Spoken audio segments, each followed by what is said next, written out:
Yes. The lead Spring Army sends its regards.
Hello, everyone. I'm the Enforcer, and I'm accompanied by Enforcer Matt. And good evening, folks. It's Enforcer Matt, and welcome back to day 1605 of the War News Stream. And tonight we have absolutely insane news. And you read the headline properly. Iran claims they are preparing a ground invasion on apparently U.S.-backed military forces in neighboring countries. And that's a bit of a sidewinder piece of news today. We're also seeing that Saudi Arabia has been attacked by Iranian missiles today for the first time since a ceasefire was enacted about over a month ago. And also, Putin's economy is collapsing literally in a free fall today in a huge crisis, and literally right this minute we just got breaking news that Iran has launched major strikes on Kuwait and missiles are en route to the Middle East in the major areas of the Gulf states. And it's good to see you all once again. And of course, we're covering the past 24 hours of the news from around the world, as we have been able to hear extremely massive news from the Middle East today, and also major news out of Ukraine as well, as reports have started to emerge that the Islamic Republic of Iran is now threatening armed ground invasions of surrounding Gulf state nations, including Iraq, Kuwait, Bahrain, Qatar, and others, in response to U.S. strikes which are continuing to hammer and destroy the Iranians' anti-marine and anti-maritime forces throughout the area of the Strait of Hormuz and the Persian Gulf. In the meantime, the U.S.'s air forces and armed forces have been delivering deadly blows to the IRGC forces and also the forces of the Iranian armed forces, where we have seen that significant strikes have been conducted along the entirety of the coastline today, with major strikes once again being seen around Bandar Abbas, with more bridges heading to the east of the city and the north being destroyed over the course of the past 24 hours. The Islamic Republic of Iran is openly stating that most road accesses to Bandar Abbas have been completely cut off, and due to that, infrastructure delays and also armed forces reinforcements are being significantly delayed as a result.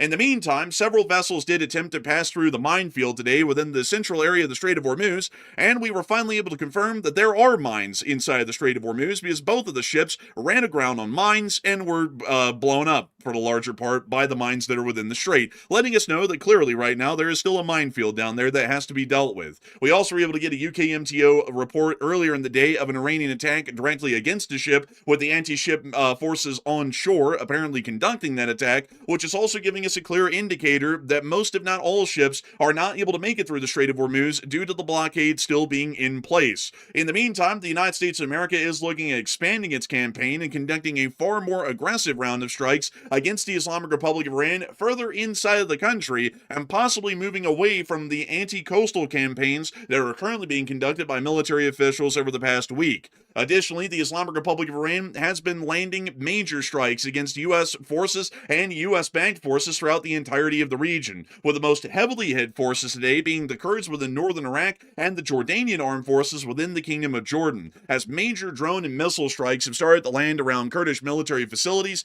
Significant wildfires have now started to break out outside of Sulaymaniyah and Erbil within northern Iraq. Additionally, satellite photography has shown that there is significant damage to the Prince Faisal or King Faisal Air Base just outside of Al-Jafar inside of southern Jordan, and we also were able to confirm that there were significant ballistic missile attacks that were also attempted today on the Muwafaq Salti Air Base just to the east of Amman, Jordan, the capital of the country. Additionally, the United States of America and Pakistan both appear to be heavily enraged today over Iranian ballistic missile attacks that, for the first time ever, have been conducted in the second phase of the war against the Kingdom of Saudi Arabia, with localized air alerts being sounded by Saudi Arabian authorities within the Yanbu province and also the Al-Kharg government, both stating that Iranian ballistic missiles were inbound and that citizens should seek shelter in the meantime while those attacks are underway. We were able to see that the air alerts have been lifted, and we're not entirely sure if there were any direct impacts inside of Saudi Arabia. Explosions were heard in the area, but it's unclear whether those were in-air interceptors or direct impacts on the ground.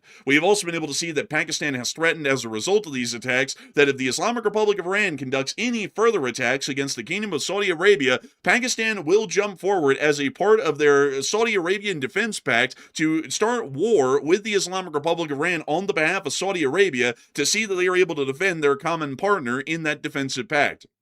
Outside of that, the U.S. has been conducting major airlifts over the course of the day to try and deal with the heavy amount of munitions usage by U.S. armed forces, and also be able to move in additional equipment and aircraft to be able to prepare for the extension or expansion of combat operations if necessary throughout the entirety of the area. We have also been able to see, outside of all of this news within the Middle East, that further on north and inside of Eastern Europe, the state of Ukraine has been conducting major damage today against the Russian Federation once more, with major damage being seen not on any direct military target, but within the Russian stock market, as the Russian stock market has taken its largest plummet over the course of this day today than any other day so far in the war, shedding, I believe it's something about 13 to 15% of its market value in the course of a 24-hour period. We have also been able to see that explosions were reported within Tver and Vladimir, and at the same time, around the city of Tambov, an absolute disaster has occurred, where a Pantsir S-1, attempting to shoot down a Ukrainian drone, fired south from the city of Tambov, with the rounds flying over Bukino and into Kotovsk to a large Wildberries distribution facility operated by the Wildberries company. The rounds flew into the building and then exploded inside the building after making contact with the sheet metal that made up the walls of the structure, causing a mass casualty incident inside the building where over a dozen employees have been heavily wounded and others lightly injured as a result of the exploding shells and shrapnel caused within the building. We have also been able to hear confirmation that the Ukrainians have destroyed a Tu-95 at the Ingalls Airbase last night in their drone attack, confirming one strategic bomber lost as a result of last night's attack, and the Ukrainian armed forces have been conducting significant actions along the front line, inflicting major casualties against the Russian armed forces, and also have continued to conduct their campaigns throughout Crimea and against the Russian tankers inside of the Black Sea. We have significant news from quite literally most every single corner of the world, and we finally have answers for all of y'all who were wondering what the major explosions were off of the coast of eastern Florida last night. But before we get on into all of that news, we have some breaking news that is now unfolding live on air as we speak. So Matthew, what do we got? Okay, so some more details about what's currently happening inside of Kuwait. They are under a new active attack from Iran, and right now they're saying that there's apparently explosions being heard in the area, and they're saying that air defense is intercepting hostile targets. We have not heard of any confirmed impacts inside of Kuwait yet. That's still not known at the moment, but we just also got a video showing that apparently the U.S. Army tactical missile launchers were apparently active inside of Kuwait just a short while ago, and we saw them apparently launching from the area of Kuwait itself. So that might be why Iran's attacking it all of a sudden. They might be trying to hit those launchers that just launched the attack on Iranian territory from the looks of it. So we had that video at the very top. It's a very short one, but you can take a look. And let's take a look at this clip.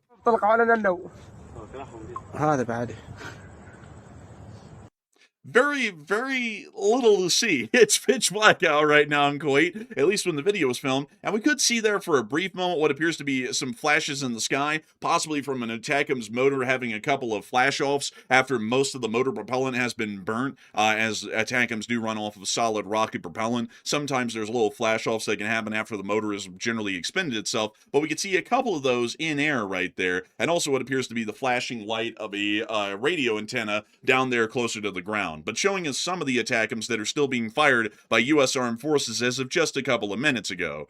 This is also in the midst of the ongoing attack by the Islamic Republic of Iran against the Kingdom of Kuwait, which we have seen alerts being issued for in just the minutes prior to when we're talking right now, letting us know that we may be getting further video and picture evidence out of the Kingdom of Kuwait of further in-air interceptions or explosions on the ground, as Iranian missiles will either never make it to their mark or might make it to their mark depending on how the in-air interceptions unfold in these following brief moments. But moving us on from that breaking news update coming out of Kuwait at this very moment right now on air, it is now time for us to move on into all of the breaking news that we have had over the past 24 hours. And starting with our largest stories first, we have been able to hear that out of the Islamic Republic of Iran today, it does appear that they are starting to move into what I would generally describe as threats of desperation on their part. The U.S. anti-coastal campaign, while not giving us any direct results, at least at the moment right now, in breaking the Iranian blockade, are certainly getting a lot closer to doing so. Apparently, a couple of vessels did feel confident enough today to be able to try and attempt the transit through the Omani waterways, although unfortunately, both ships that tried the transit apparently ended up exploding inside of the minefield, most likely from collisions with mines south of the Strait of Hormuz, letting us know that there are mines actively sitting inside the Strait of Hormuz in the central area and possibly within Omani waters as well, which the Islamic Republic of Iran had stated about a week ago that they had laid mines within the Omani shipping lane, but that largely was not known until today when these two vessels ran upon the mines and apparently have exploded as a result and have suffered serious damage. We also were able to hear that the IRGC Navy claimed that it targeted a Thai-flagged vessel in the Strait of Hormuz after the ship attempted to transit without obtaining permission from the IRGC Navy, which we believe is this one right here. This is the third ship of the day, as the UK MTO did report an incident 19 nautical miles east of Kasab, Oman, where a tanker has reportedly been hit by an unknown projectile, causing minor structural damage to the port side, which is the left side of the ship. All crew are safe and accounted for, and no environmental impact has been reported, and the vessel is continuing to its next port of call. So we're believing that this is the Thai-flagged vessel in this UK MTO report that was hit, and it appears to have been hit on its port side, letting us know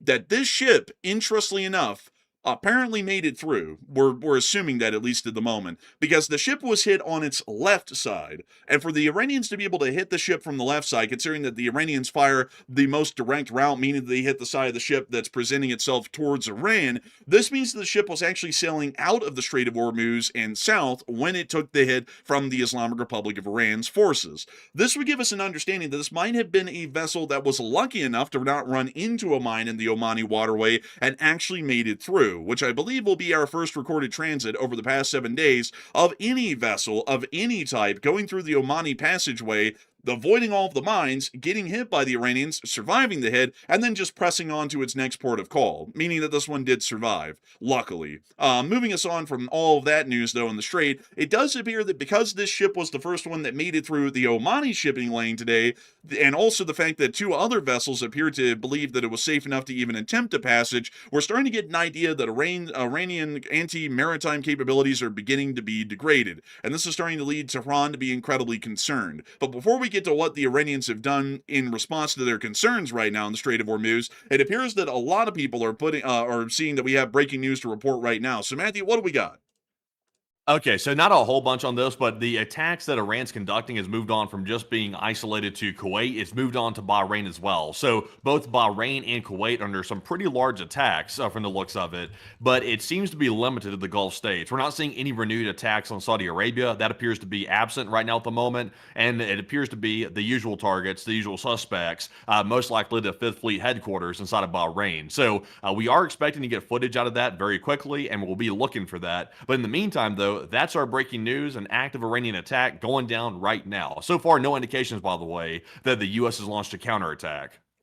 In the meantime, while we have that breaking news coming out of the attacks by Iran expanding into more countries outside of Kuwait, and now it includes Bahrain as well, getting us back into our normal breaking news schedule, and now talking about the Iranians and how they are working off of their concerns that their blockade on the Hormuz does look like it's starting to quietly dissipate due to the overwhelming U.S. strikes that have been conducted against anti-ship and maritime forces of the IRGC and the Iranian forces within this area. The Iranians have now put out the following threat today and has stated that they are now threatening to invade other countries. As Russian Rezai, or Mohsen Rezai, a former IRGC commander and current advisor to Iran's supreme leader, of which we have never seen, the U.S. continues to make miscalculations. The Iranian armed forces will activate ground troops and cross borders, likely to attack U.S. bases in neighboring countries. This is a fairly significant threat, as we do believe that the Islamic Republic of Iran may have the military capabilities to strike out in one particular area which could become a key point of concern, which would be northern Iraq within the Kurdish autonomous regions. This area today has seen that they have come under significant attacks, specifically around the cities of Erbil and Sulaymaniyah, which are major cities and strongholds of the Kurdish forces and the Kurdish autonomous regions within northern Iraq, and it appears that the Iranians may be trying to escalate in a whole other metric. Seeing that their blockade is beginning to waver in the Strait of Hormuz, they're now trying to move on to apply pressure in another way, where they might try to conduct a ground invasion of a Gulf state nation, Iraq being one of them, and as a result of that, they may force the United States into having to try and confront the Iranians directly and get engaged in some limited ground war with them, most likely within northern Iraq. We also understand that there are U.S. bases within this area that could be attacked by the Iranians, including the U.S. outpost inside of the Erbil International Airport, which is this large facility seen over here directly east of the airport itself. This is still operated and manned significantly by U.S. armed forces and has come under attack sporadically during the second phase of the war and came under attack heavily during the first phase of the war.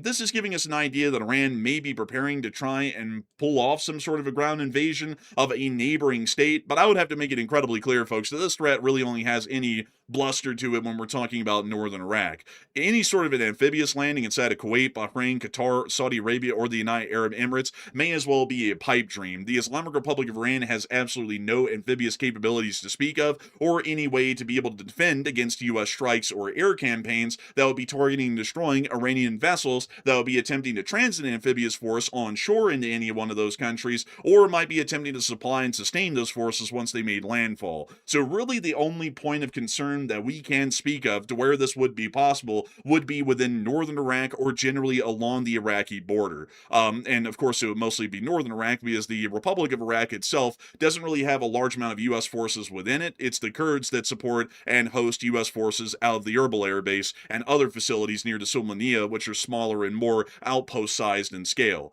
But outside of that, a lot of people are talking about this very threat that the Islamic Republic of Iran has put out today, which I'd have to say, folks, makes me think that they're getting incredibly worried about how this is going to start turning out for them because of the new U.S. strategy. And Matthew, what are people thinking about this right now, and what are you thinking about that as well?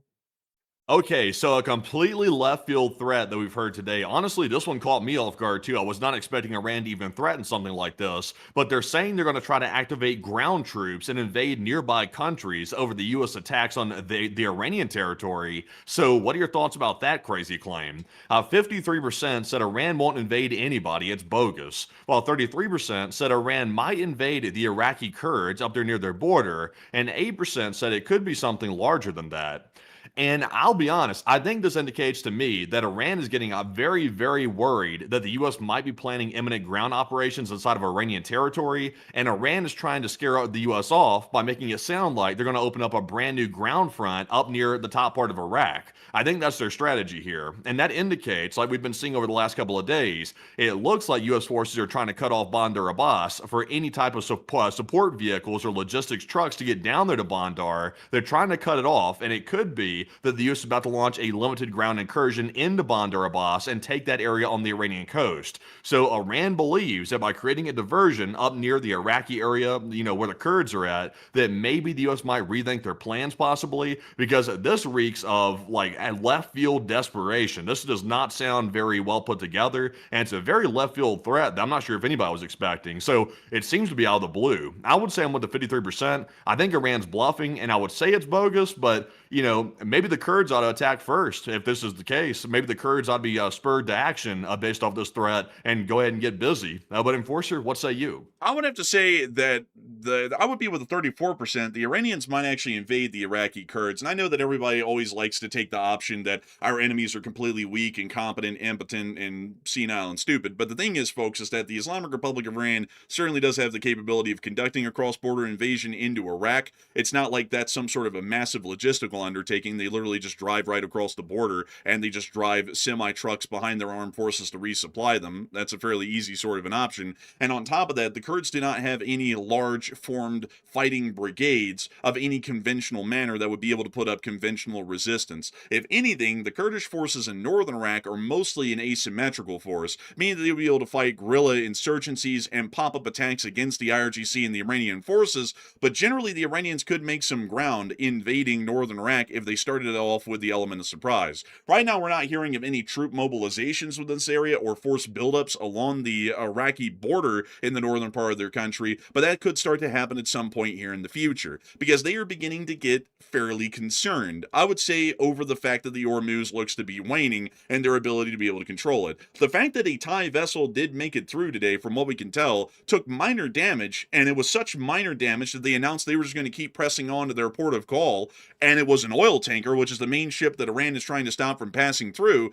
It seems to me like the blockade is beginning to slowly yet surely start to dissipate, because the United States is finally focusing on an air campaign that destroys Iran's abilities to blockade the strait, which is already seeming to have, by the first weekend, a modicum of success. And we were expecting that we were going to start getting a few signs and signals by this point that there was going to be some success in breaking the blockade. And this first ship making it through is a small bit of success, but it is a success nonetheless, which is something that we did not see at all during the first phase of the war a couple of months back. So I think that the Iranians are starting to see, and are probably getting reports from the coast, that because of the isolation of Bandar Abbas, which we'll be getting into a little bit later, and the significant might that has been put against them by the U.S. Armed Forces, which has largely destroyed a lot of their maritime and anti-ship capabilities, they're starting to run out of options to really put the United States into a checkmate, to where they might be able to see that the U.S. has to bend to their will and give up on their terms. And so now they're trying to find a new way to angle themselves to where maybe they can possibly try and find some way to checkmate the United States. And I think they're looking at a desperate last-ditch attempt of trying to invade northern Iraq and attack the U.S. base at Erbil and the Kurds,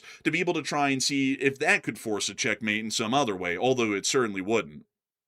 Yeah, I'll be honest. I'm still not really convinced that the Iranians will actually invade into Iraq. Like that could be something that they could try to pull off, but it's gonna provoke a pretty strong response by U.S. airstrikes. They're gonna get airstruck significantly trying to invade into Iraq. So it would be a rather rough undertaking even for the Iranians to attempt that. But I will say one sign that is concerning, though, as we did see today, that Iran absolutely decimated a Kurdish outpost apparently inside of Iraq, and they started fires all over the place. We'll get to that footage here pretty shortly, but they did appear to what looked to me like softening operations on the Kurdish forces inside of Iraq, which are U.S.-backed forces. So that part was a little bit concerning. I'm not sure why they're really putting that much effort into hitting the Kurds, unless maybe they are planning something into the future. So we'll have to see. We will definitely have to see. But I would have to say, folks, don't put it past the Iranians. If it looks like the blockade on the Strait of Hormuz is wavering and maybe broken soon, they might start to try desperate actions that don't make much of any sense to be able to try and invade places like northern Iraq to see if they can get some leverage that way. If they did that, it really wouldn't go all too well. The army of the Republic of Iraq would have to respond because it's an armed invasion of Iraqi territory, meaning that Iran by default would be at war with Iraq. Additionally, we would also see the U.S. would be heavily involved in conducting airstrikes against the invading Iranian forces to be able to defend the U.S. garrison at Erbil and to also be able to defend the Kurds, which we still consider to be a regional ally of the United States of America. So it really wouldn't go all too well for the Iranians, but it may be just one way, one desperate attempt that they have to maybe see that something can turn around for them. It certainly wouldn't, though. I can tell you all that. Indeed. And I see a lot of people saying Iran can't invade.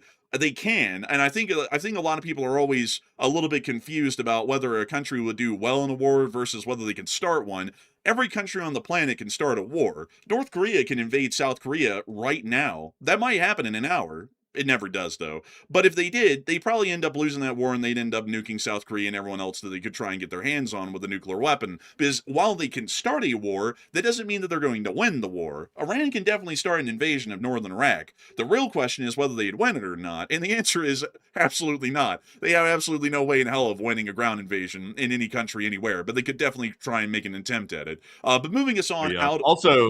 Also, real quick, just for a second here, for everybody in the chat, it looks like YouTube might be having a chat glitch. It froze for a second for like 30 seconds and no chats were coming through, and then it raced back all up to speed. So not sure what's happening with that. It looks like it's still on and off, a little bit of a chat glitch here. So hopefully that clears up soon.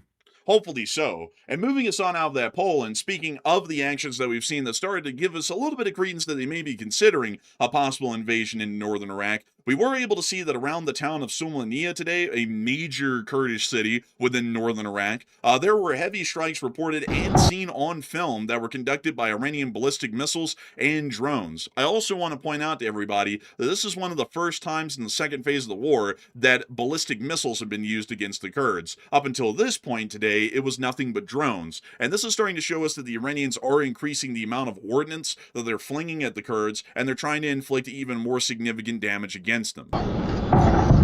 We can see the smoke rising and the sounds of the explosions from one of these ballistic missile strikes right outside of Sulaymaniyah. Additionally, we were able to see that a large amount of these strikes started wildfires around the surrounding hills of Sulaymaniyah from the sheer scale and size of the explosions, if I can talk without stuttering. Here's that clip. Yeah, that's bad. That's some bad strikes there. You know, those are some of the larger strikes I've seen, and obviously they started a fire too, so that made it look even more ominous than it truly was. But you know, I mean, that is interesting that they're going all in on the Kurdish positions like that. I would say it is quite interesting, and we also have some more clips of the fire in different areas around the city, including this one here. I don't know what all the flashing stuff is. It almost looks like cameras at like a sports event. I have no clue what those are, but we can see the fire elsewhere around the rest of the hillside around the city, and we can also see another clip of it right here. Oh,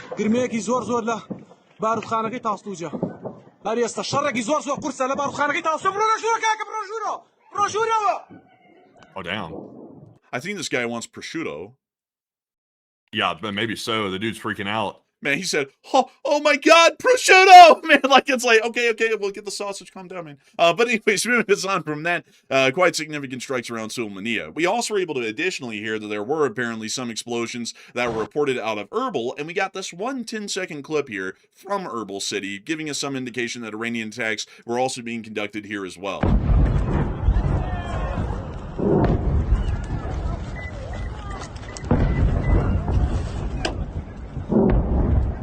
And we could also see a flash over the hillside, letting us get an idea that some sort of a target was being hit by the Iranians within the city of Erbil. Keep in mind, the major cities of northern Iraq where the Kurds generally have their strongholds is Kirkuk, Sulaymaniyah, Erbil, and Mosul.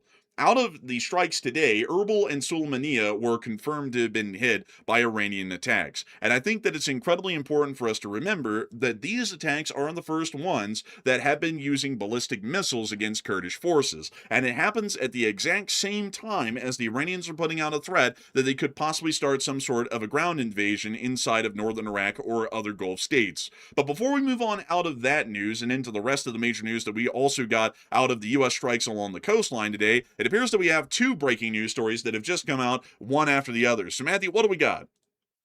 So, geez, we got tonight is the night, folks. Tonight is breaking news central, I would say the least. I got two different stories here in two different areas. We're getting something huge out of Moscow right now. We're apparently seeing that Moscow's under a whopping drone attack right now. We're seeing explosions, fires all around the perimeter of Moscow right now, and some pretty wild scenes coming out of that. It looks like something significant's been hit right outside of Moscow, and we're believing that more drones are on the way to hit the capital city of Russia. So that's happening right now. We got some videos and photos out of that, so we can show that to y'all to get you a gist of what's going on there in Moscow. But before we get to that, though, let me go ahead and introduce our second huge story here. The Muwafaq Salti Airbase in Jordan that U.S. forces are based out of, there is a confirmed impact there. It appears to be right in the middle of the base. There's a huge fire signature right in the center of it, which seems to line up with the footage we got from about 30 minutes ago, showing several Iranian ballistic missiles impacting in some location inside of Jordan. Unfortunately,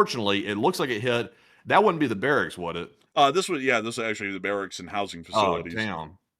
Yikes. That's not good. Hopefully, maybe maybe it's a location problem with the NASA firm satellite. Maybe it's mislocating it or something, hopefully. But there's a big fire signature right there in the middle of the Jordan Air Base right there with the U.S. forces at it. So that's not good. Yikes. So, Enforcer, what say you? Unfortunately, it does appear that the firm satellite is showing that the fire blip on our radar right now appears to be showing that's directly over the barracks and housing facilities at Muwafaq Salti. Generally, though, we would expect that the barracks were not inhabited at the time, and most of these soldiers have most likely moved to bomb shelters surrounding these barracks, which are placed intermittently throughout the entirety of the housing barracks at Muwafaq Salti. So hopefully we'll not be hearing of any significant casualties or fatalities as a result of this strike. Unfortunately, I can't really get it further narrowed down for y'all. The fire blip is actually covering the entirety of the barracks and housing area, and is also covering what appears to be these larger service hangars or storage facilities that are on the southern end of the barracks housing facilities, but it does appear that there has been a direct hit within this area, unfortunately. If there are any U.S. fatalities, we will most likely not be hearing about those for the next 72 hours, as they have to notify next of kin first of the passings of any of our service members of the Armed Forces of the Republic if they've been killed in the strike. Wounded may also be not as easy forthcoming. In fact, getting any reports on the wounded usually takes longer than the reports on the dead. They might keep that withheld for about a week, maybe a week and a half, and we might just start to get reports of those anonymously from U.S. officials that'll speak to the press. So, sadly, we won't really be able to get y'all a good damage assessment or casualty assessment out of this strike, most likely for the foreseeable days if there were killed, and wounded if they're in weeks. So, we'll be seeing what we can get out of that. In the meantime, though, not to give you all whiplash from that story, at Muwafaq Salti, and what we can confirm is a hit within the airbase, we have also been able to see that additionally, further north and inside of the Moscow city area in the war in Ukraine, there appears to have been absolutely massive attacks that have been conducted against the Russian capital city. And we were able to see videos and pictures of heavy billows of smoke rising from what we're believing right now to be the southern area of the city. And this video here also gives us a very clear look at the very base of this column of smoke and fire that's rising over the city. It's being alleged that this right here might be a Wildberries warehouse, which it could be. I don't have confirmation on that, but there's some people claiming that it is. For y'all to have a little bit of context what Wildberries is, this is not a facility that's like housing like raspberries and blueberries and stuff. The Wildberries is a company in the Russian Federation that the Ukrainian state has alleged very heavily is involved in transporting and supplying the Russian armed forces with supplies. And so as a result of that, Wildberry trucks on the highways inside of Ukraine and also Wildberries distribution facilities have apparently, at least from what we're understanding, been put on the targets list for Ukrainian Iranian long-range and medium-range drone forces to strike either their trucks on the move or their distribution facilities throughout the Russian Federation. It looks like this might be one because it certainly does look like a major distribution facility, but we're not entirely sure yet, and we'll hopefully be getting some more information on that. We also were able to see another video это, короче, here. Wildberries, как я и говорил. Wow. That's What the hell was in there? I don't know, but apparently it's extremely flammable, whatever it is. The smoke, interesting enough, do you notice it? It's like grayish, like light grayish. It's not black or white. It's like a twilight zone in the middle.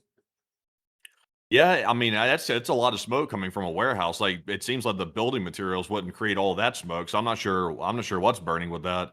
Probably most of the goods inside of the distribution facility, maybe a lot of it was highly flammable. And we can also see the picture here from afar, multiple miles away, showing the entire column of smoke and also it leveling out at the higher points of the atmosphere and then spreading out over a wider area.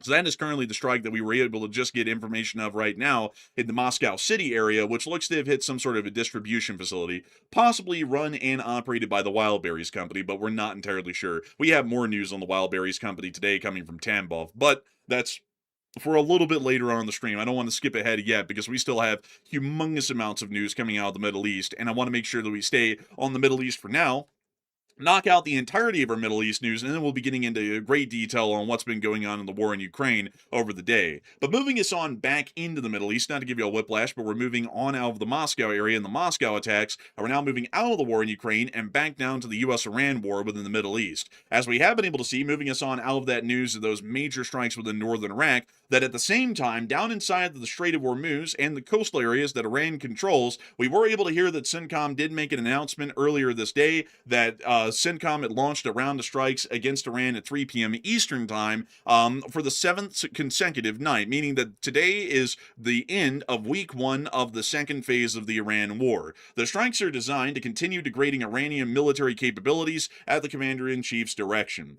So we're generally getting an understanding that this is just continuing the anti-maritime and anti-ship strikes against the IRGC forces within the area. We did get to see some footage that CENTCOM did publish showing a strike on what appears to be the Chabahar Shahid Kalantari port surveillance tower, a part of a maritime surveillance network against along Iran's Gulf of Oman coastline, used for decades by the Islamic Revolutionary Guard Corps to track and target commercial vessels transiting the Strait of Hormuz. The destruction of the tower directly degrades the IRGC's ability to coordinate attacks on innocent civilian crew members. Furthermore, the strike protects freedom of navigation in regional waters for all vessels, except for ships attempting to violate the ongoing U.S. naval blockade against Iran. Here's footage of that strike in black and white. I was going to say in full color, but it's not.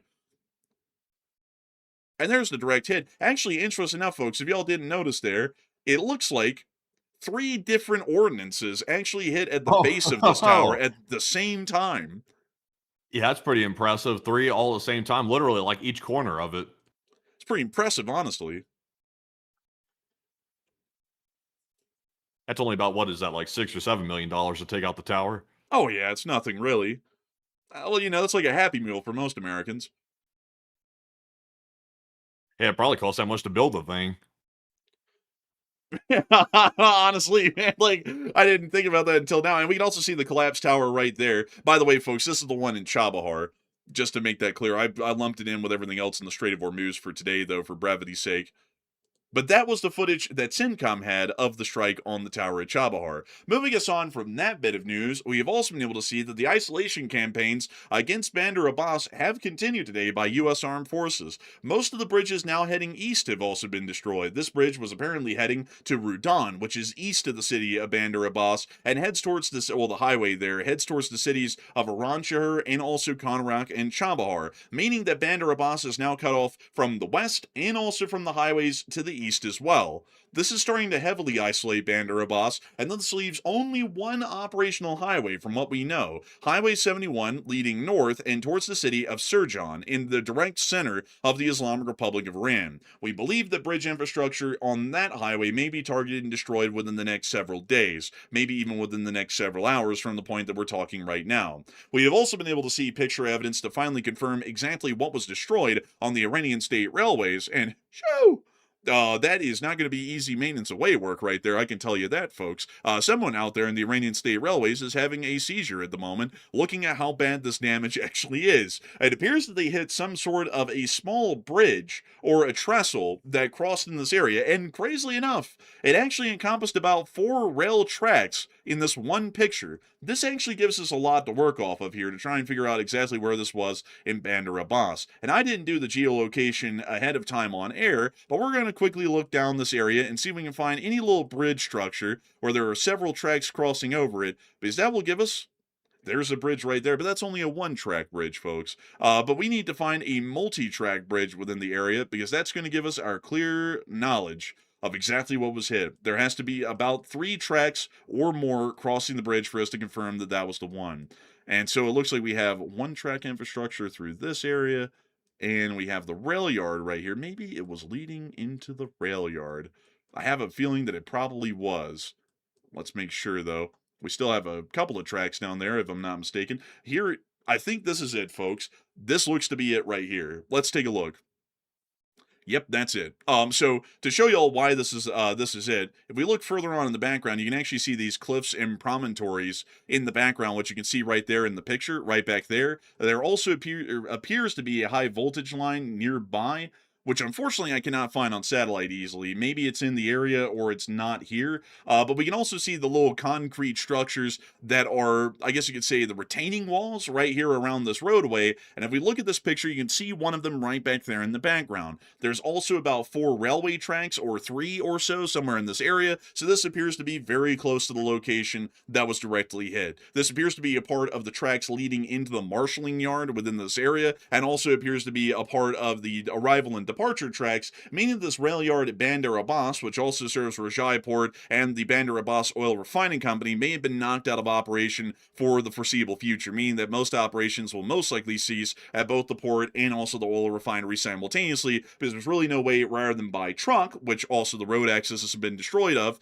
to be able to move anything out of this port area. So that appears to be the strike and the exact location as we were able to see it by picture and video evidence. Additionally, we've also been able to see that the supply lines in better images today have been completely obliterated west of Bandar Abbas. Oh, that's quite bad. Look at that. They got the fuel trucks like going over some makeshift little like roadway they created over the water right there. That's kind of interesting.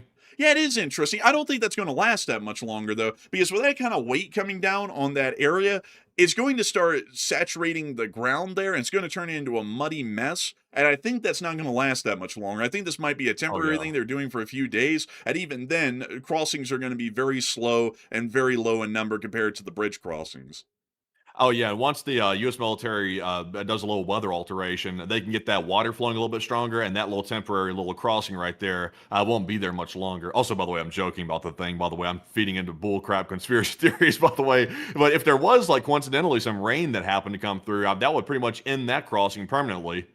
Man, honestly, I think it is. We can also see the damage to the other bridge, also to show you all these different bridges, because silly me, I haven't shown them to y'all. Let me show you all these actual bridges and where they're at. So the first one that we saw in this picture right here is this one, and we believe that this picture was taken looking south, because we can see that the river narrows out into this small area right here, which looks to be exactly where that crossing is, generally from what we can tell. It was a 2-lane bridge, which seems to line up with this one right here.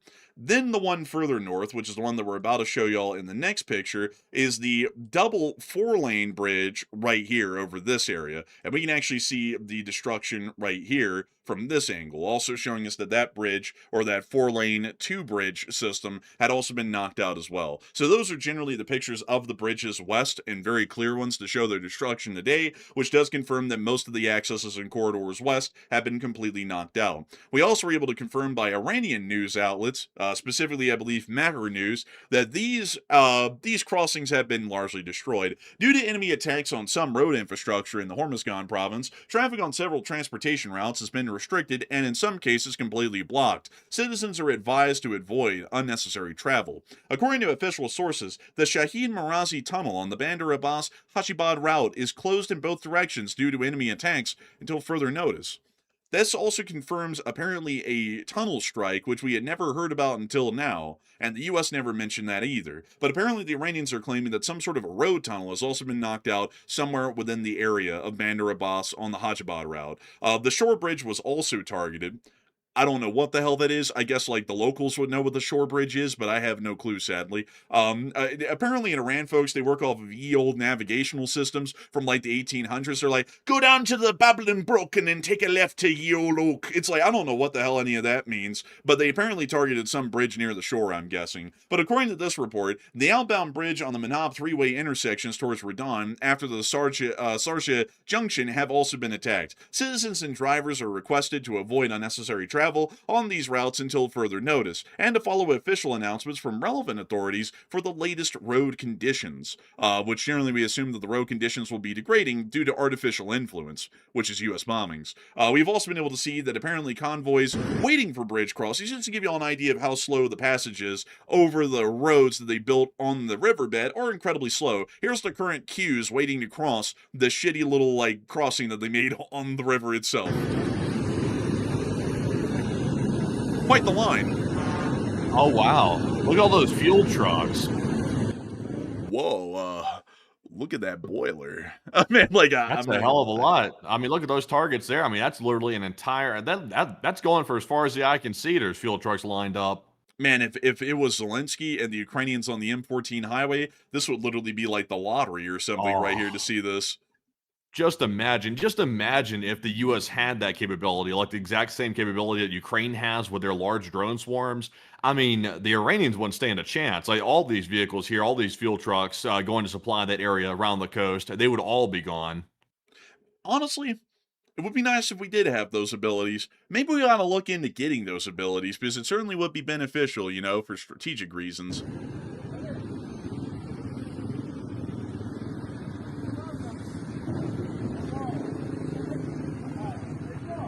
We also see the destroyed bridge right there. But that's the end of the clip, giving us an idea of the kind of traffic jams and issues that the Iranians are having with any crossings heading east or west of Bandar Abbas. But moving us on, out of all of those strikes within the outer areas of Bandar Abbas, we also were able to hear that apparently some bridge was hit between Garash and Lar. We were able to see a clip of it right here, actually. There's one of the strikes. And then it fades to darkness again. Sadly, I was not able to find this bridge because they said it was between Garash and Lar, which is not really that big of an area. It's only about 3 miles. However, the problem is that I could not find a bridge between Garash and Lar when I was looking over it. As you can see, it's a highway that's built directly onto the surface of the desert. So I didn't really see a bridge within this area, so maybe it's another part of Highway 94 that is not between Garage and Lar, but apparently another bridge was hit on Highway 94, which once again is the major highway heading to Bandar Abbas. So it looks like they're trying to knock out multiple bridges to make the crossings or the travel along the highway largely impossible or infeasible for anyone to be able to normally conduct. But we have more breaking news coming out of this moment. Matthew, what do we got? Okay, so this is not a good sign right here. The Iranians have just made a formal allegation that allegedly the U.S. has struck desalination plants and power plants in the city of Jask, Iran. That's what they're claiming right now. That just came out about 10 minutes ago. And that's not a good claim right there because, first of all, it's not proven. That's what the Iranians are claiming. And there's no evidence so far that the U.S. has hit any type of desalination plants inside of Iran. That's not proven whatsoever. But what's significant about that is usually when the Iranians last time they accused the U.S. of doing that, they immediately started launching strikes on civilian infrastructure in the Gulf states. That's what happened the last time. So that might be a sign that they're planning on escalating dramatically in the Gulf states. It could be that the desalination plants are now on the menu in the Gulf states. Now, I will say this. We heard earlier today that Iran had already hit one of those desalination plants. I can't remember which Gulf state it was, but they already hit one of them, but they might make it more widespread. It might become more widespread soon. There's no telling. But Enforcer, what would you see? I'm trying to find right now. I'm trying to find it right now. Man, I was like struggling, man, with that transition, man. I was like Porky Pig over here. I don't know what it is, man, but I'm having a hard time speaking English tonight. I feel like I'm about to revert back to my standard Mandarin. For some reason. So also by the way, folks, I don't really speak Mandarin well at all, or hardly. Like I can only know a couple of phrases. So I'm kidding about that. My natural born language is English, but for some reason I'm having a really hard time speaking as well tonight. The problem is, man, is that I'm looking around, man. You know what I mean? And like, I cannot find a water desalination plant around Banji. This is Banji right here in the Just province. I'm not seeing a damn single power plant or a water desalination plant to speak of. I think they just made this up. Yeah, they're saying in the village of Banji and Jask. So unless we're just not seeing it from the satellite view, then I'm not sure what they're talking about. They say here a power plant and desalination. Okay, they're seeing desalination pumps at the port, but that's still a desalination plant for all intents and purposes. What they're claiming there. So yeah, I don't know. They're claiming that the water supply has been cut off to Jask County completely. That's what they're claiming. I just don't believe that because, like, a water desalination plant, if I'm not mistaken, in these sorts of arid environments, it has to be on the coastline. If I'm not mistaken, because it's desalinating salt water gathered from the coast and then turning it into drinking water.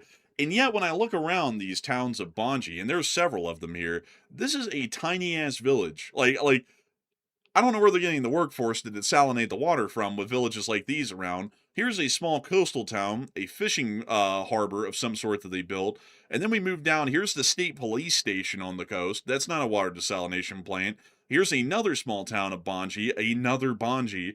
This one's Banji Yamaski. This one's Banji Kabrasi. And then we also have Banji Yisahali Latadan. And once we move further south of that, there's a large sort of crude oil storage facility here, but I'm not seeing a power plant or a water desalination plant in any of this. Like, nowhere to be seen in this facility. And then if we move even further south, there's really nothing to speak of in most of these areas. I mean, here's something here, but this looks to be some sort of an unfinished construction job. And we can also see some sort of a small industrial facility, once again, not a power plant or a desalination plant. So I don't know where in the world this thing was hit because we've literally made it almost all the way down outside of the area of Banji, which is this area right here. And there's not a single power plant or water desalination plant to be seen in that area. So I think that report by the Iranians is a complete fabrication, but they may be using it as a justification, folks, regardless whether it's a lie or not. They're trying to run with it as a true story to be able to justify further attacks against critical infrastructure in Gulf state nations like power plants and desalination plants, with using that as some sort of a moral justification for going out of their way to try and strike those targets by saying that they were hit first when they really weren't. Yeah, I would agree with that. That's very concerning on that aspect. Whether or not the story is true or not is kind of irrelevant to the fact that Iran will use that as a justification. So I would agree. But moving us on out of that interesting news that just came out, it's now time for us to move back into our breaking news from the areas around Bandar Abbas. And we also were able to hear as one of our last reports from the local area that there are explosions within Kashem today, which is very normal. And we've also been able to see that traffic has hit an all-time low through the strait, despite the claims of the president, which everybody always has to mention because that's quite accurate. And apparently all of the vessels that are still using the route, which we are able to see on AI's transponder, are Iranian vessels that are using the Iranian shipping corridors. So generally, traffic in the Strait of Hormuz is still at a complete standstill, except for that one Thai vessel, that one Thai oil tanker, which did make it through today and took some minor damage from a Iranian attack. A lot of people are talking about the U.S.'s campaign in this area right now around Bandar Abbas, which is clearly isolating Bandar Abbas from any usable railway infrastructure or road infrastructure, which would be vital to maintain IRGC and Iranian military operational capabilities within the city. It also isolates those forces in the city that are currently there, where they could be destroyed in detail later on in some sort of further U.S. campaigns or ambitions within the strait. And Matthew, what are people currently thinking about all of that right now, and what are you thinking about it as well? So this is a very controversial poll. It looks like people are very much split on this question, and we're currently asking the audience about the U.S. airstrikes. They're continuing to isolate Bandar Abbas by hitting bridges and railway infrastructure in the area, largely cutting off Bandar Abbas from many of the main supply routes that Iran uses to get fuel, munitions, and other supplies and goods down to the port city of Bandar Abbas. So the question is, because we discussed this yesterday, and today it's gotten even worse, how bad Bandar Abbas is getting isolated. Is a ground invasion imminent at this point? It looks like I said, people are pretty split. 37% of the audience said no, there's a low likelihood of an invasion on Iran, while 36% said yes, it's a high likelihood of invasion, and 21% said I'd say a 50-50 chance of it. And I'll be honest, folks, it's starting to look more and more likely that this is not a one-off attack on Bandar Abbas. There appears to be a strategy going on here. And when we start noticing that, there's usually an ulterior motive behind it, usually speaking. So the only real motive that the U.S. could have here is to land ground forces, in my personal opinion. So I'm starting to get the idea that the U.S. might have already put that plan into motion. And also, the Iranian threat today to start invading into Iraq, possibly, I would say that's also another indication that Iran believes that a ground operation might be coming soon as well. So I'm personally going to say, I'm still going to say it's a 50-50 chance of it. I'm more than 22%.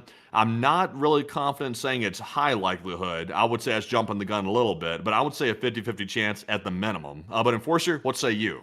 I would say it's very hard to say. I would also have to be with 21%. There's a 50-50 chance. I don't really think that they're going to be landing in Bandar Abbas directly. Now, I could be wrong with that because I'm working off the idea of trying to mitigate casualties and achieve the objective that they would be trying to by landing there, which would be stopping the IRGC from conducting attacks in the Strait of Hormuz, which is a bottleneck and is the most important area for us to be able to stop Iranian attacks from. We could do that by invading the islands just south of Bandar Abbas on Hormuz, Larak, and Kashem, which would create the little air defense barrier that we need to be able to stop the Iranians from attacking the ships further south. Invading Bandar Abbas to achieve that objective just puts that beachhead in significant risk of taking high casualties and losses, considering that it would be a lot easier for the Iranians to attack forces directly on the coast, on their mainland, instead of on the islands just a couple of miles off of the mainland. So I would say that I'm a bit 50-50. I think they are getting poised to invade, but the part that I'm not sure of if it's going to be Bandar Abbas. Me personally, I feel like that's strategically unwise, but considering that, while the current strategy is quite wise of the United States, what we're doing right now, there is still a possibility that some elected officials may be getting involved in conducting unwise actions or trying to advocate or state that we are going to be conducting unwise strategic maneuvers and actions. So there is a possibility we could be going directly for Bandar Abbas, or we could be going for the islands. That's the part I'm not entirely sure of at the moment. But with that in mind, I hope that does address that well. And also I see some people saying, oh, no, it's different places. It's going to be Kish. It can't be Kish, at least not yet. I hate to put a damper on that one, but it can't be Kish Island because how in the world does the LHD and the amphibious ready groups make their way through the Strait of Hormuz to go and start landing forces on Kish when everything in the Strait of Hormuz is controlled by Iran? To even be able to conduct any further operations with an amphibious ready group, you have to be able to get through the Strait of Hormuz into the Persian Gulf, whether you want to take Kharg, Kish Island, or anything else. So that requires we start at square one, which is taking something within the Strait of Hormuz to be able to create the barrier we need to be able to move in deeper. When the U.S. was preparing to march to Berlin, we didn't say, let's drop the 101st Airborne right outside of Berlin and take it. Yippee-ki-yay. No, we said, let's land in Normandy and then start making our way to Berlin. Because you always have to start at square one and then work your way towards an objective. You can't just literally fall right on top of it from day one. It's impossible, really. But anyways, with that in mind, I hope I have addressed that well. Interesting point, though, but sadly, it's strategically unviable, at least at the moment. But moving us on out of all of this news within the Strait of Hormuz, we also were able to see that U.S. strikes were quite voluminous over the whole of the coastline today. As of the course of this report, about 6 hours ago, the U.S. had conducted strikes in the entirety of the Bushehr province, Avaj, Lar, Kashem, Bandar Abbas, and Sirik, which is showing us that, once again, a coastal campaign is the emphasis of U.S. actions over the course of this day, much like the past 6 days before this one. We also were able to hear that an MQ-9 Reaper was allegedly shot down over Bushehr, according to Fars News. And when I say allegedly, I mean this one's pretty believable. I mean, the Iranians have shot down dozens of MQ-9s. It's like a free target for them to fire at and shoot down. So we're believing that it's pretty likely that an MQ-9 did get shot down over Bushehr. But according to reports moments ago, an MQ-9 drone was intercepted and shot down by a new advanced air defense system in the Islamic Revolutionary Guard Corps Navy in the sky above Bushehr. What they mean by that is it's probably just a new manpad they were given by the Chinese or the Russians. We don't know which one. We also were able to hear reports that apparently there may have been explosions, according to eyewitnesses, on Kharg Island in Iran, but we don't really know what was hit there and what the explosions were a result of. So, that is... before we move on from that, before we move on from that, one other piece of news. Apparently, the missile city up near Yanbu was also hit today by U.S. Air Forces. This is the first time that the missile city has been hit throughout the whole of the war, and is also giving us an indication that the United States is now trying to not only knock out Iran's anti-ship and maritime capabilities, but we're also trying to knock out their ballistics capabilities by conducting access denial to the facilities that hold the ballistic missiles or the transporter launchers when they're not operational. Oh, that's real nice. That's a good strike right there, I would say. I just know though, like I know the U.S. leadership, they are salivating over Kharg Island. I feel like if they could go on Kharg and take it without much resistance, I feel like they would, just because they want the oil so bad. I feel like they would go for it. Like I feel like in the back of their minds, they're just like really just raring to go for it, but they know that it would be too risky to really pull it off. I have a feeling, man, that somewhere at night, man, the president was sitting there going, Greenland, Cuba. What the hell? Like you saw a glowing orb and then you hear, oh, what the hell? Dick Cheney. Yes, it's me, Donald. You have to take the oil. You have to do it. Like it's just what you have to do. Why? You just have to do it. There's no reason. It's just oil, man. It's cool. And it just like disappears or something. It's like, I don't know, man, but I feel like they really are wanting that whole Kharg Island thing. Man, that's like the crown jewel of oil infrastructure in the world. 90% of a single country's exports on one small island. Ours for the taking. It's like low-hanging fruit right off their coastline. Yeah, they could make it much easier, really. Like with it all being in one place, consolidated like that. It's just one real easy taking, although it's not easy. No, like it's not going to be that easy. Unfortunately, we also were able to see a lot of news of the Iranian attacks that were conducted not just on the Kurds today, but against Saudi Arabia, which is a major piece of news, the massive strikes on Jordan, which is also a major piece of news, and the attacks on Kuwait and Bahrain, which are kind of normal these days, and a little UK MTO report off the coast of Yemen. And also, folks, by the way, we now have a brand new opponent that may be entering the conflict on our side against the Iranians, the Islamic Republic of Pakistan. But before we get on into all of this crazy news, and also the possibility of Pakistan maybe entering the war against Iran after they were trying to be a mediator for a while, I do want to make sure that we take a brief moment to thank all of y'all for having been here so far over the course of the show. This show has been running for an hour and 5 minutes.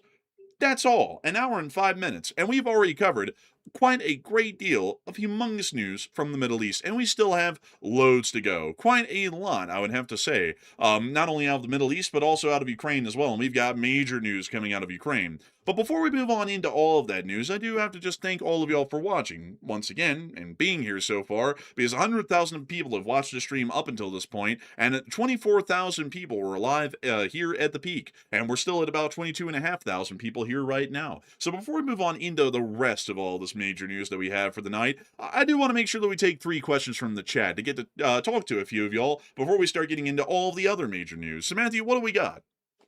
All right, so jumping into our first 3 super chats, our first one here is going to go to none other than Richard Ager, a longtime channel legend. He throws in a very generous $100 support. And thank you very much, good sir, for supporting the channel with such a large donation, and we do appreciate that very much. He said, great work as always, gents, and many thanks from Oz, Australia. And question to the audience, please.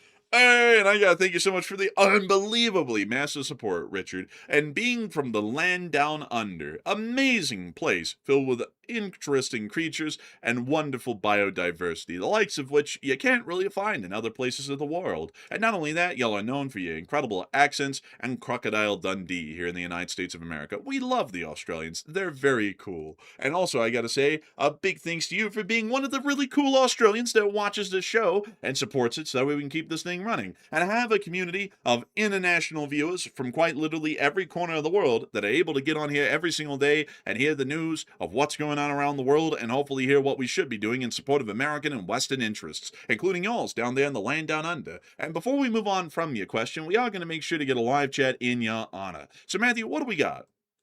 All right, so the live chat question is going to go to AJ Virginia in honor of Richard's super chat. And AJ said, if the administration sends in ground forces, how soon would that happen? Technically, it can happen right now, because we actually have enough ground forces there, at least in some capacity, to be able to conduct a rapid insertion and create a beachhead on shore within Iran, and then start flying in additional conventional forces to be able to then expand a beachhead or to hold it.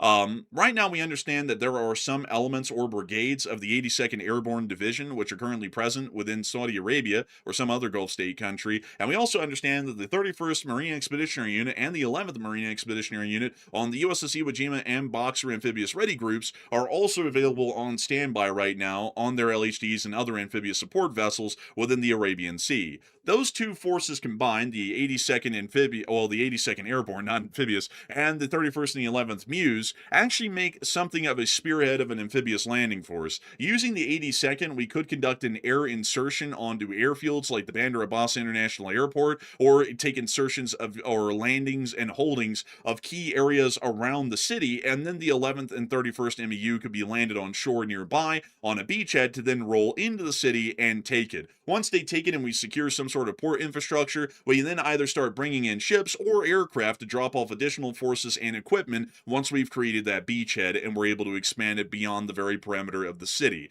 So in theory, we actually have the forces that are there right now for a very limited beachhead. But I would say that those forces would be facing quite a challenge, considering that if they landed at Bandar Abbas, they have them and the entirety of the Islamic Republic of Iran to contend with. That's a pretty big problem. However, if they landed on an island like Qashem, that's great. There's not really a lot of Iranian forces there. There's really no way for the Iranians to reinforce them or supply them easily, because they have to bring everything over by ship to the island, including additional manpower, meaning that the U.S. could isolate the Iranian forces on Qashem, Larak, and Hormuz Island and take care of them quite easily and make these landings much more successful, taking far less losses and achieving hopefully a little bit more in the strategic overview, at least in my thoughts, for the amount of losses of equipment and resources we would be using. Yeah, I think some people are underestimating how many forces we actually have in the region right now. I think the last number that I heard about was about 50,000 troops in total in the entire Middle East area right now that are available for operations on Iran. So that's a hell of a lot of troops in the area, 50,000 in total, and that's spread out amongst multiple Marine Expeditionary units, ships, Air Force assets, bases. I mean, we have a lot of assets there right now, so it's not like we'd have to prepare for months. Most of the stuff's already there.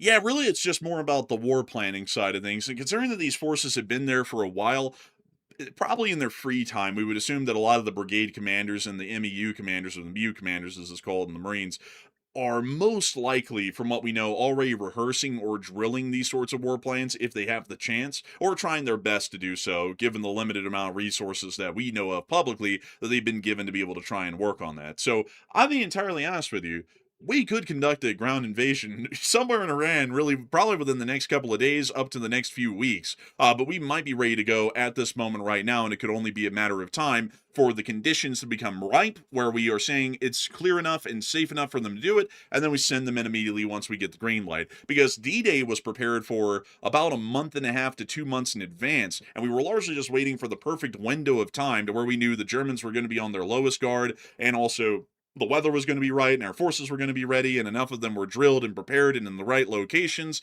And then once all of those things were in place, all of the little red lights turned green. We got the giant green light, and then we said it's go day, and that was June 6th. And so it could be very similar for a landing operation against Iran. So I hope that does address that the best I possibly can. A great live chat question, by the way, AJ in Virginia. And a huge thanks to you once again for that unbelievably massive support, Richard Agur, and helping this channel to keep on running. Now, before we get on to the next question, we actually have breaking news coming out that Iran has just launched ballistics right now. Matthew, what information do we have on those launches? Okay, so we're seeing that Iran's conducting what's somewhat of an unusual attack. It looks like they're conducting a complete daylight time attack right now, or a daytime attack is a better way to describe it. We're seeing at least 3 missiles being launched from the Bushehr province. I'm hearing some rumblings that some more missiles might be launched from somewhere else inside of Iran too. So we're seeing at least 3 here from Bushehr. So we don't know what the target is. I have to say that every single time because sadly we can't really narrow down where these are heading just from the launch site. They could be going anywhere. So at least 3 so far. It could be going for Jordan again. Interesting. I think I'll be honest with you. With this being in Bushehr, I think they're trying to get the shortest flight time, almost like min range. They might be trying to attack Bahrain or Kuwait, maybe, because this is like right there. Bushehr is right there, smack dab between Bahrain and Kuwait. So I think they're trying to go for minimums on their missile range and try and make the impacts as quick as possible from launch to give as little alert time, and hopefully see that their attacks have a higher success rate of getting through the interceptors. Yeah, it could be, maybe. It's just kind of hard to predict because sometimes we'll say oh, it's heading for Bahrain or Kuwait. Then it goes all the way over to Jordan or something, and we're like, oh dang, it went for Jordan. That's kind of crazy. But it's a daytime attack though, so usually Iran likes to attack at night. But for some reason, they've decided there's a juicy enough target out there that's currently apparently vulnerable for them to attack during the day, which is kind of unusual. Also, CENTCOM's claiming they wrapped up strikes, but I would expect that we might see something go down. Maybe, possibly. We'll have to see. Yeah, we'll definitely have to see. But very interesting developments that we're seeing right now, without a doubt. But with that breaking news out of the way, it's now time for us to get on into the next one. What do we got? So our next super chat here is going to go to none other than Ghost Maker. And thank you, Ghost Maker, for that $100 support right there. Also extremely generous of you, and we do appreciate that, by the way. I think that might be one of your first supports right there. And it said, take one from the chat. And a big thanks to you for the support and helping this channel to keep on running and making this thing possible, Ghost Maker. We thank you incredibly for the support and helping this channel to keep on running, because it is folks like you who help to make this thing possible and help us to keep this thing running. And so we will make sure to take one from the chat in your honor. So Matthew, what do we got? So this one from the chat is going to go to none other than Scott Morton. He said, it would be most likely that if the U.S. does any type of ground operation on Iran, that we'd see special operations raids, right, Enforcer Matt? And I don't know. I really don't know, to be honest with you, Scott. If the U.S. is successfully able to isolate Bandar Abbas, and cut off all the incoming, feed routes on the highways, and are able to cut off, the railway infrastructure, the trucking infrastructure, and things like that, it's very possible that the U.S. could simply bombard Bandar Abbas and weaken it so much that maybe Special Operations Forces could go in there and try to do something. But if they're trying to hold the area, I think they're going to need more to special operations to hold the area. If their goal is to simply get in there and, I'll be honest with you, I'm not even really sure what they would do with special operations forces solely going into that area. It would be a little bit too difficult to hold anything. And also, unless they're going in and getting out quick, I'm not really sure what they're doing. But Enforcer, what say you? Special forces are generally never designed to take and hold ground permanently. Special forces are usually designed for specific insertions behind enemy lines over extended periods of time to conduct reconnaissance and sabotage operations against greater enemy forces, and to try and cause confusion in the rear lines, and also divert a larger amount of an enemy's forces into the rear guard or policing actions to try and combat the special forces teams, at least in most conventional senses in a larger conventional war. Or the special forces are made for special insertions, like in the modern day, in counterterrorism or counterinsurgency operations. So generally they're not really well tuned or designed to say land on Kashem and have them as the main force trying to hold the place down. That's really more so for conventional forces. Now, special forces could be involved in that operation to conduct rapid insertions in the midst of a landing and cause chaos and confusion for forces, and try and knock out key infrastructure like communications hubs throughout, say, any of the invaded areas like the islands like Kashem, Ormuz, Larak, the Tombs, Kish, and all of these areas. but generally they would not be staying there for long. They would go in to strike directly at an objective. They would strike the objective and destroy it, or they would fail and be repulsed, and then they leave immediately. So I would say that we could see raids, but we would certainly not be seeing any raids if I'm understanding the question. I think the way Matthew understood it as well. We would never see any special forces being landed like the SEAL teams, just like all of the SEAL teams, including the dev unit or the dev team, which is SEAL Team 6, just getting dropped there to hold all of the territory. Like that certainly wouldn't be happening.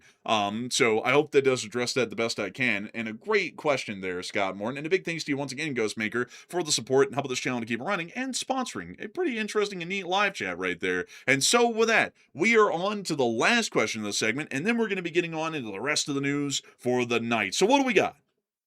All right. And also, by the way, just as a quick PSA, I am seeing the developments in Moscow right now. It appears to be that there's something going on there with the ongoing Ukrainian drone attack. We're not really sure exactly what's been hit, but it looks like there's some more hits in the Moscow Oblast. We'll save that for just a minute. I'm going to wait for some more confirmation about that before we actually report on it for a fact. But I am seeing that, though, just to let y'all know. But for our last super chat of this segment, this one goes to a channel legend. It is BC Skyman. He puts in a $200 support. And a huge shout out to you, BC Skyman, for the largest super chat of the night, and also extremely generous support, and we do appreciate it very, very much. And BC Skyman said the main three islands that help control access to the Strait of Hormuz, they believe that the islands of Abu Musa and the Greater and Lesser Tumb will be taken by the U.S. Marines. And great job, guys. Yes, I think that they will be. We're always talking about Qasem, Larak, and Hormuz here on the channel because those are really the ones that could provide an air defense barrier against most Iranian anti-ship and maritime attacks, which are conducted inside the Strait of Hormuz. But Abu Musa, the Tombs, or the Thumbs, as I like to think of them because it sounds a lot like thumbs, the Greater and Lesser Thumbs, could be taken by U.S. Marines, although generally, I have a feeling that if we took them, there wouldn't be a large holding operation there for long. There isn't really much to speak of on these islands rather than the airfields, and so generally all the Marines would want to do is get up on that island, wipe out the IRGC forces and the Iranian armed forces that are there, or force them to surrender, and then evacuate most of the landing forces afterwards and keep a minimal force there to just try and hold down the islands and deny the Iranians from coming back. If anything, they might just be remotely controlled, where the U.S. Navy makes sure to keep a constant eye via reconnaissance on any Iranians that are trying to head back to the islands, and any Iranians that are trying to will get hit and destroyed, possibly by ordnance fired from those very drones, giving us a remote ability to make sure that the Iranians are denied any usable access to these islands or any usability of them. There's also a couple of islands out here as well, including Syria and Farour, which are also controlled by the Iranians, but Farour quite literally has nothing on it. I don't even think the Iranians are here really to speak of, because there's a couple of houses, one large fishing boat, and then also well, would you look at that? Would you look at that, Matthew? Look, 3 IRGC fast attack boats right there. Son of a bitch! This is right out in the open. Captain, I think we gotta take this island, man. Well, okay, so we're taking this one.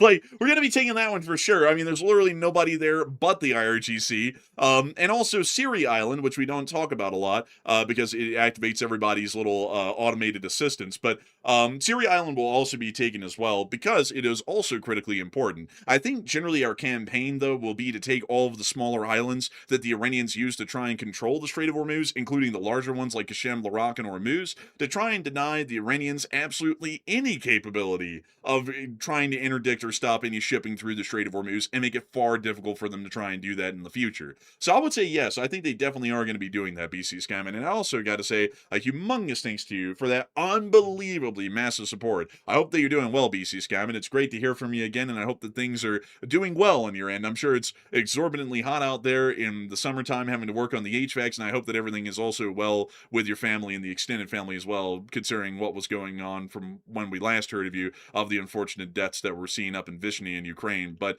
a humongous thanks to you so much once again. I thank you greatly for that, and thank you so much for the kind words and help with this channel to keep it running. You're an old guard and a channel legend, and we're always greatly appreciative of folks like you still being around with us, still watching the show, and we're all rooting for you over here on our end at Enforcer HQs. And so a huge thanks to you so much once again. And with that, it is now time for us folks to move on and into the rest of the news that we have for the night. Now, before we move on to the rest of our Middle Eastern news, I do want to just quickly check with Matthew here. Do we have any real updates going on in Moscow right now where we might need to do some whiplash real quick and tell everyone what's going on up there and then hop back down here, or can we just move on through the Middle East? So probably no urgent need for any liplash, but we do see here that there are drones pouring into the Moscow region. We did see that allegedly maybe the Wildberries distribution plant was hit. We saw some video suggesting that it was hit, so it appears to be that could be one of the impacts there. But it's literally just drone after drone after drone going into the Moscow Oblast. So we'll return back to this a little bit later. I wouldn't cover it right now, but just to let y'all know, Moscow is apparently under a pretty big siege right now. And that's quite nice to hear. Beautiful to hear. But moving us on from that, it's now time for us folks to get on and into all the rest of the news that we have for the day. Now, I'm going to tell you this. I'm going to cover Saudi Arabia first, but Jordan's got very big news coming out of it as well. It's just that we need to go to Saudi Arabia because it's the bigger story of the two. And Matthew, if I remember correctly, you have a Saudi Arabia poll to work on. And considering You that this want the is one? You want the one about what's going to happen or what Pakistan's going to do? I want the one on what Pakistan's going to do. I think that one's the one that's going to be more interesting because we've never had to ask that question before. But it's now time for us, while Matthew gets that poll cooking up, to get on into why we need to even run a poll on Pakistan. To give you all a little bit of background, Saudi Arabia and Pakistan are actually quite concerned, as a normal occurrence of business, of the Islamic Republic of Iran. And recently, about a year and a half ago, we actually heard that Saudi Arabia entered into a nuclear defensive pact with the Islamic Republic of Pakistan, meaning that if Saudi Arabia or Pakistan was attacked by any external force whatsoever to speak of, either party could try and call upon the other as a part of the defensive pact to come to their aid in common defense against an enemy. This also allows for the Islamic Republic of Pakistan to extend a nuclear umbrella to the Kingdom of Saudi Arabia, to where if Saudi Arabia was attacked with nuclear arms, Pakistan would respond and attack the attacking force with their own nuclear arms on the behalf of Saudi Arabia. When this was originally made, a lot of people went, well, what is this pact for? And some people said, oh, it's against the Chinese. And then some other people said it was against the Indians. We were the first on this channel. There was very few people out there in the open source intelligence world and the analysis world that were on our side with this. But I was the one who said way back then on air, oh, this is definitely against Iran, because Saudi Arabia knows that Iran is a threat, and so does Pakistan as well. And considering that Iran could make a nuclear weapon at some point in the future, Saudi Arabia is trying to get some form of real nuclear protections against that threat. And so we did see that today that's finally come into play.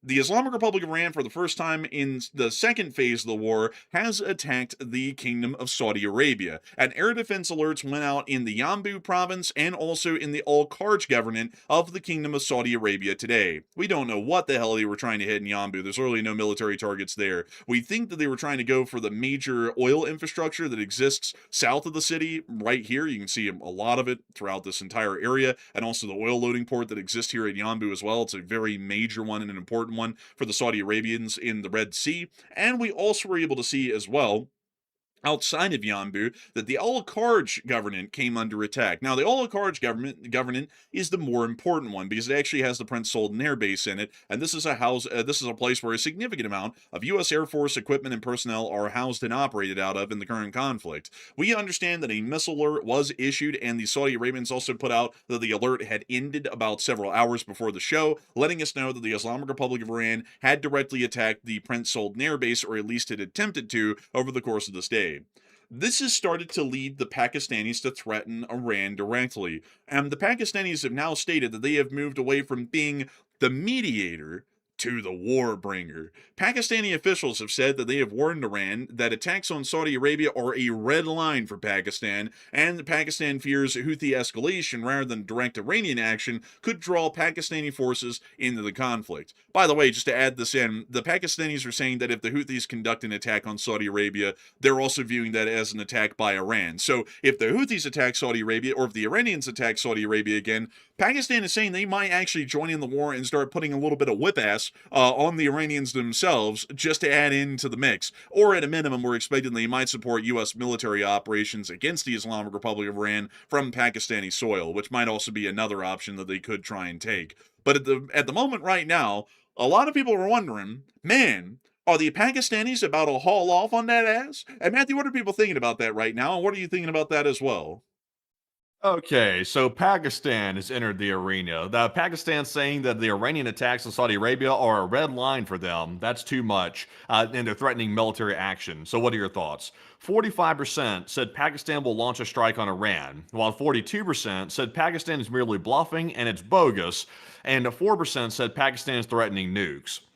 So this one right here, I'll be honest, folks. My initial reaction to this was almost laugh out loud. Pakistan isn't doing anything to Iran. They're simply not. The last time they were speaking to the Iranian officials, they were calling them their brothers. So if that's still your brother that's attacking the Gulf states and hitting all the civilians in the Gulf states, which are also your brothers, then what kind of brother are we talking about here? I mean, what are we doing? I would say Pakistan's bluffing. I think this is bogus. They're trying to make it seem like they're honoring their commitment to Saudi Arabia, but they're not actually going to do anything. I don't think they're going to do that because they know they'll be bringing on hell on Pakistan. Iran will start launching attacks there too.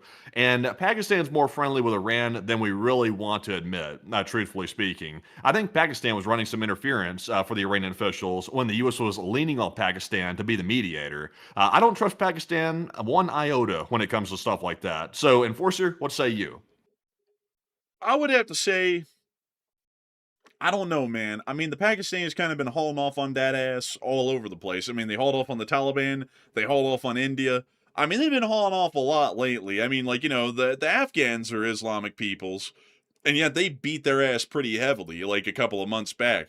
And then, the Indians are Hindu generally, or a myriad of different religions, Sikhs, Hindus, and whatnot. But they hold off on that ass as well, with really no disregard, even if India was a nuclear armed country and they were as well. So I would say it's actually not that far out of the question. They might haul off on that ass and start going on the Iranians at some point in the future. You think? I think it's possible because the fact that they went up against the Taliban, which is Islamic as well, I mean, basically a brotherly nation just like Iran, and the fact that the Taliban went against their interests by supporting the Balochistan terrorists, letting them cross the border and attack Pakistan, they bombed them over that. I'd say it's not really out of the question. They might do the same thing to Iran. I don't know, man. I don't know because I don't have any faith in Pakistan when it comes to stuff like this. Like, don't they have a written agreement to like come to Saudi Arabia's aid, like collective defense? They have an agreement with them, right? Yeah, they have an agreement. Also extends to nuclear protections as well. They extend a nuclear umbrella to Saudi Arabia. Yeah, I thought so. I think the only reason Pakistan's really saying something here is because they're trying to make it sound like they're not backing out and just completely, reneging on the agreement that they have. I think they're trying to do that for appearance sake. But do you really think they're going to attack the Iranians? I mean, the Pakistanis were literally just running interference for the Iranian government on behalf of the United States, while Iran was literally attacking, like I said, their brothers in the Gulf states. I mean, Pakistan says they love all the Gulf states, they want them to be safe, but yet, their brothers inside of Iran were attacking the other brothers. To me, it seems like Pakistan's got a bit of a preference toward Iran. They're very Oh, friendly with them when they show oh, up. Very Matthew. friendly. It's more. I know you're about to say it's a facade. They're trying to keep that up for appearances. I think there's more to it than that. Oh, Matthew, I'm not about to say it's a facade. You're trying to put words in my own mouth. I'm about to ask you a question. Weren't the Pakistanis very friendly with the Taliban while the U.S. was fighting the war with them over the last 20 years or so? Weren't they allowing like a lot of weapons to cross over from Pakistan via the Khyber Pass into Afghanistan to support the Taliban? And weren't they kind of running a little interference for them and Osama bin Laden as well? Oh, we don't know where Osama bin Laden's at. And yet they still went off on their ass when they finally went up against Pakistan about over the last year and a half, and the Pakistanis just started to bomb the hell out of them. I mean, wasn't that the case? It was, right? Yeah, I mean, it was the case. I know what you're getting at here. You're saying that Pakistan can change. They can be very friendly with the brothers, so-called brothers in these countries, and then flip on a dime. But it's different though in this case. Iran's a much more formidable force than the Taliban will ever be. The Taliban are still ragtag. They may be the official government inside of Afghanistan at this point, but they're still ragtag. They're very loosely organized and they're chaotic. It's very chaotic. Now, granted that the Iranian government is not well put together, but compared to the Taliban, Iran's on a whole nother level. Like it's a whole different thing. And also Iran has a bunch more ballistic missiles and capabilities that the Taliban simply don't have. So I think it's a different story here. But Matthew, let's think about that as well. All right, Iran is definitely a much bigger fish to fry than Afghanistan. But wouldn't you say that India, a nuclear armed power with an economy far larger than Iran's and a military far larger and on paper far more formidable and advanced technologically than Iran's, was certainly a greater opponent, yet Pakistan still went to war on their own volition against India, and not only that, hauled off on that ass.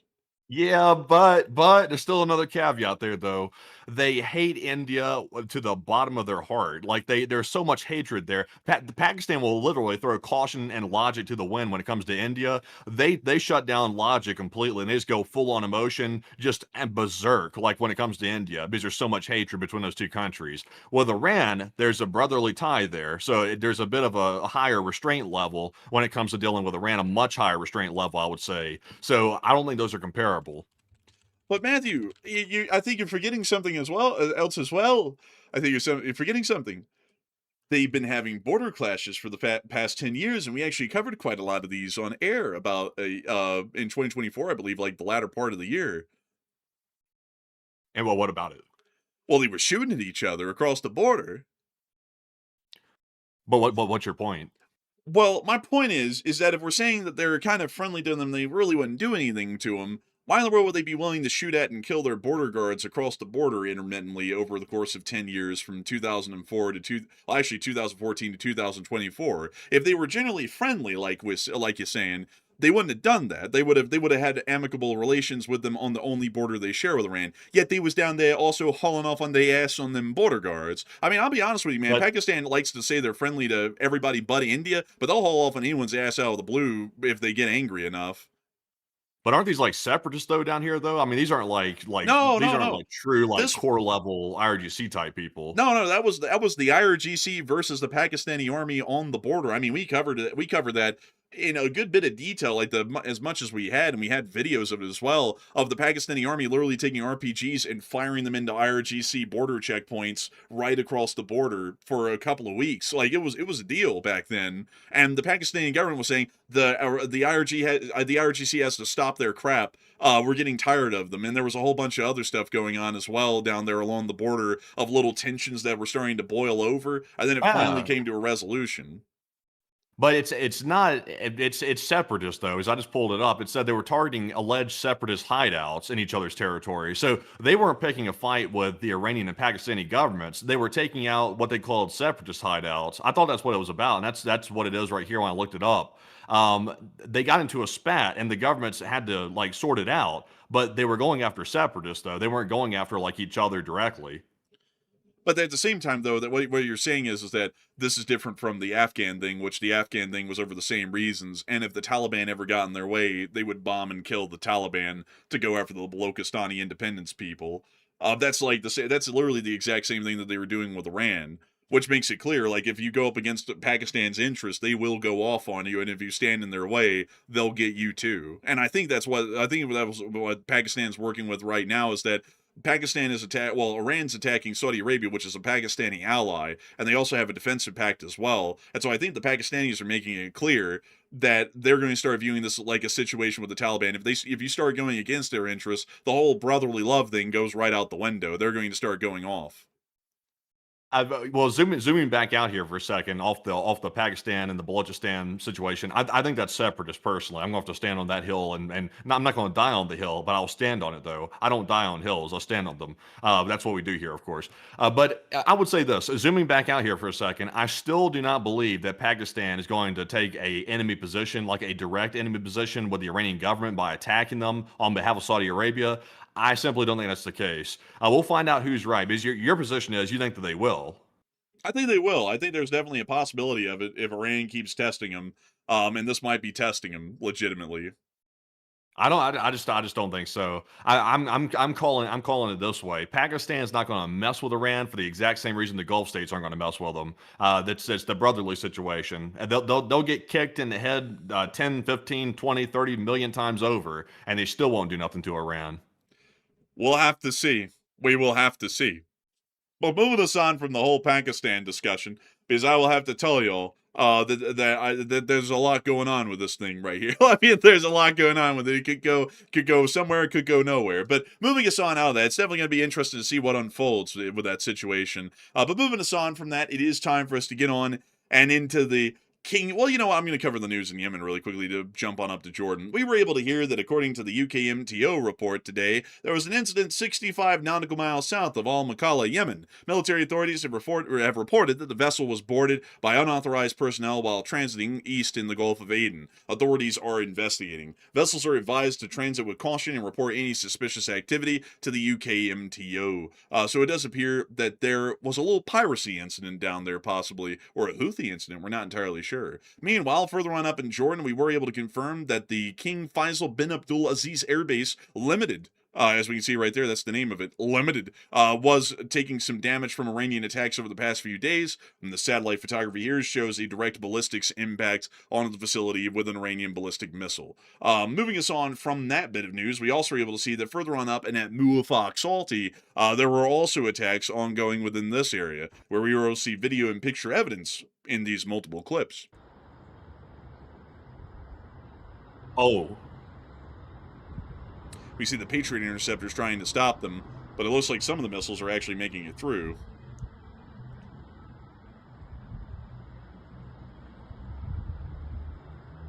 I heard some reports earlier that they were having some air defense issues inside of Jordan, and that's why some of these got through. I think so, sadly.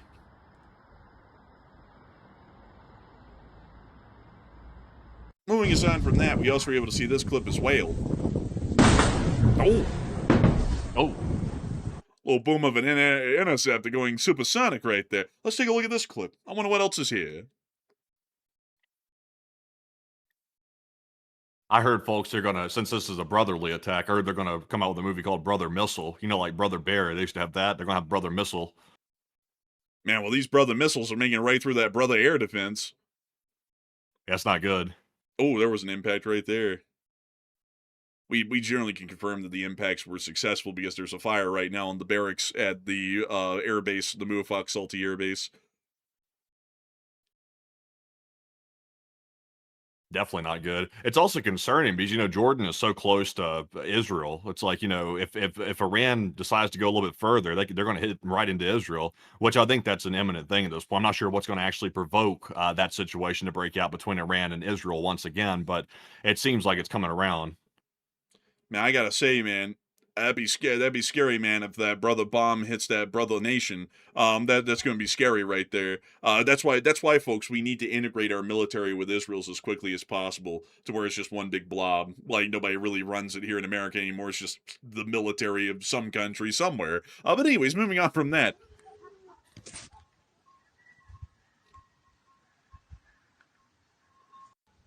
That's the end of all the clips from Muwafaq Salti from recent. We also were able to hear that, unfortunately, in prior attacks, several U.S. service members have been injured from the attacks on the Muwafaq Salti airbase, according to multiple U.S. officials who spoke to CBS News today. And we also were able to see the fire at Muwafaq on firm satellite, which we just talked about a little while ago, and the incoming Iranian missiles on this small clip as well.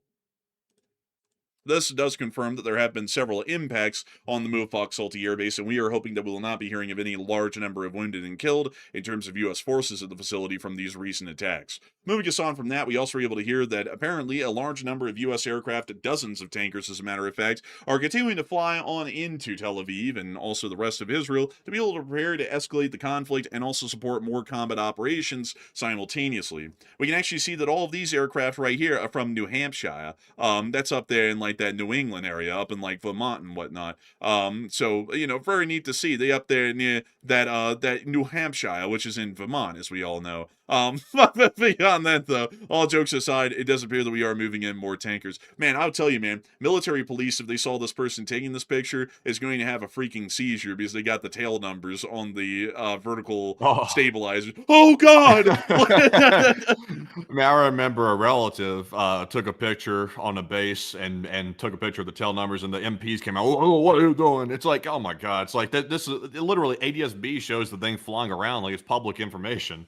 This is an operational security violation. Meanwhile, at the air show, haha, take pictures, everyone. It's like, also, it's like Flight Radar 24 kind of gives the numbers, like, just straight up. Like, let's go look. You know, just, you know, once again, folks, we got to make sure that operational security isn't going to the point of stupidity here.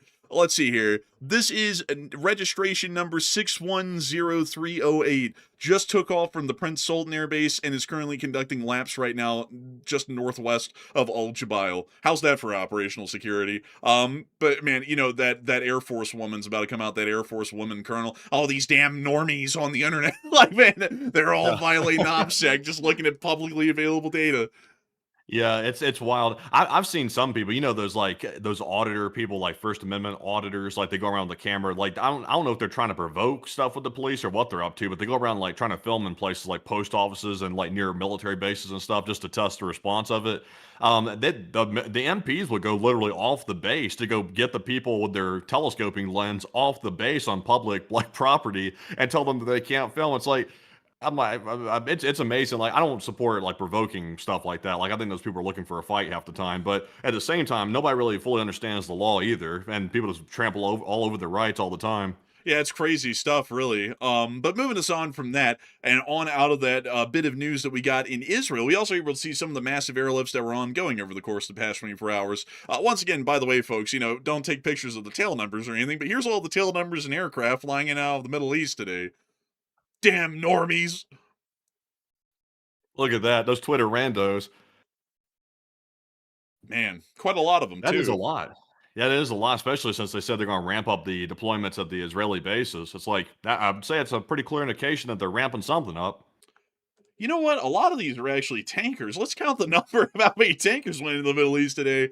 So starting here, here's one. We're starting the count on 1, 2, 3, 4.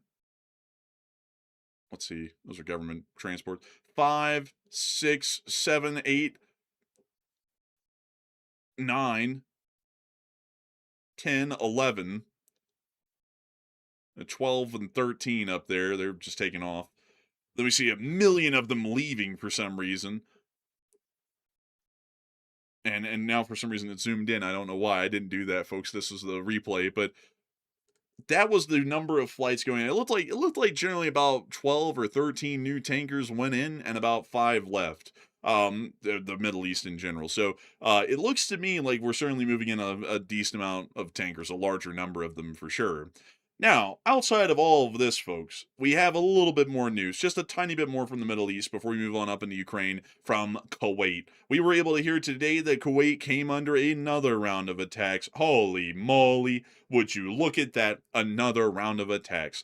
We also were able to hear that there was some interceptions ongoing over air, but not a lot of them were successful. We were able to see some ATACMS firing earlier on stream, which we already showed, and we also were able to hear that Kuwait did announce that there was damage today to a power generating unit and a water desalination plant along their coastline. We also get to see that the Kuwaiti Minister of Defense visited the wounded today in the hospitals, and I'm not going to lie, folks, they got them hospitals on fleek in Kuwait. I mean, hell, these are some high-end hospitals right here. They got that ultra-fluorescent light. It's free? Yeah, I think so. I think they have subsidized healthcare in that state.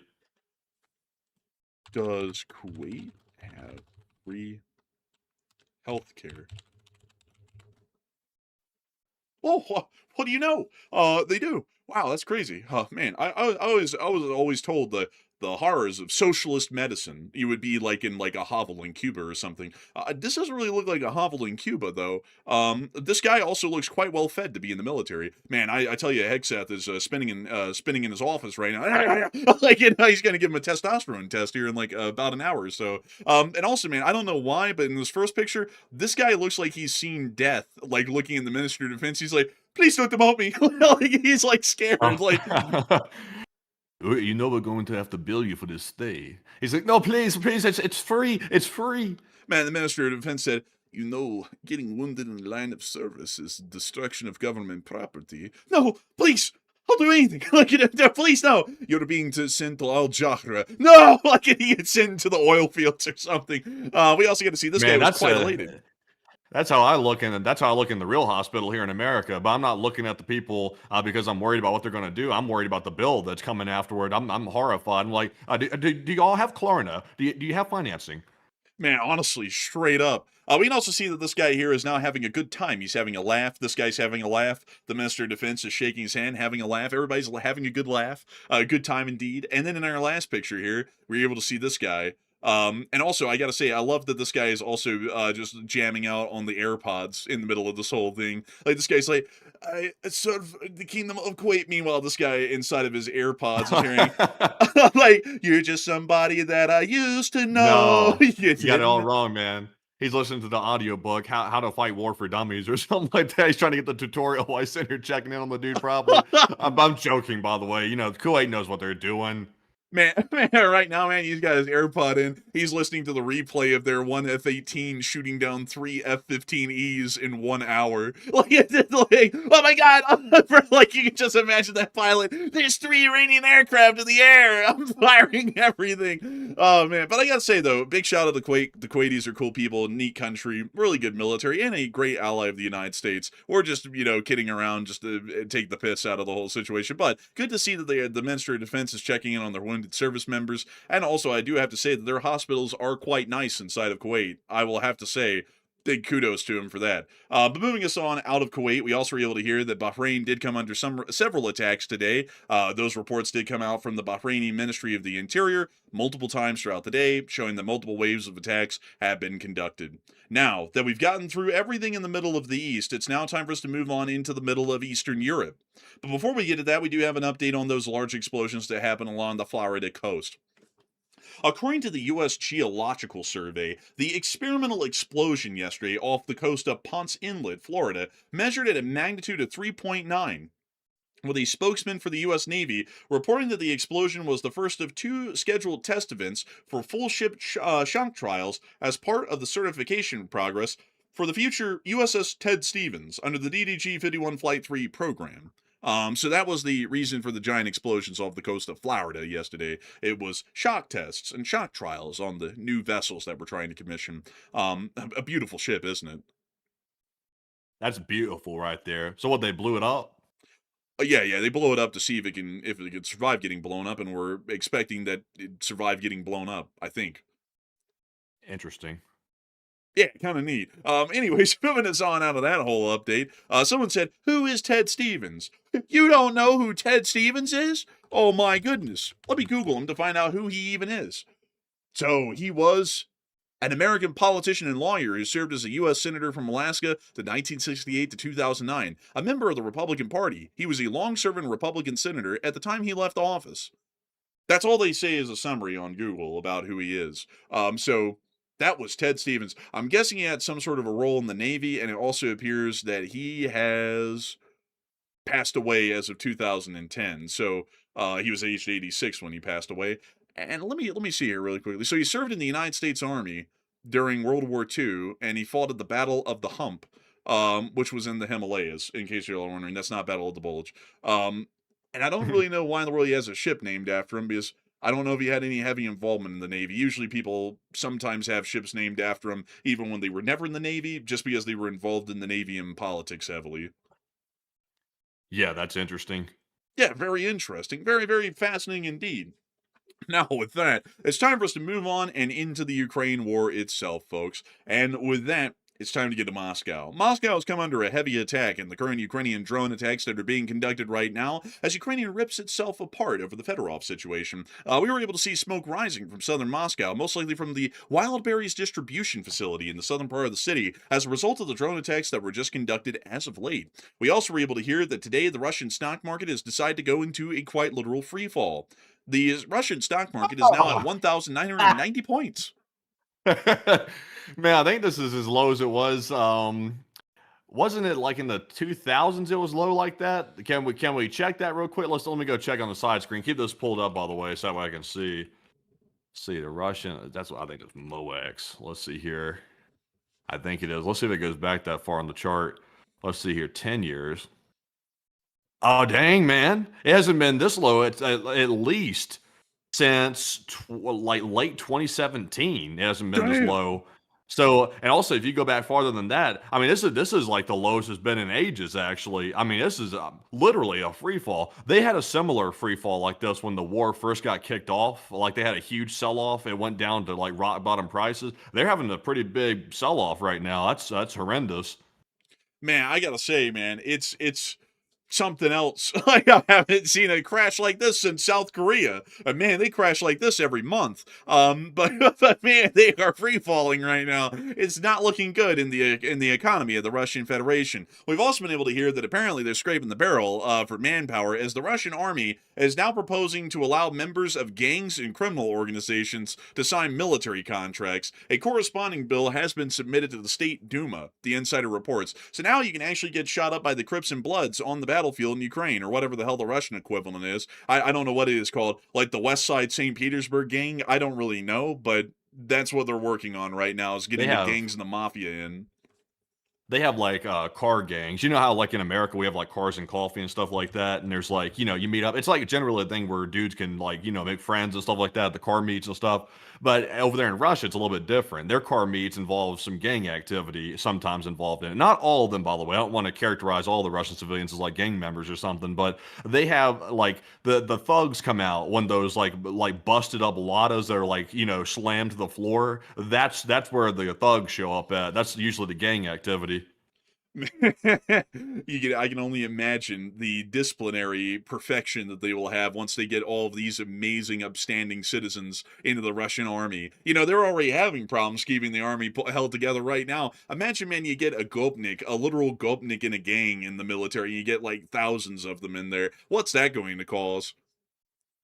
I don't know, man. Like, probably trouble, really. But they treat everybody like a criminal in the military. I mean, they treat them like dog doo doo out there. I mean, the Russians are putting people down in pits and putting wire cages over it and stuff, and leaving them down there to starve. They're taping people to trees and letting the flies eat on them. I mean, everybody in there is getting treated bad, no matter who you are. Man, also another question, Matthew. They're saying that they're going to be letting in, gang members and mafia members. So when's Putin going to sign up? Oh, yeah. Oh, nobody in Moscow is going to get conscripted, I'm sure, because they don't want to rile them up too much. Yeah, I guess everybody in Putin's inner circle and Putin is going to be signing up for the military next week if they're all taking in mafia members now. I mean, aren't they like the top guys? Sure they are. Sure they are. But anyways, moving us on from that, we also have been able to hear in the surrounding areas outside of Moscow that up in Tver, it appears that there was a little explosion. А там что-то ебанули. They were waiting for gas. Well, that's the end of that clip. We also were able to see another clip of an explosion near Vladimir.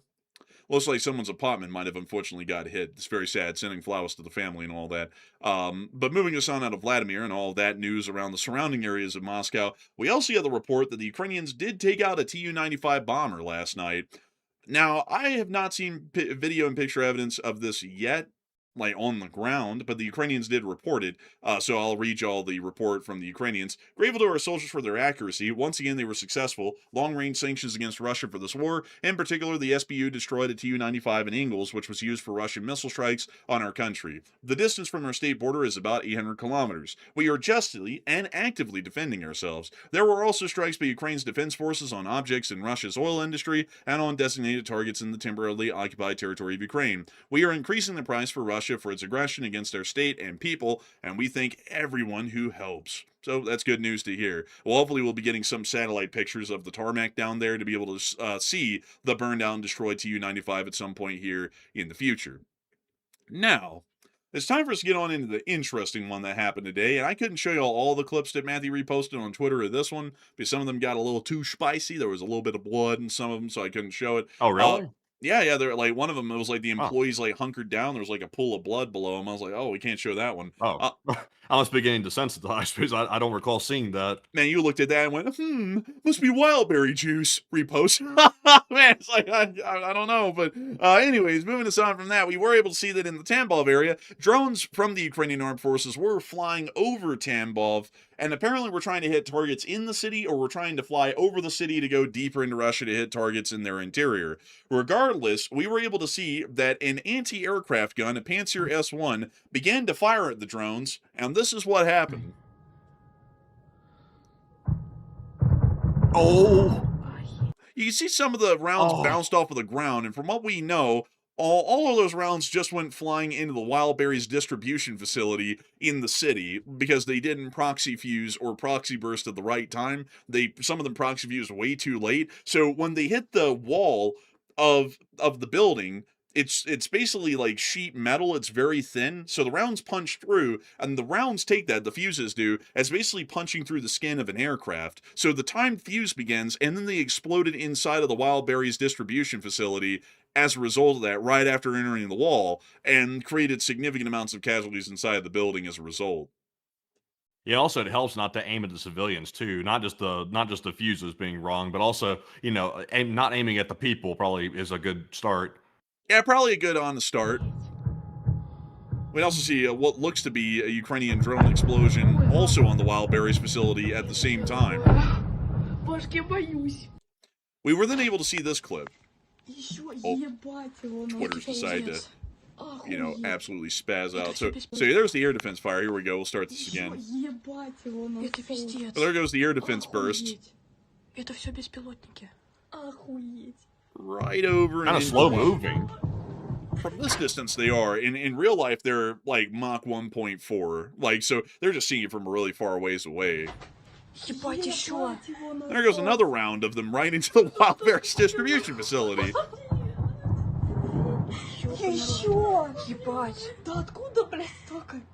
And by the way, folks, tell me you got that close up. Tell me you got that close up video, like where the dude's standing right there on Wildberries.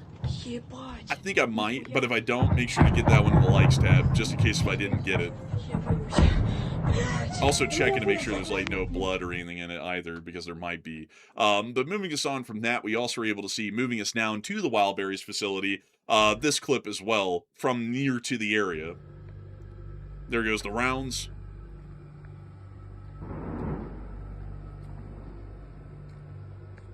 So this guy just walking right around. It's like, dang, that's crazy. They're like blowing up in the tree line. This is the one, by the way. These are getting a little bit closer. Oh. Those are right outside of the facility at this point. Well, these are coming kind of close. Oh, and these are in the facility now. Whoa!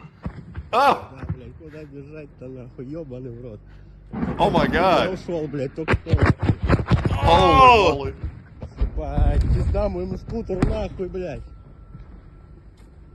Holy crap. He's freaking out. He is. So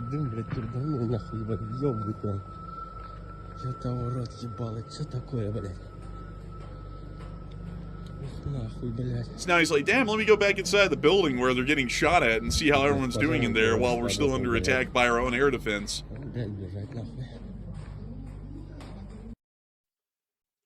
That's crazy, man. It's like, what do you do in this circumstance? Like, do you just, like, stand out there and hope it doesn't hit you, or, like, run, or what? Like, it's hitting the whole place. I don't even know, man. Like, it's beyond me, even. But here's a couple of the clips that we also have from other employees that were in the area. You see a little fire started from one of the rounds. Apparently some of them landed in the parking lot.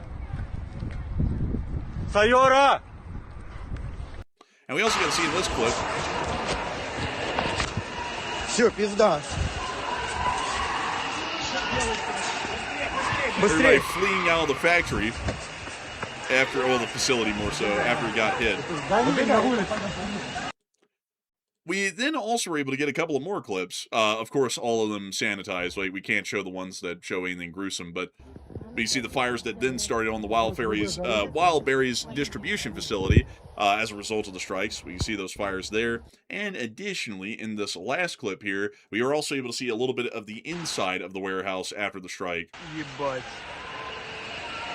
Oh, wow. Pretty wild. Oh, the screaming definitely helps, by the way. Definitely. It always helps. Like when the power goes out, Like, you just got to do it. Like, every once in a while. Sorry for blowing out y'all's eardrums, by the way. But anyways, that was what happened down in the area of Tambov today at the town of Kotovsk, near to the Wildberries distribution facility. Generally, we understand that more damage was caused by the Russian air defense trying to shoot down the Ukrainian drones than was actually caused by the Ukrainian drone itself. So give it another round of applause. The Russian Federation, once again, dominating the battlefield of attacking innocent people, whether they be their own or Ukrainians. They seem to have a good knack at that. Moving us on out of all of this internal news within the Russian Federation, and moving us a little bit farther back and on into the greater big picture. A lot of people are talking about what the Russians are going to be doing over this possibility of a verge of full-scale unrest because of these fuel shortages in Russia and everything else that we're watching at this point, like the stock market crash, the Russians firing air defense into their own civilians, and all of that. And Matthew, what are people thinking about that, and what are you thinking about that as well?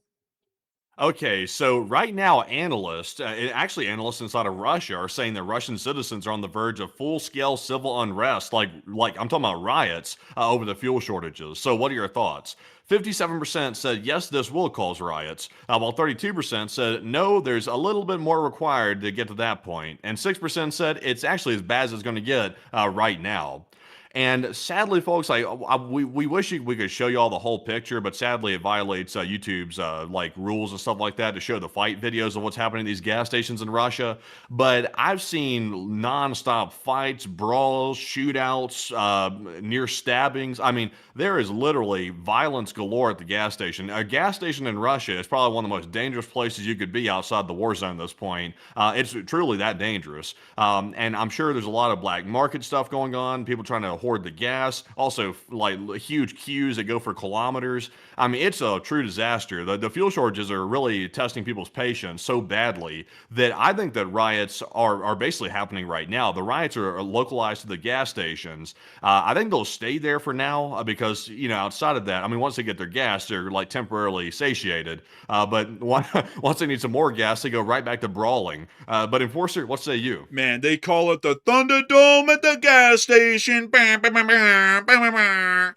gotta say, man, I think it is basically almost in the state of riots right now. It's just that they're not directed at the government; they're directed at each other. It's basically brawlhalla at the gas stations, and that's why we really aren't showing clips of that anymore. Is because those are the only clips left that are coming out every day, or people just getting into slugfests at the gas stations. So generally, I would say that it's definitely going to be causing civil riots directed at the government at some point eventually because the tensions are so high they have to boil over directly against the government at some point here very soon. So I'd be with the 59% as well. And so with that, I hope that does address that the best we possibly can. And also, really quickly, folks, just a nice reminder for everybody in the chat, really quickly, that we have a rule that we do not discuss religion or politics here on the chat. If you're a Christian, that's great. If you're a Muslim, that's great. If you're not any of those and you don't believe in anything, that's great too, but that's really more so your own personal business. That's not the business of literally everybody living and alive to be able to hear you in the chat. Also, if you're a Republican or a Democrat, that's great, but that's more so your own personal thing. That's not for everybody to know in the chat, and also try and create the holy wars and also the political uprisings in the chat either. Those sorts of discussions are heavily discouraged, and if they continue, they do generally result in a ban. So just making sure to give everyone their warning, just in case we have people new here. We don't talk about stuff that turns the chat into the Crusades, the Jihads, or some sort of a fascist or communist uprising. We don't get any of that here. But anyways, moving on from that and on into the rest of the news that we have for the night, we have been able to see that there have been some more interesting attacks conducted by the Ukrainian armed forces within the Black Sea against Russian tankers. If y'all notice, these attacks have moved on from the Sea of Azov to the Black Sea because there are literally no ships left in the Sea of Azov. All of them have either been hit and knocked out, or they have fled into the Don River. But here's the clips of the attacks that have been conducted in the Black Sea against some of the tankers that are still out there.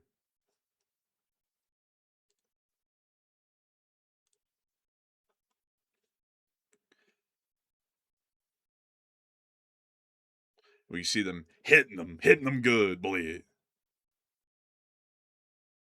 Oh, what is this? A ship? Oh yeah, this is a ship. Oh, holy ship. Look at that. It was a ship. Oh, man. Man. Ukraine's like the great value military. I don't say that as an insult. Like great value is as good as the name brand. It's just all about that brand name. They're like the great value military. They do the job at a much cheaper rate.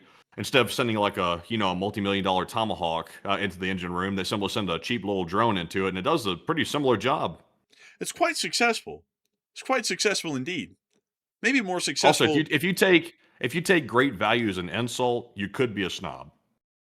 Honestly, folks, I buy great value all the time. I buy in bulk. I love No, bulk. no, I'd buy Kirkland's signature. Oh, oh my goodness. You must be wealthy. Yes, yes, yes.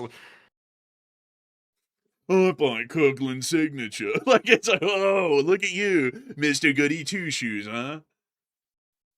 But these boats are getting slammed. I mean, these ships actually.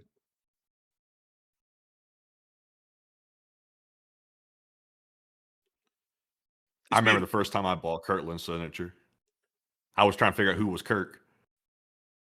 And why in the world do they own so much land?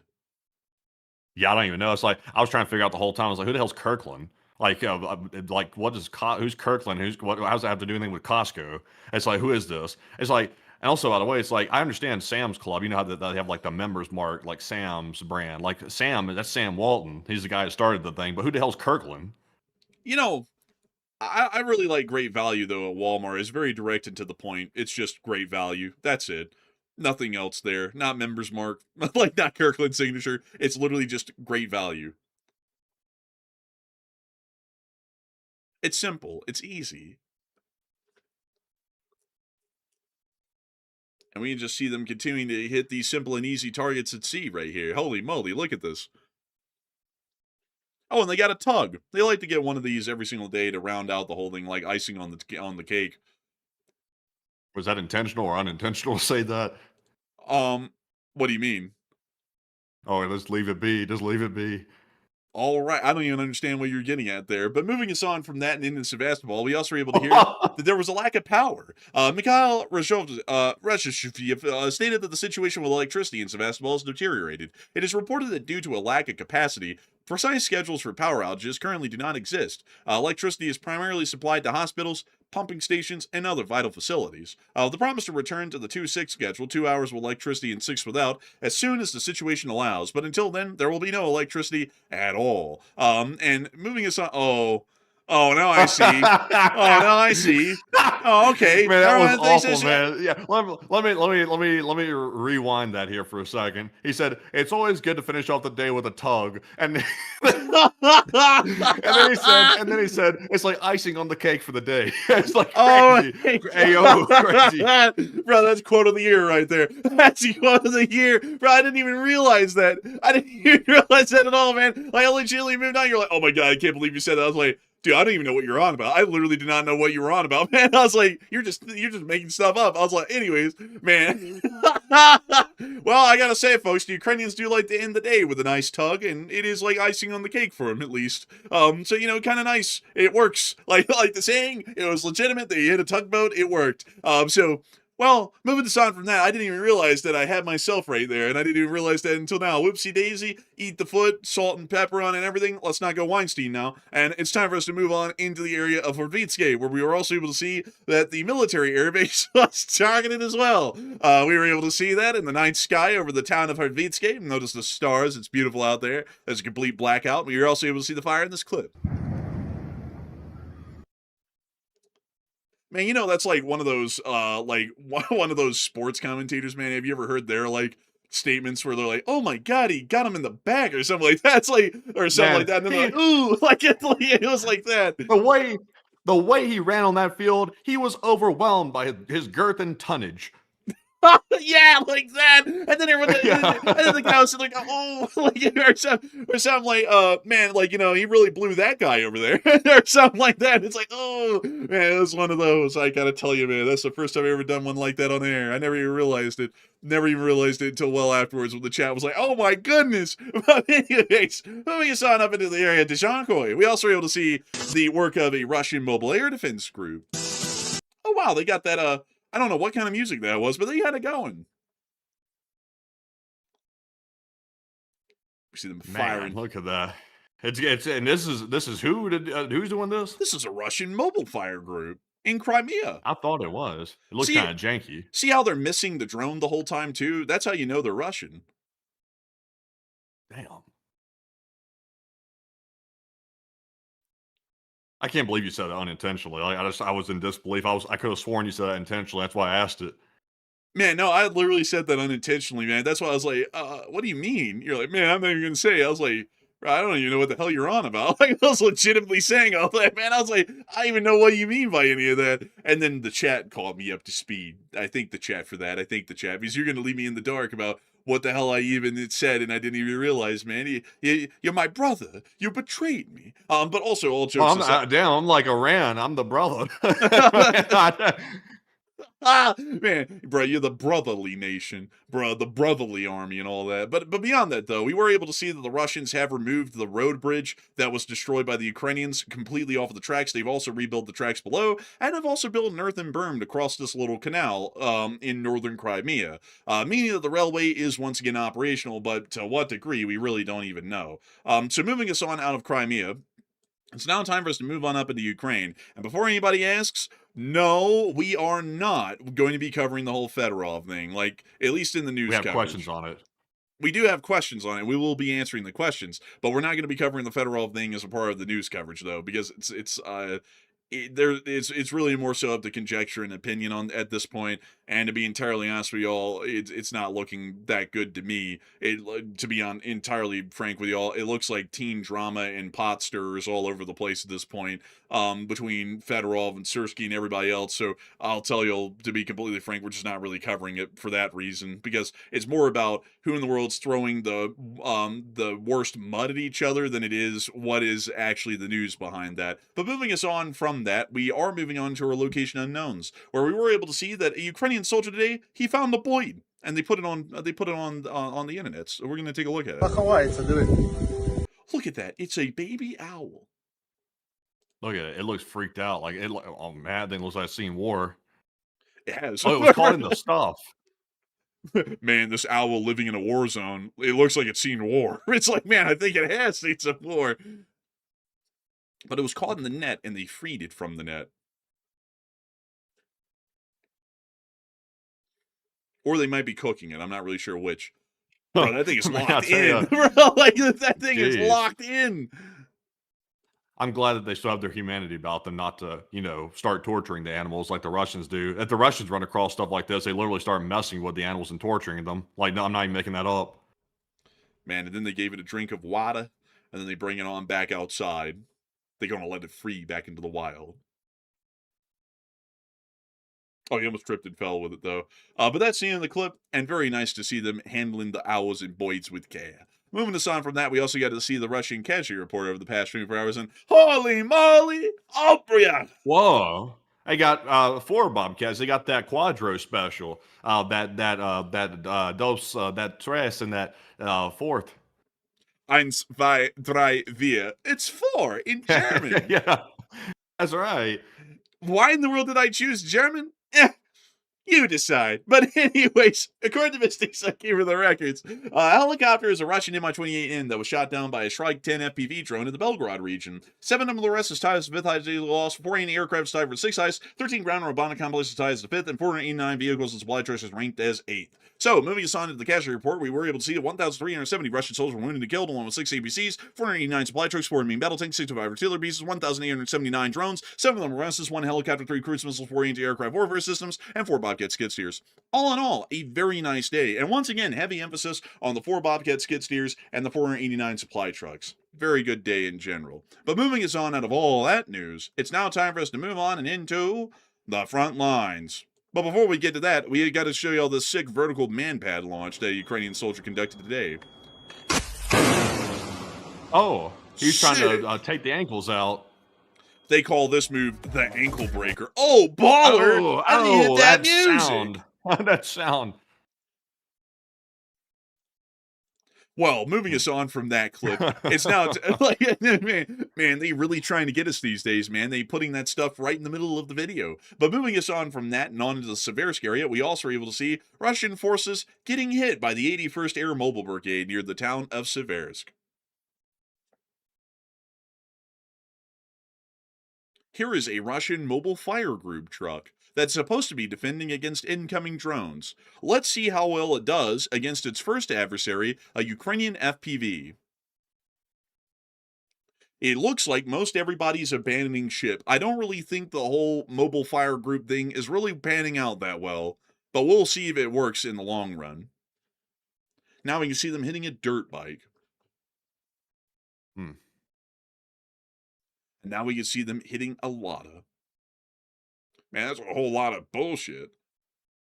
Well, that's the end of that clip. Moving us on from that and into the town of Seversk, we also were able to see the 108th Mountain Assault Brigade also doing its work against the Russians today and giving them a little bit of a once-over. There goes the Buhanka. I can't wait to get to this Fedorov business. People are foaming over this right now. Oh, well, I mean, Fedorov this, Fedorov that. I mean, it's just great to watch, folks. A country fight for 4.5 years through a war against basically the modern equivalent of Nazi Germany, and now they're going to try and tear themselves apart from the inside out, and possibly let the Russians win as a result of the fallout, just so that way they can fix one perceived injustice to allow the literal living embodiment of injustice to possibly win over them. Kind of a little interesting. Yeah, we'll get to that. We got a super chat. I think we have actually 2 super chats on that question right there. That's been a highly contended topic, to say the least. I briefly mentioned something about my opinion on Twitter about it, and it had half the people going berserk on me, and it had half the people agreeing with me. So it seems to be one of those topics that's very touchy, to say the least. But we've got our opinions about it, and we'll get around to it. We'll probably start a firestorm in the chat, knowing how it's going right now. I tell you, folks. But you see the Ukrainians getting ready to line up another little hit here.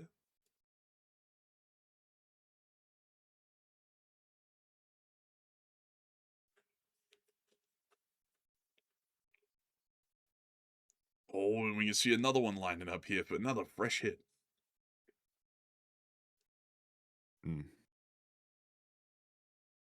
Oh, look at him. Oh, he had a lot of red bandanas on. Might be with the Crips. Or the Bloods, maybe. I think it's the Bloods that wear red. Whoopsie daisy. But moving us on from that and down to Konstantinivka, we also were able to see the Russian forces getting hit in this direction by the 58th Motorized Brigade. Once again, to remind everyone, drone warfare accounts for 96% of all Russian casualties and fatalities on the front line in the modern day and age. So, most of our footage is drone warfare. Also, Hokey Redneck said, Matt, you were pissing some folks off over the last 1.5 years. Yeah, it happens. Like, people, if people were in our position, they'd realize you can never say something to please everybody. It's also not a good thing to do that either. It's like, why should you, Ben, just to say what people want to hear? It's better to be straight up honest. I think that's what's made people like our channel over the years, is we'll say what we think, even if we know it's going to piss people off from time to time. And it's just what it is. Honestly, that's more so the way to be. Like, just say what you actually think. Don't let other people. But you don't have to go off about it if you don't like what someone says. And that's when we go off back on people in the chat. Is when we'll say something, and then they're like, "You mother effer! I hope you rot." It's like, okay, well, kiss my ass, dude. Like, it's like I'm not gonna hold back. It's like, what do you think this is? Like, a normal business where we have to keep up customer service? Like, no, you told me to kiss your ass. I'm telling you to kiss my ass. That's how it works. But anyways, moving us on south of the Prokrovsk front, we also get to see some Russian logistics getting hit by the K2 unit. What's the saying? They say if you stand for nothing, you fall for anything. That's what they say. Man, that's what they do say. That's what they do say. I think Who said it? I don't know, but somebody said it. I think, folks, our take on this, it might be a hot one tonight. But remember, everybody, this is just our take. If you don't like it, it's okay. We're not bringing like some sort of like a political hit team around to make everybody agree with us. And y'all can't do that either because y'all don't have the ability to. It's just a discussion. You are not bound to our opinion or having to agree with it, but that also does not mean that you have to go off upon us because you disagree with what we have to say, and we also don't go off on anybody that disagrees with us, as long as it's civil. If you give a condescending tone, though, your ass going to be told off. How it works. You give respect, you get respect. You don't give respect, you don't get respect. Also, there was a man out there that said you got to know when to hold them and know when to fold them and stuff like that. Somebody said that. I think that was that card player. I think that was that guy that sung that song. You gotta know when to hold 'em, know when to fold 'em. I don't know the name of the guy though, but it was that guy. I think it was That's that guy. Kenny Kenny Rogers. Griffin. Kenny Kenny G. Rogers. No, Kimmy Rogers, not Kimmy Jimmel or whatever. It's Kenny Rogers. Like it's Kenny Rogers. Oh yeah, that's true. Yeah, it's that Hey, guy. that was that Roasters, the whole thing. I think they had a little restaurant going on there. I think it was. Hey, you want to see a funny clip? Yeah. What the? You drowning?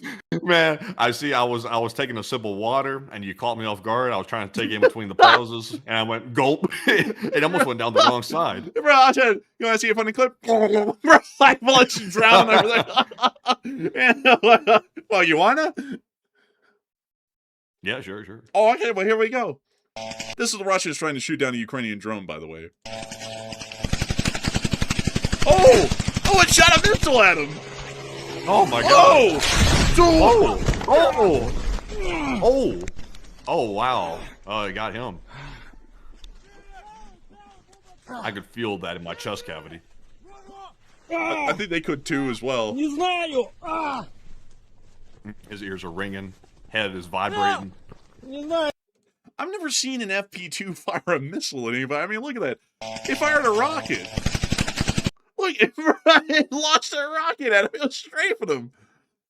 That's crazy. Man, that is nuts. I've never seen anything like that before, ever. But with that in mind, folks, we have one last clip to cover. One last clip of the 426 Marines in the 426 Marine Regiment striking the Russian forces in the Dnipro River.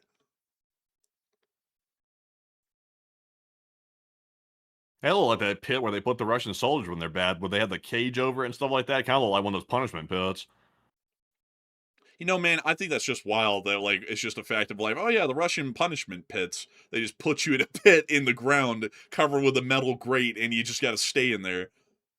Yeah, I mean, they were keeping them in there even when it was raining, and they would start filling it with water. It turned into a death trap. I mean, those Russians are sick, like, when it comes to, like, how they're dealing with their infantry. Yeah, it really is. But with that in mind, folks, that is the end of the news that we have for the day. And that's going to be moving us on into the second segment of this stream where we get to talk to each and every single one of y'all. And we've got quite a lot of news to go. Not quite a lot of news, quite a lot of questions, folks. I don't know what it is tonight, folks, but I am trying my best to not stutter and misspeak, but for some reason tonight, it's very tough. I don't know what's up with that. But it is time for us to get on into the questions. We're going to talk to each and every single one of y'all, and most importantly, everybody, we're going to get to the Fedorov business. It's not a part of our news coverage tonight, because it's mostly just like high school teen drama, and it smells like teen spirit, so I didn't want to put it in the news coverage, because it's basically just all conjecture from all sides and mudflinging at this point, but we will get into what our opinions of it, the best we can at least. But with that in mind, Matthew, please take it away. What do we got here? All right, so doing a quick scan here on our breaking news. I haven't checked that here in just a second, so let me see if there's anything going on right now that we can report on before we jump into those questions. And right now, it appears to be that more missiles were launched at Bahrain. We're not going to really spend too much time on that because that's pretty much constant at this point, so nothing too crazy. Mainly, we're waiting to see if there's going to be any type of impacts in the area. Right now, we haven't gotten any more details on that, so we'll have to wait and see about that whole deal. But for right now, that is all the breaking news. So jumping right back into our super chat questions first. Our first one is going to go to Rediz for Rubes, who puts in an $85 super chat. Thank you very much, Rediz, for that 85. He said, "Will Canada ever be a USA supporter again?" I mean, Sure. I don't think they're against the USA right now, personally. I mean, I'm not sure if that was the inference in the super chat, but I think Canada. I mean, there's obviously some friction between the U.S. government and the Canadian government, but we still have a whole bunch of trade agreements with Canada. We're still very much intertwined with Canada to a large degree, just like we are with Mexico. So I think we're still on decent terms. We could obviously soften the language up between the two countries, but rather than that, it's status quo. But Enforcer, what say you? Sure, we're on good terms with the Canadians, and I think we're still friends here and now. We have a lot of Canadian viewers on this channel that have nothing but good things to think of the United States, and I have nothing but good things to think of the Canadians as well. They're a brotherly nation, if there was one for the United States. And outside of the statements by the president, where for some reason the wildfire smoke is blamed on them. Why are there so many wildfires up there? What are they doing? I guess he just completely forgot the whole state of Utah burned down last month, I guess. I don't know. I mean, like, that smoke literally reached all the way to Mississippi, but it's all Canada's fault. We clearly have no problems like that here in the States on our own without any outside influence, but outside of that, though, I wish that the language would be softened up by both sides, because it's really just the language that's making things look like they're becoming strained. Outside of that, Canada and the United States rely on each other like white on rice economically. And also, I don't really see a lot of Canadians that have ill will towards the United States, and I know that a lot of Americans don't have ill will towards Canada, because Canadians have a very interesting sort of a fascination with the United States, and many Americans have the same thing about Canada as well. So a big thanks to you for support, and I hope this channel to keep running. I hope that does address that well. And with that, we're on the next one. We also have here a $50 support from Truck and Chef. And thank you very much, Truck and Chef, for the generous support as well. We do appreciate it. He said, okay, so let's think about the railroads in the entire Mid-East, Saudi, Iraq, and so forth. Is there a good infrastructure of railroad inside the states from the UAE and forth? And also, what trains are running in the East? You know what's fascinating about the Middle East is that they really don't have a lot of railroads to speak of. Like, here quickly, if I can find you a map here. Oh, yeah, well, I want to find an actual map. A map that shows the railroads that exist here in the here and the now. And I cannot find really much of them. Like, they don't really have like a full Middle East map, but the railroads in the Middle East don't really exist. I don't know what the real reason for that is. I think it's just a lack of infrastructure development in that regard. And also considering that they are involved in the heavy production and export of petroleum, usually most of their infrastructure is actually pipelines. It's a lot easier and more efficient to run than railroads in that regard for liquid products and aggregates like that. So I would say generally their railway infrastructure is very underdeveloped in most every single Middle Eastern country. I mean, Israel basically relies entirely on truck transport to move anything around their country, but it's also a very small country, so it works for them. And a country like Iran is one of the few that has really a national railway network. But when I say a national railway network, it's hardly anywhere close to anything that you would see in Europe, even in Russia, for example, the United States, China, Japan, or any other advanced country or a heavily developed economic country. I really don't mean to say this like throwing any shade at the Middle East, but a lot of people look at the Middle East these days as like this very glitzy, glamorous place, like the United Arab Emirates, like Dubai and Abu Dhabi and whatnot. But they're actually really underdeveloped in most every single way. Like, they are able to build these really nice buildings and these really nice facades, but one thing that they don't tell you all about the Burj Khalifa, which is the tallest building in the world, is that they didn't even plan for it to be connected to the sewer system of the city, and the sewer system in most of the city doesn't exist. So they have a half-mile long line of shit trucks that line up at the Burj Khalifa every morning, and they have to just dump all of the shit that was stored, was collected within the day in the septic tanks at the bottom of the skyscraper, and load them into the shit trucks, and then the shit trucks drive them out into the desert and then just go dump them off in the middle of That's a nowhere. hoax. That's a hoax, by the way. Are you sure? Yep, that's a hoax. Are you doubly? Oh, hang on. I saw a video by a high-end production YouTube channel that said that was a fact. You're not telling me they're wrong, right? I looked it up and it says the claim that the Burj Khalifa lacks a sewer system is a well-known myth. It's the tallest building is connected to Dubai's municipal sewage network and utilizes a very advanced high-tech wastewater system that recycles water for the other surrounding landscaping too. Oh my God. Man, whoever you're listening to, man, you got a lot of stuff in that, whoever you're listening to right there, they get a lot wrong. Oh my God. I can't believe it. Oh my God, man, I can't believe, man, it was like, I'm not going to say the name of the channel, but it was like a multi-million subscriber channel. And I listened to it and they're like, Saudi Arabia does not have, not Saudi Arabia, the United Arab Emirates doesn't have a proper sewage system. They have to line up shit trucks at the Burj Khalifa every morning. I was like, what? I was like, you're kidding me. And then they went into such great depth to explain it, which is why I just went into it. I was like, well, that sounds convincing. And I was like, they have a couple of million subscribers, so I'm generally believing they're not going to be, bullshitting their facts. Apparently they are. So I'm going to have to eat my foot on that one. They actually do not have the shit trucks at the Burj Khalifa every morning. I cannot believe that, man. I've believed that for years. Text me. Text me what channel that is, but I'm kind of curious at this point who it is. We obviously don't say it on the air. We don't want to start beef, but I'm just kind of curious what channel that is. I'm gonna have to go and look through the search history. Like I'm gonna have to go pull it up again and go look for it. Maybe they took it down, but it was like years ago. Like I'm like saying, man, I've been believing that for like 5 years. Like that was how long ago I watched the video. It was like in the middle of the pandemic. I watched it. I was like, oh my god. I was like. I was like, what the hell? They don't have it connected to the sewer. I was like, how backwards is that? And I've been believing that for literally years. So I'm gonna have to go and do some digging to find out who it was. But I remember the only reason I believed it is because I was like, well, they have a couple of million subscribers. I mean, generally they're going to get their facts right probably because they probably have, an entire research team. Apparently not. So I'll have to go and look for it and send it to you off air. We're not going to say the name of it on air though, folks. But beyond that though, they generally do not have a lot of railway infrastructure outside of that. Apparently the sewer system thing is a complete hoax, which I also believed along with many other people apparently. But a big thanks to you for the support and help with this channel to keep it running, Truck and Chef. And with that, we are on to the next one. And our next one here, and just double checking, he did not want to question her live chat. Just want to make sure that time. And thank you very much, Truck and Chef, for that support. He said, and also we have a 50 from none other than Hokey Redneck. And thank you very much, Mr. Hokey, for that $50 support right there. And we do appreciate that very much.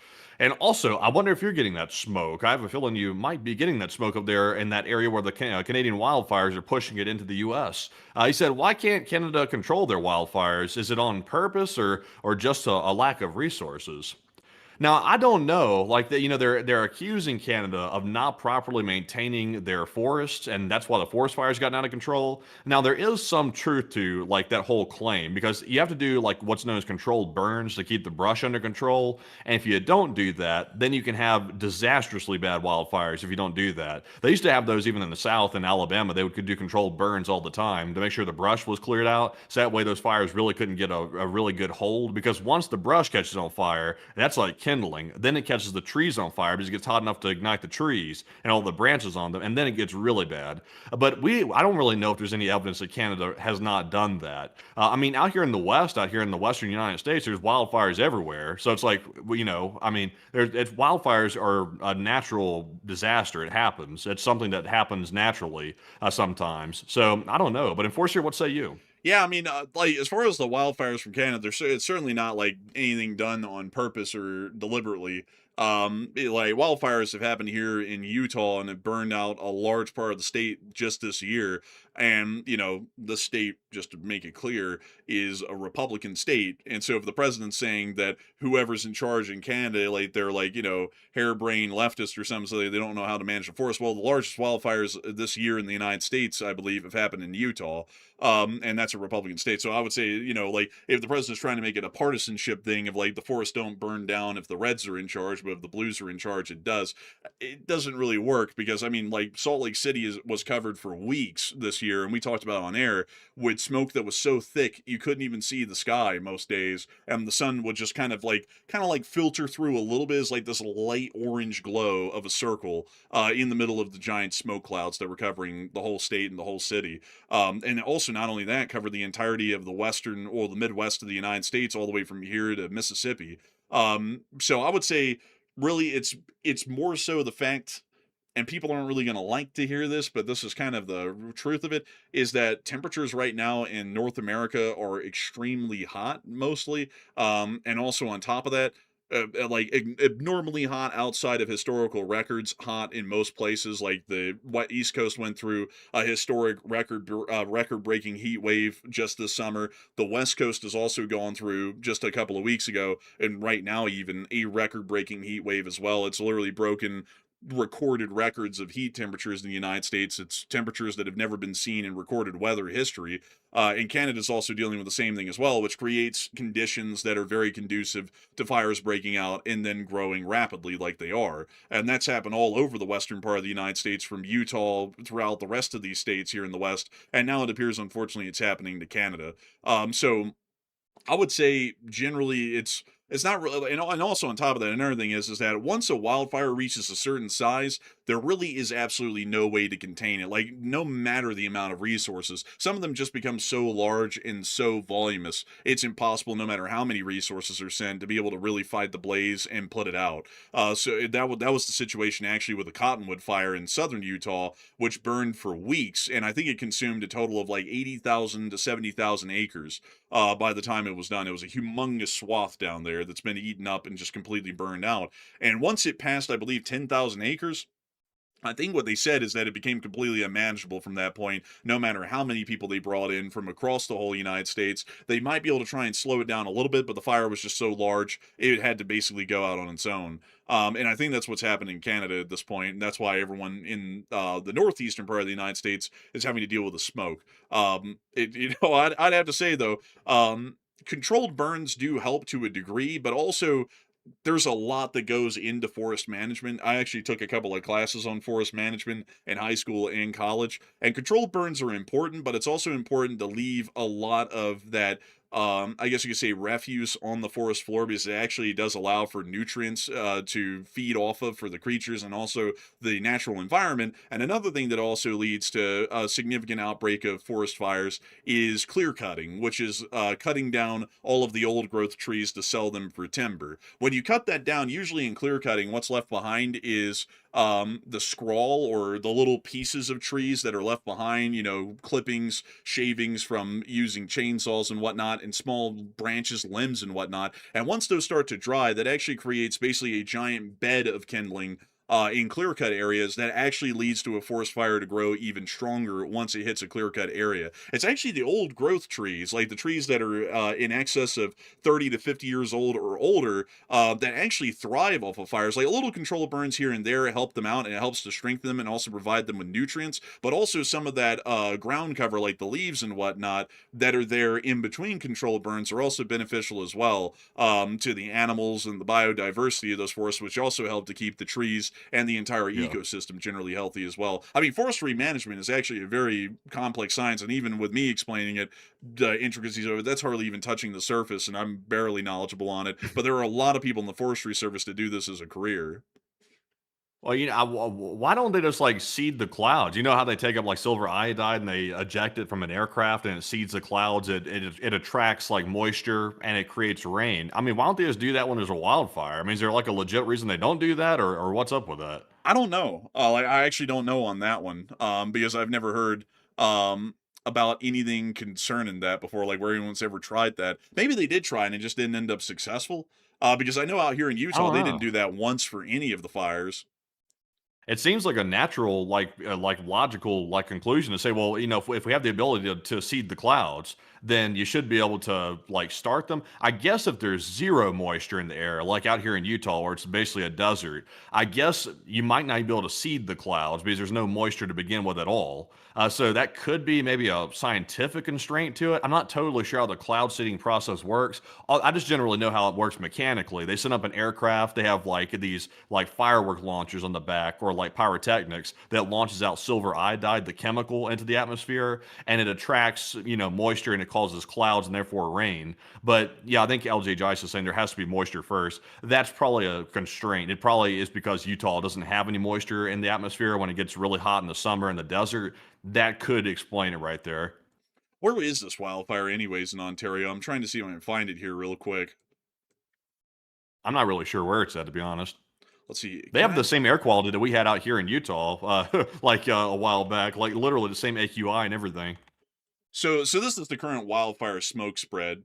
So everybody else that didn't get the smoke from the Cottonwood fire is now getting the smoke from these wildfires up here in Canada. But if you look at them, folks, these wildfires are quite literally in the middle of nowhere. Like, they're saying, oh, they're not doing proper forest management.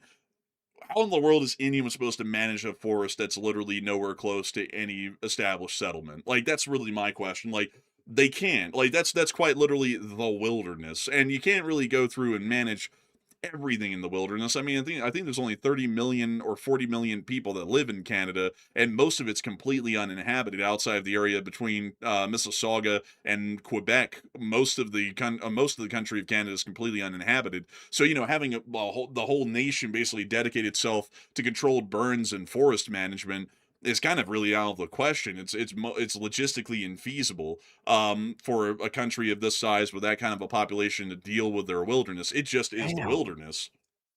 Also, everybody's saying the AQI, which is like the way they measure like the air quality, that's the unit of measurement they use for that.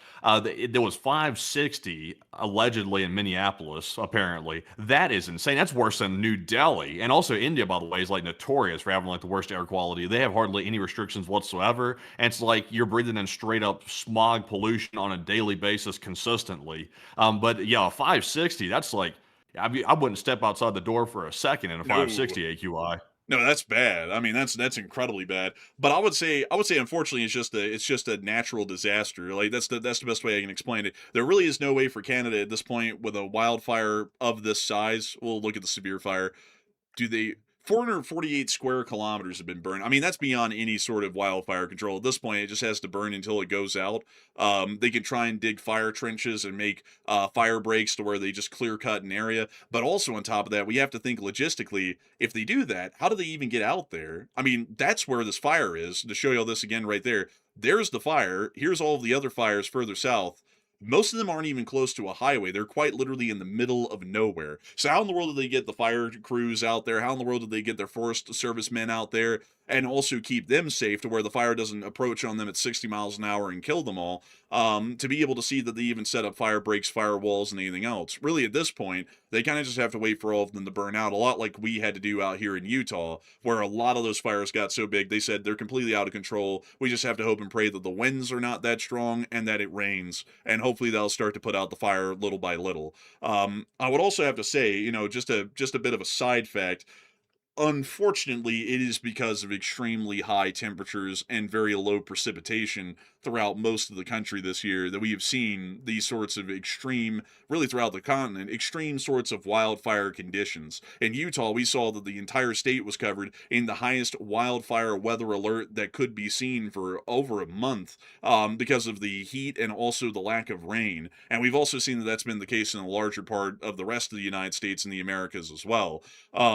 Now, why it is that hot, I'm not going to get into that. And also why it keeps getting hotter and hotter year over year, generally statistically. We're seeing that more record-breaking years where we're seeing the highest temperatures in recorded history have really only started to happen commonly over the past 6 years.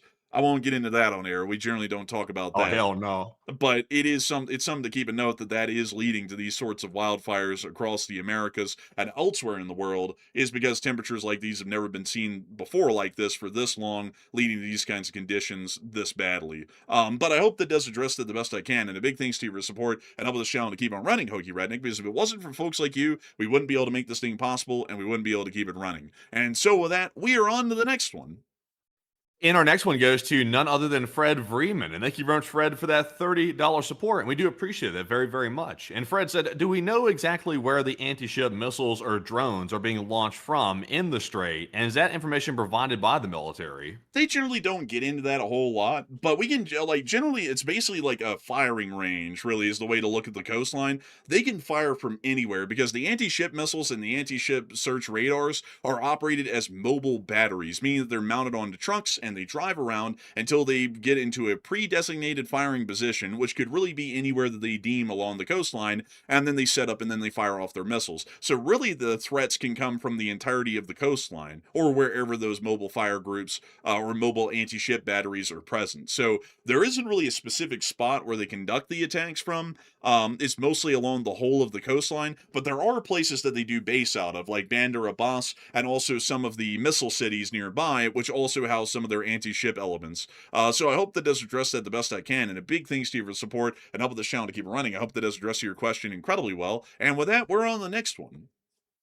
And our next one here is going to go to none other than Kevin Thatcher. And thank you very much, Kevin, for the support. And we have finally arrived at the Fedorov issue. This one is a 20 from Kevin. He said, is Fedorov being pushed out because he's a threat to Zelensky's future presidential run? And Kevin, I'm going to give my opinion on this real quick. I'm going to try to keep it as objective as possible. I don't think that's the reason he's being pushed out. From what I've heard, based on rumors, and it's based on, like I said, rumors, so take it as you will, it sounds to me like there was an internal friction between Fedorov and possibly another Ukrainian official that serves within the military of Ukraine. And Zelensky made a choice to do away with one of them, and it sounds like he made a choice to do away with Fedorov. That's what it sounds like to me. But here's the catch. Whether or not there was an injustice there is not really the point. I know it's going to piss some people off to hear that. They're going to be like, well, of course it matters. It's justice. Ukraine's in the middle of a very hotly contested war right now. It's not the time for people to start going out there and start causing havoc and also stirring up the drums of protests and stuff like that in the middle of a war. Because if you start dividing the people, a house divided won't stand. It simply won't. So honestly, if Fedorov was done wrong, I feel for him, but he would be very patriotic at this point to simply say, "This is not the time to deal with it. I'm gonna simply accept this for now. I'll bring it up later when it's convenient, and I'm going to simply, for the good of the country, back off this issue and stop trying to rally people up. Because him rallying people up is not in the interest of the country. It may be in his interest, but it's not in the interest of the country. So I feel for him, but if he's really caring much about Ukraine, he'll simply look at the bigger picture and say, "I'm going to let this one rest for now." That's just the better, bigger man thing to do. But Enforcer, what say you? I'd have to say that Matthew and me have both heard the same rumors today, and I also told Matthew a little bit of what I had been hearing, and then he told me a little bit of what we had been hearing. So we generally are both working off the same knowledge base here. Speaking about it, taking a step back, I would have to say that from the rumors that have been coming out, and based off of those alone, my opinion is that it's absolutely disgusting that a feud between allegedly Sersky and Fedorov is basically leading to Fedorov attempting, for his own personal reasons, to start causing significant internal strife in Ukraine in the midst of a major war of national survival, which to me seems to be so opportunistic and individualistic in its approach and completely throwing out the interest of Ukraine for his own personal interest, regardless whether there was an injustice done there or not, that this is becoming damaging to the state of Ukraine. And it's all being done, from what I can tell, at least at this point publicly, by Fedorov from all of his press releases and statements that he's made over yesterday and today for his own personal position and his own personal gain.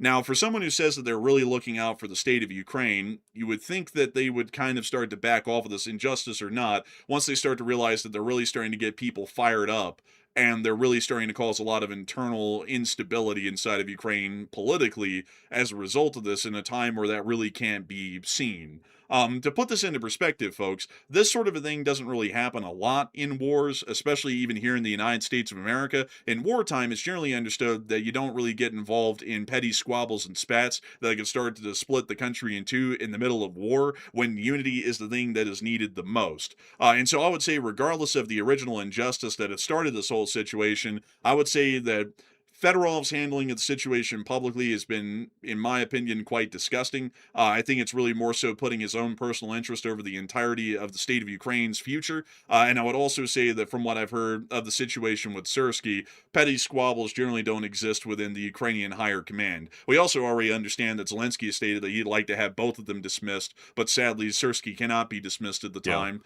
because of the current situation with the war. So from what I'm seeing, Zelensky's completely tired of both of them making their personal feud the entire situation of the whole nation, and he would like to have both of them removed, but he's got to have Sersky around to actually conduct the war. And he tried to handle the situation the best he could with Fedorov and say, "Look, I can't have you as the Ministry of Defense anymore because you're butting heads so much with Sersky, but if you like to, you can be an advisor." And then Fedorov decided, no, that's not good enough. I need to go on the warpath now.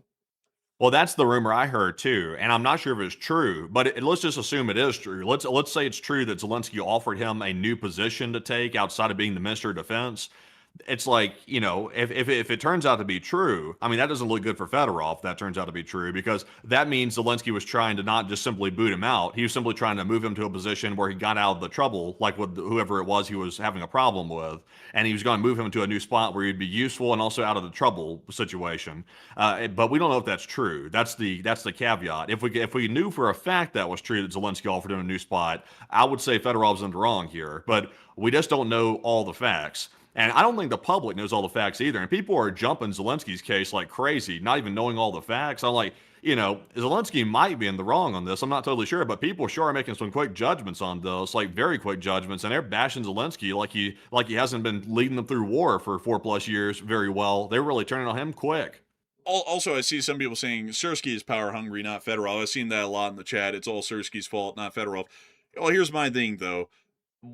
A lot of people are saying that, though, because Fedorov's going out there and bitching and moaning about what he doesn't like and rallying people up over it.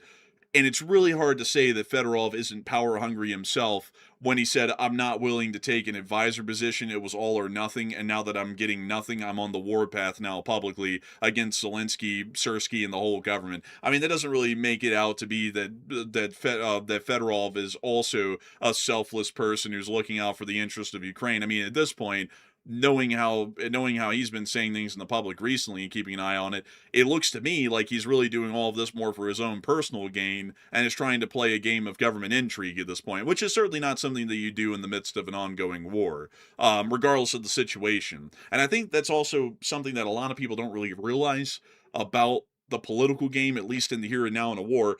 If something like this happens and you don't really like it, I mean, you're going to be angry about it. It's going to upset you. But you have to realize that there's a war going on, and you just have to go, okay, well, this was messed up that I got removed and I had to resign, but I'm just going to slip into the background real quiet-like, because that would be in the best interest of the nation right now. I can bring it up once the war is over, like when Zelensky is maybe running for another election and say he wronged me, and that's why y'all shouldn't vote for him, and y'all should vote for me, or y'all should vote for the other candidate. But trying to bring this stuff up in the middle of a war isn't really a good thing. This would be like on the front lines, for example, your company commander says, all right, platoon leader, you got to bring up the platoon over here as a part of the company, and y'all are going to get under heavy fire, but I'm having to pick you for the job. And then right before the battle starts, you start going, you son of a bitch, and you start trying to divide the entire company against the company commander because you don't like his orders. It's wartime. Yeah. Everything isn't going to be great. Who was the dude that got put in that UK, like, the diplomat? He was basically Zelensky. outcast. Like, yeah, Zelensky, that's who it was. Zelensky, some people speculate that Zelensky was done wrong. Like, at the time, I was kind of like, it looks like he's being done wrong. But Zelensky, for the good of the country, just said, okay, well, I'll go out peacefully. I might bring this up later and maybe run for a political position against Zelensky in the future. But I'm going for the good of the country. I'm simply going to go quietly, go to the UK, be the diplomat over there, and I'll bring this up at a more convenient time when it's good for the country. But it honestly, just on his face, it doesn't look like Fedorov's doing that. Like, it looks like Fedorov's looking out for his own interests first, and sort of like, he might be airing out legit grievances too. I'm not trying to like tamp down what he's saying, but it's not the time for it. It's just simply not. Now, I would also have to say, because I see some people saying, I'm with Sersky, I'm with Fedorov, I would say I would actually take Zelensky's position in the matter. This is absolutely unbecoming of the Minister of Defense and also General Staff to act in this behavior and to act so personally when they're in an impersonable and a analytical role in their governmental positions. I believe that both of them should tender their resignations and should be removed from the command of the Ukrainian armed forces in any capacity, because they certainly don't have the emotional fortitude to handle it. That's at least from the rumors that I'm seeing. Problem is, though, they're in the middle of a war, and we really can't just go around having everybody at the top of the military and the general staff and the Ministry of Defense resigning, if y'all see the problem there. So Zelensky knew that, and I'm not trying to, run interference and say Zelensky's like the hero of the day, but Zelensky's having to make a hard call here. I mean, from what the rumors we're hearing is, he had to pick one or the other. One of them was going to tender their resignation. Either Sersky was going to do it in protest of Fedorov staying in his position of Minister of Defense, or Fedorov was going to have to go. One of them was going to have to go. So Zelensky had to take the pick, and he picked Fedorov. Fedorov was put into that position by Zelensky, and we're speaking in a political way.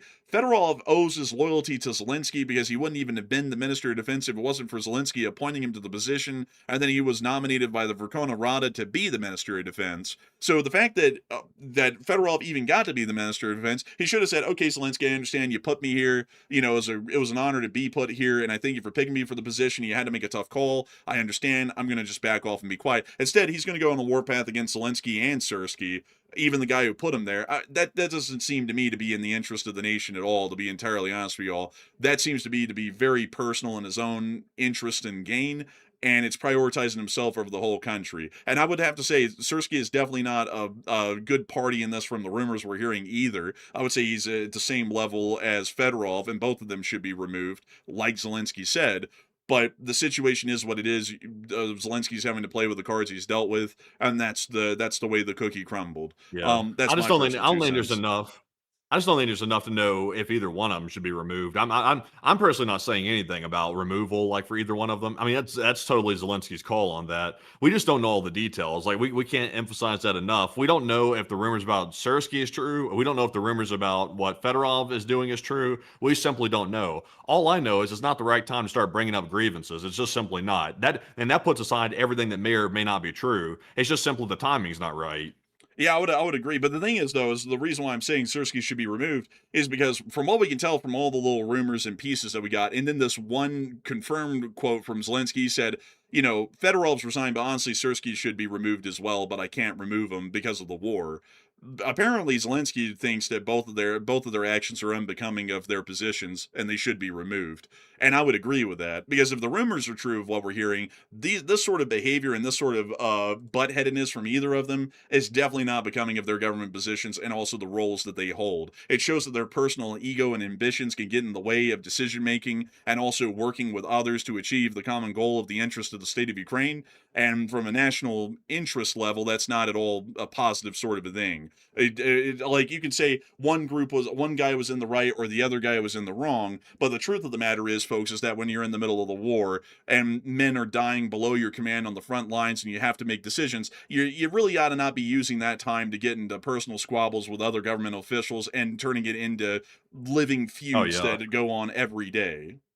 Yeah, Russia loves this too. They're over there like literally laughing their asses off. Saw the propaganda, so they're laughing about it. They're amplifying it. They're trying to make it seem a lot bigger than it is. And the Ukrainians that are involved in this should see that and realize you're playing straight into the Russians' hands with this. Like they're going to try to use it to divide Ukrainian society against each other, and also they're going to use it to try to rally the Russian people to say, "Look, Ukraine's almost on the verge of collapse. They're about to tear themselves apart. Keep fighting." I mean, it's literally feeding right into their narrative. Yeah, and also once again, like also to add this in, like not to like shut down the whole super chat, like or the question really, and not the super chat because it's a good question, but to shut it down really from an American perspective, it isn't really our say as a foreign audience in Europe or America or anywhere else what the internal affairs of Ukraine are. If the Ukrainian people don't like it, they don't like it, and that's that. If they like it, then that's fine too. But generally, as an American, all we're looking for is results. We're looking for the state of Ukraine to defeat the Russian Federation, and we're generally looking for nothing of the opposite to occur. So as long as we're seeing positive results here in the United States, the way the cake is baked or the way the batter is made doesn't really matter. It just matters that the cake is baked at the end of the day. So big thanks to you for support and help this channel to keep it running, Kevin Thatcher. And also, great question, by the way. Very long rabbit hole, but I hope you enjoyed it, and I hope that's what you were looking for. And with that, we're on the next one. Also, a big shout out to Lil Donut, who put in a $20 support but did not leave a comment. But thank you very much, Lil Donut, for that support right there, and we do appreciate that. And I was just making sure they did not leave a comment because I saw them put something in the live chat earlier, but I don't think their super chat had one attached. Let me see here. Let me do some quick checking. Let's see here. There is their super chat right up there. They didn't leave a comment in the super chat, but Lil Dunn, if you have a question for us, though, feel free to let us know. And Enforcer, what say you? And a big thanks to you for the support, Little Donut, and helping this channel to keep on running, because it is folks like you who help to make this thing possible. And before we move on, who FG has said, it's our say if they need our help. No, it's not. No, it's not. You're completely mistaken. It's not our say. If a country's internal affairs are handled a certain way, that's their business. That government was elected by the people of Ukraine. You didn't have a vote in that. I didn't have a vote in that. I'm not a Ukrainian citizen, and you're not either. So I don't really know where in the world we get the idea that that old Uncle Sam has a say in everybody's internal politics, and they get a vote when they're not even the citizen of the country involved in this matter. As long as they're getting results against the Russians, that's all that counts. We didn't get involved in South Korea's internal affairs when they were a dictatorship all the way up until the 80s, and we didn't get involved in South Vietnam's affairs all that much either, unless it was inherently against American interest. That was the only time that we would ever get involved. Outside of that, foreign policy takes a hands-off approach on domestic affairs of other governments. That's entirely for that nation and its citizens and its government to decide. We don't have any involvement in that. So with that, we're on the next one. And our next super chat here is going to go to Ruin4320. And thank you very much, Ruin, for that $20 support. They said, I get the impression the Iranians are becoming impatient with the global economy's refusal to implode and the oil prices to skyrocket as high as they wanted, that they're making crazy threats of invasion, and the coastal strikes appear to be working. I think so. I think the coastal strikes are definitely working. And also, I think that they're getting infuriated that the oil prices have not risen to a point of capitulation for the United States. And it also looks like their blockade is going to be broken, surely, at some point in the next several weeks. I think that's starting to get them to panic to where they are threatening invasions and other actions to see if that might get the United States to back off, because it might look like it's more than we would want to bite and chew on. But a big thanks to you for support and help this channel to keep it running, Rune. And I would definitely have to agree with that. And with that, we're on to the next one. And our next super chat is going to go to ZCTC856, who put in a 20. And thank you for that support, by the way, as well. They said, in your opinion, would conducting joint operations with the Gulf states deemed successful, and not just bombing, but also ground forces? And I think it could significantly improve our relationship with the Gulf states and future trade. We could try and get a coalition together. It's just that it's going to be a little bit hard to do it even to that extent, because not a lot of them are big fans of conducting any overt offensive actions against Iran, because they're scared of possible reprisals in the current war and what could be coming in the future after the fact if it didn't go too well for them. That's what I'm generally thinking the whole brotherly nation thing is about, is really that being the undertone. We could do it. We could do it, and it could end up well. But we could also do it entirely on our own, and just say this is a gift to them because we really appreciate them and we really appreciate their trade cooperations and their military alliance with us, and it means a great deal to us. And we're the big breadwinner, the provider, the guarantor of safety in their region, and so we're going to deal with this on our own, but with them in mind. And that would also do a great deal to help out diplomatically. You see, be like, damn, America really has our back. Like, it would be a great thing to make sure to return this with some increased trade, because we want someone like this around. Like, you always, like as the United States of America as a country is also a bit of a business, we kind of have to market ourselves to our allies to where there are benefits to being in, like, the Chase Platinum Club. Like, basically, like, we go over there and it's like, oh, you want to be friends with America? Well, you get this and you get a little bit of icing and a cherry on top on the cake. How do you like that? Because we really appreciate y'all. Y'all are great buds. And then they'll go, wow, damn, these guys are great. We really need to stick with them. Like, make sure that they're prioritized for oil contracts. Make sure they're prioritized for trade. We want to be friends with them. And so either way, we could do it with a coalition, but we always never want to force people. Our allies are not our allies because we have them at the whip, and we, whip them back into line whenever they go out of line. That's a satellite state, and satellite states in this current condition won't be satellite states for long. So we always want to make sure that we're going out of our way above and beyond as the United States to say, we're great friends of yours. We're willing to do a little bit of extra and go that extra mile. That's why you ought to be our pals. And if you don't want to, that's fine, but we'll always be here. We always want to take that position because the Chinese take that and it works somewhat. Well, actually, it doesn't work somewhat. It works quite well for them in a lot of cases. That's the position that we've taken for the past 80 years, and it's worked exceedingly well for us. So big thanks to you for support and help this channel to keep it running. But I generally agree with you. I think that would turn out well. And with that, we're on the next one. And we also have a generous $40 support from Chef Danny B. And thank you very much, Chef Danny, for the $40 support. And he said, good evening, Enforcers. Chef Danny here, and kind of stuck on dinner for tomorrow. Smoked French dip sandwiches or calzones on my new wood fire pizza oven. And what's y'all's vote? And also, I really don't agree with boots on the ground in Iran. And honestly, both of those options there sounding exquisite, I must say.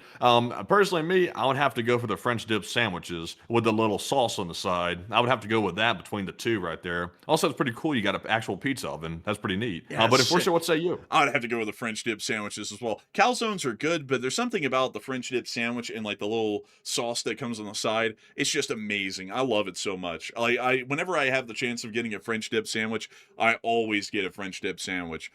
So a huge thanks to you for the support and also asking a really good question there. I hope you cooked those up and they're good. And also, I don't really agree with boots on the ground in Iran either. A lot of people in America don't.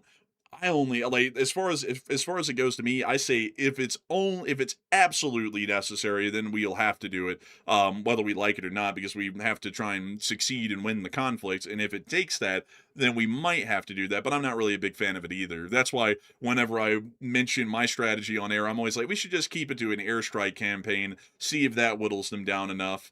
And if it doesn't, then it's laid out the groundwork for a ground invasion of the islands in the strait if necessary, or it could just end there, hopefully successfully. But I'm generally not a huge proponent or fan of it either. I'd like to see that generally that's avoided as much as possible and only done if absolutely necessary. But a big thanks to you for your support and help this channel to keep it running. And with that, we're on the next one.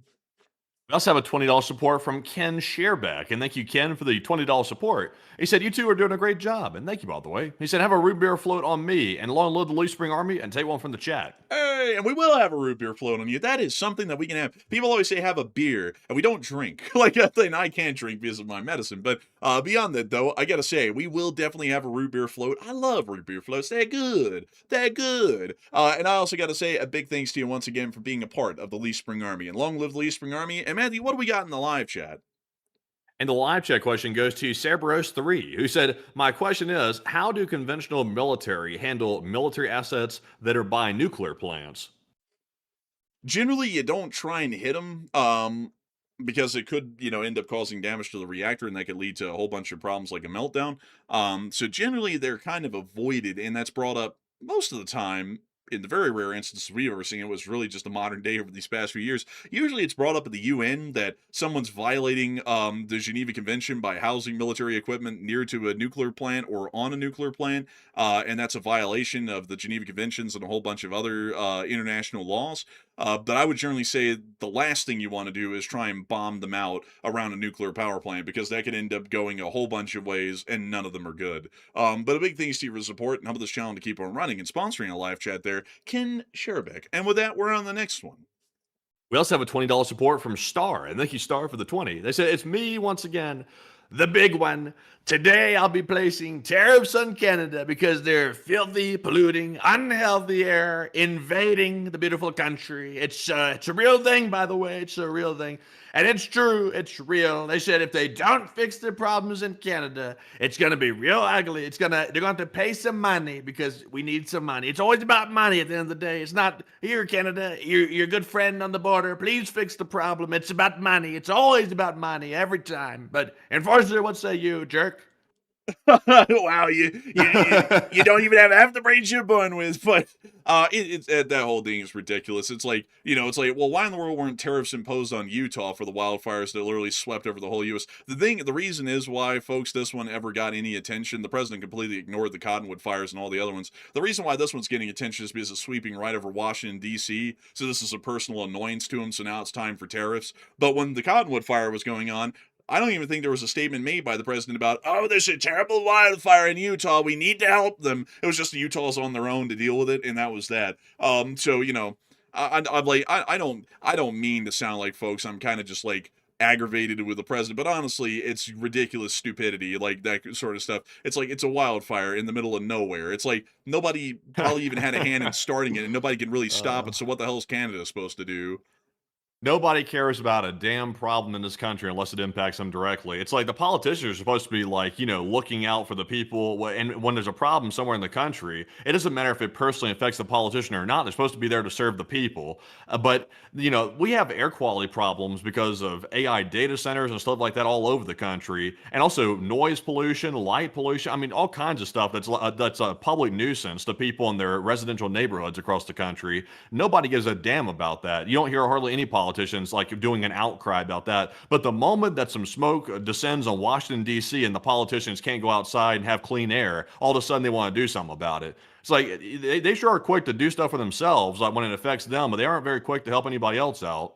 Yeah, I wish I could show y'all, folks, because we had on stream one time the smoke plume from the Cottonwood fire, which insanely enough was as big as the one that's up in Ontario right now, sweeping over Washington, D.C. That one happened and it didn't reach Washington, D.C. for this guy to know about it or to have it affect him. Didn't give a shit. Like, didn't even say anything about it. Once the smoke passes over his ass and he breathes it in through his nostrils, now it's a problem. Like, I gotta say, folks, like that kind of stuff is so stupid. I cannot really go without mentioning how dumb and stupid that is. It's like, so the only time he cares about anything, and it's quite clear, is when it affects him personally. Everything else, f you, you can just basically roll over and die. I really don't care. But as soon as it affects him, then it's a problem. It's kind of like how the United States of America was getting screwed over with oil prices from the Iranian blockade on the Hormuz. And basically that was just, oh, whatever, the economy's fine, shut up, deal with it, who gives a shit about all of you plebeians? Y'all are too poor for me to care about. But as soon as the Iranians said something about him, oh, we're going to blow up every bridge and power plant. It's like, why can't we, run the country where we're caring about everybody instead of just the person who's in charge? That'd be my question. But anyways, with that, we are on to the next one.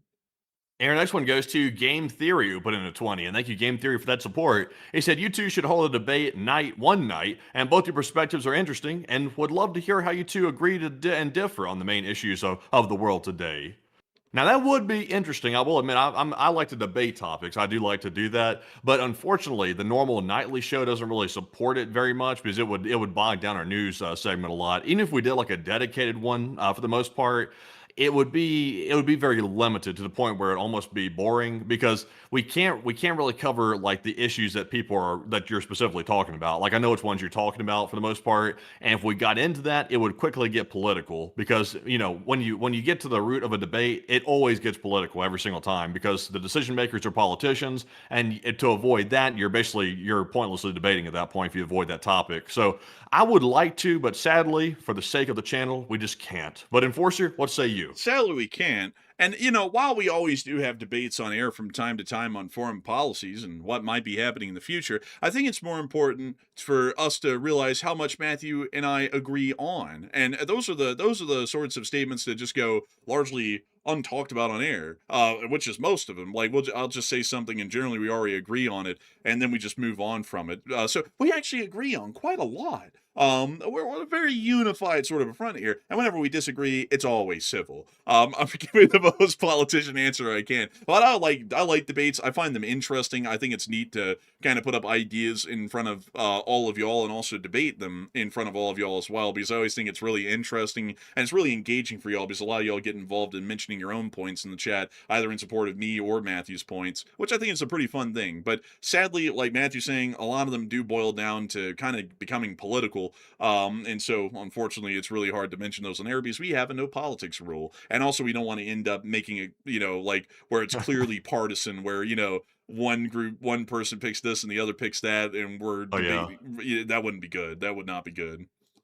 Oh yeah, definitely. So I can debate policy though with the best of them. Like I'm very up to date with policy and stuff like that, especially here in the country. But like obviously, like even saying that like shivers me timbers because I'm like I'm sure people are going to be making assumptions like, oh, he thinks this, he thinks that, and we just don't want to get into all that. Like it's literally it's going to split up the audience. Like that's the mistake that the mainstream news channels made. They decided to get political, and they literally got rid of half their audience. They could have heard the news to literally focus on just the other half, so that way they can make an echo chamber for them. We just don't want to be like that. Well, and also this is also how it would go with us because, well, I would have to tell y'all folks, as far as my points go, they're really more so down the middle than anything. So I can agree with some stuff from the left and the right and disagree with stuff from the right and the left. So the first discussion we'd ever have, here's what would happen, because this is how some people work, and they're the most vocal ones when it comes to these sorts of discussions.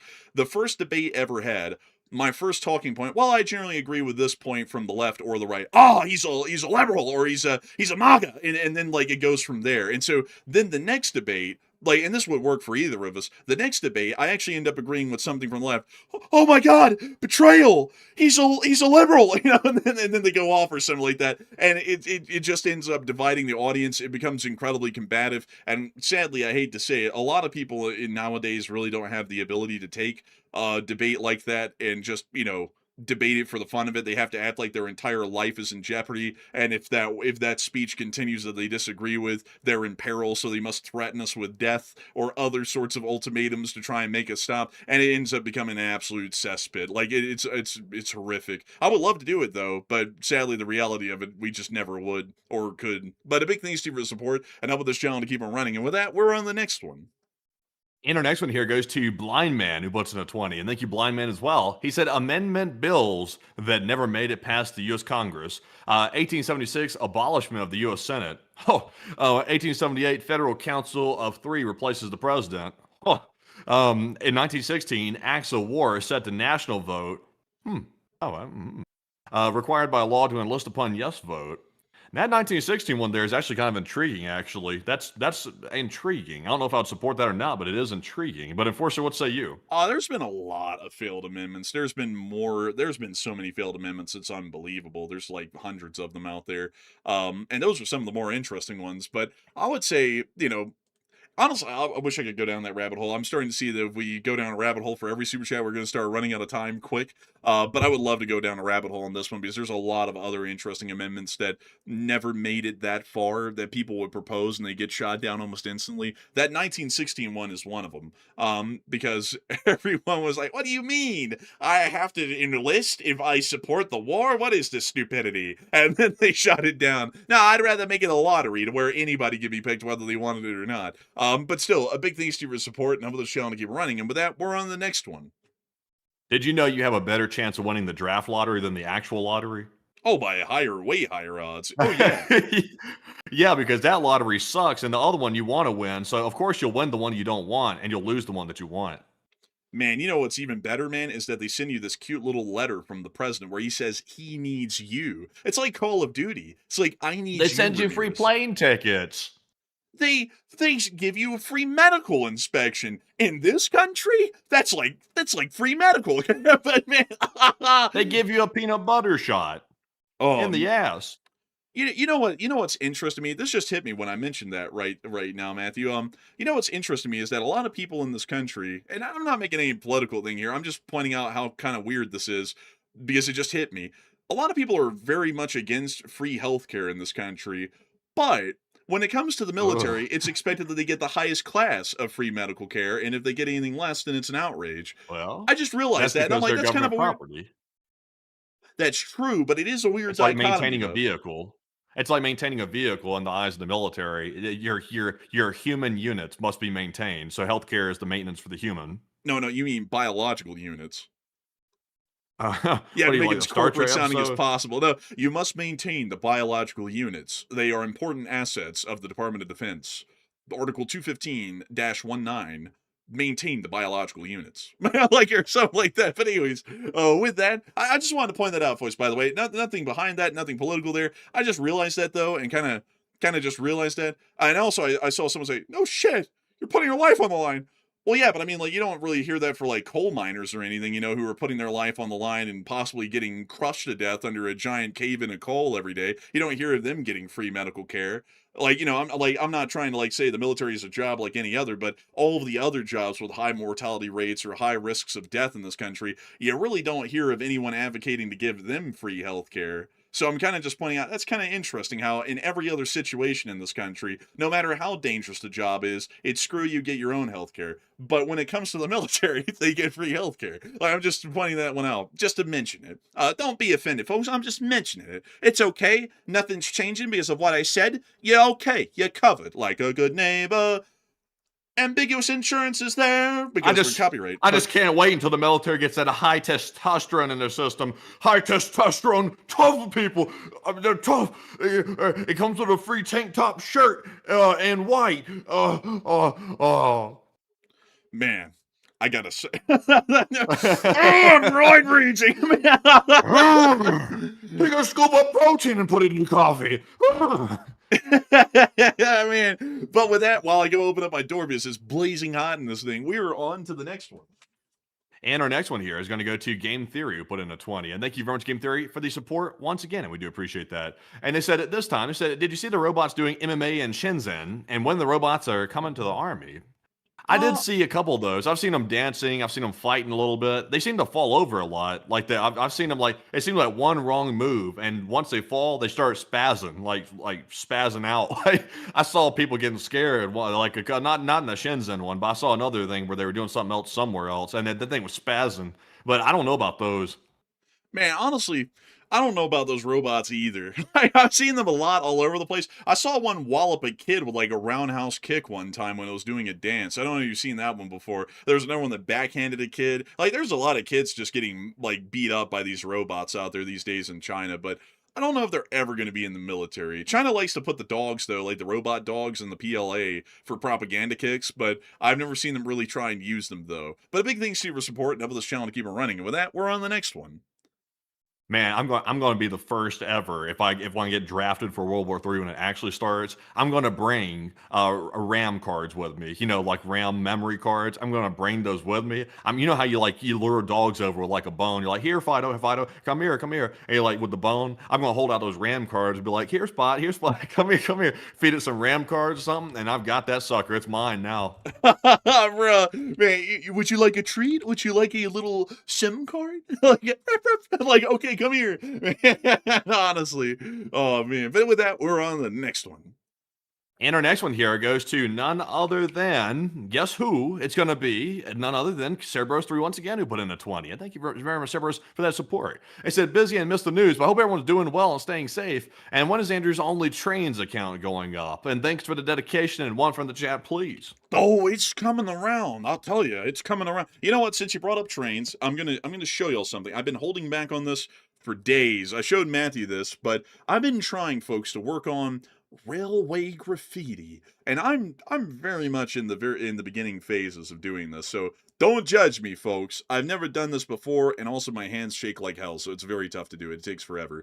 But I put my first graffiti on an HO scale rail car. It's an Athearn TTX leaser car, one of my favorites, and this is what it looks like right here. I also did a pen wash as well, just to see how that worked, because I had finally just gotten my like pre-made MIG and like wash. So I did a little pen wash, so you can kind of see that in the folds, or more so like the depressions on the rail car. And then I also put boo on the side of it. It was supposed to be boom, but I didn't have room for the M, so I just cut it off at boo, and then I gave it like a little bit of an extra detail around the sides with like the blue and the neon.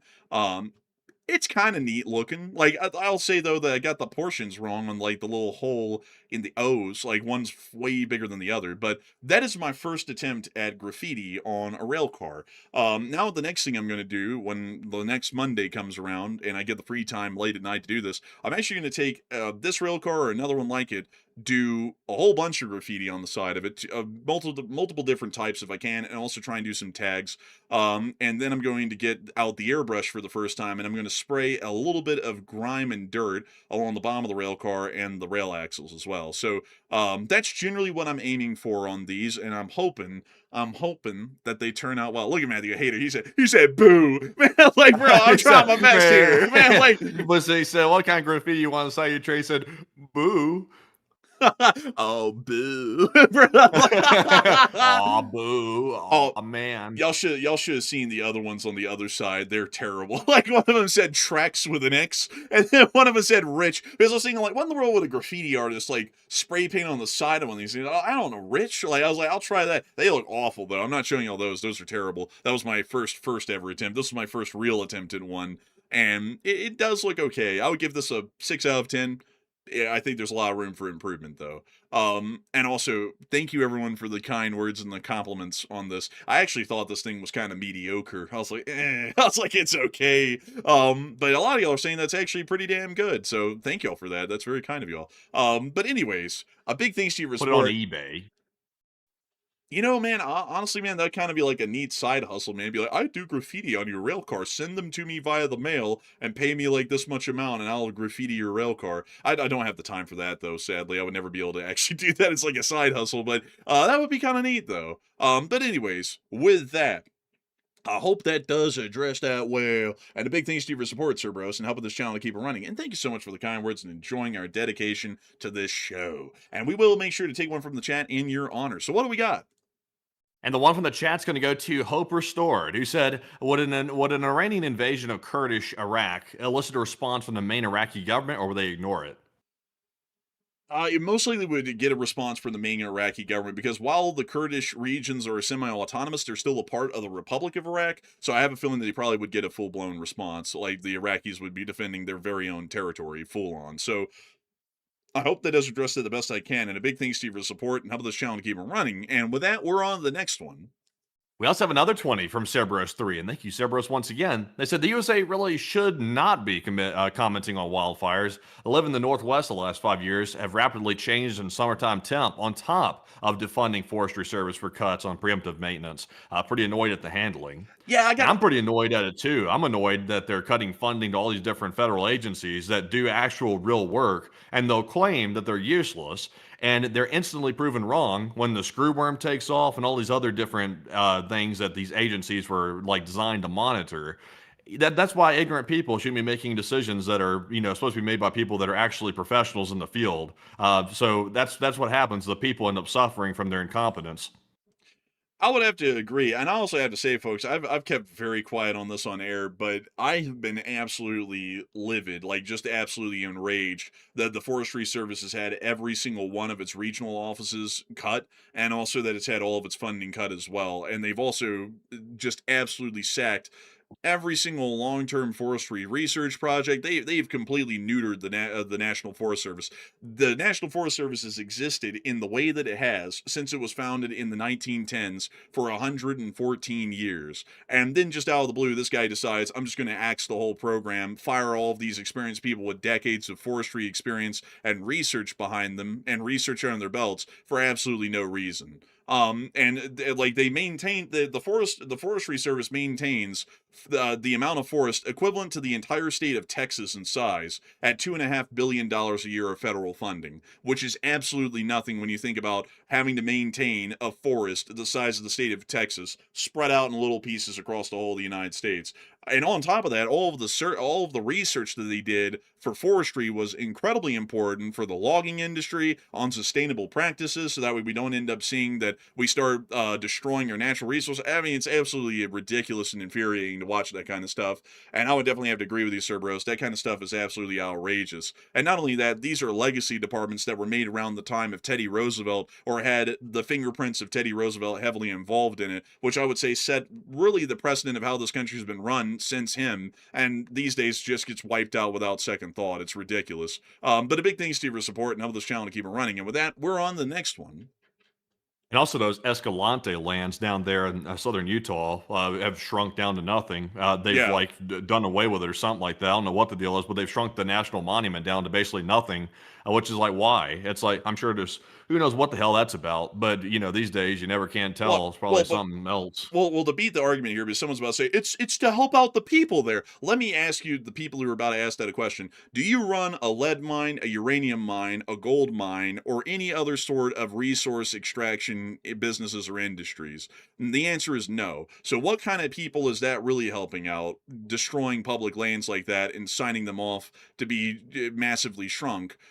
It doesn't do you any good. It does a multi-billion-dollar firm a great deal of good, because now they can go in and extract resources at possibly even your expense within the local area. You can see the groundwater is tainted and a whole bunch of other stuff for really no good benefit for you, and only a good benefit for folks who are not you. Yeah.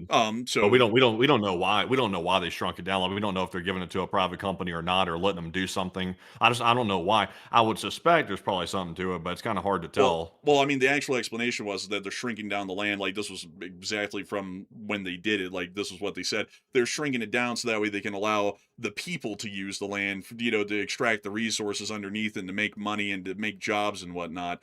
But it's like there's not many of that jobs in the extraction business. Most of that's mechanized these days. Like, a mine can run on a few hundred people. It's not creating thousands of jobs. And we're cutting down these national monuments to 10% of their size for really no other good reason, rather than money can be made off of the rights that can be given to the land that's no longer protected as a part of the national monument. Yeah, whatever the case is, I'm not in support of shrinking down federal lands. If anything, the government should be expanding stuff and giving more back to the citizens instead of taking it away. Eventually, there will be nothing left to keep this up. But moving on to our next one, this one goes to Samuel Sizamonski, puts in a 20. And thank you, Samuel, for the $20 support. He said, I won 200 in the slots. Oh, wow. So I'll put some in the coffee fund. And can you take a live chat question and keep doing your great work? And long live the LSA. And thank you so much for the coffee fund. And a big thanks to you for support. And also, very, very interesting win right there. Very nice to hear. And of course, we will make sure to take one from the chat in your honor. So, Matthew, what do we got? And this one goes to Avari, who said, what does Iran have to lose by invading its neighbors besides true believers' arms and equipment? It's really more so pressure against the United States. Like that's really what they're trying to do. They're just trying to find another way to pressure us to make us go, "Oh, this is more than we want to bite off and chew. Maybe we ought to just back off." But I don't think the Iranians get it. We really can't back off, and they put us in a position where we just have to keep going. So no matter what they try to do, it really can't stop us at this point. We just have to keep pressing forward. But a big thanks to you for support and helping this channel to keep running. I hope that does address that well. And with that, we're on to the next one. And our next one here goes to none other than Rotormax. And thank you, Rotormax, as well. He said, "Good evening, everybody."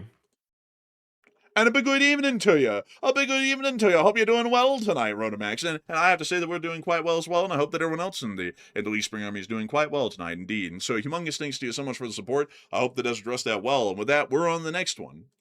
We also have a 10 from Rando Power, who said, "Go LSA, and what percent of Iran's drones and missiles are remaining, do you think? And thanks for the great work."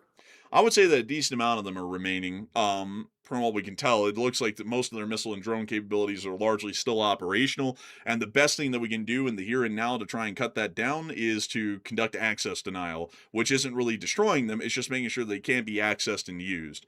So big thanks to you for your support and help this channel to keep it running. I hope that does address that well. And we're on to the next one.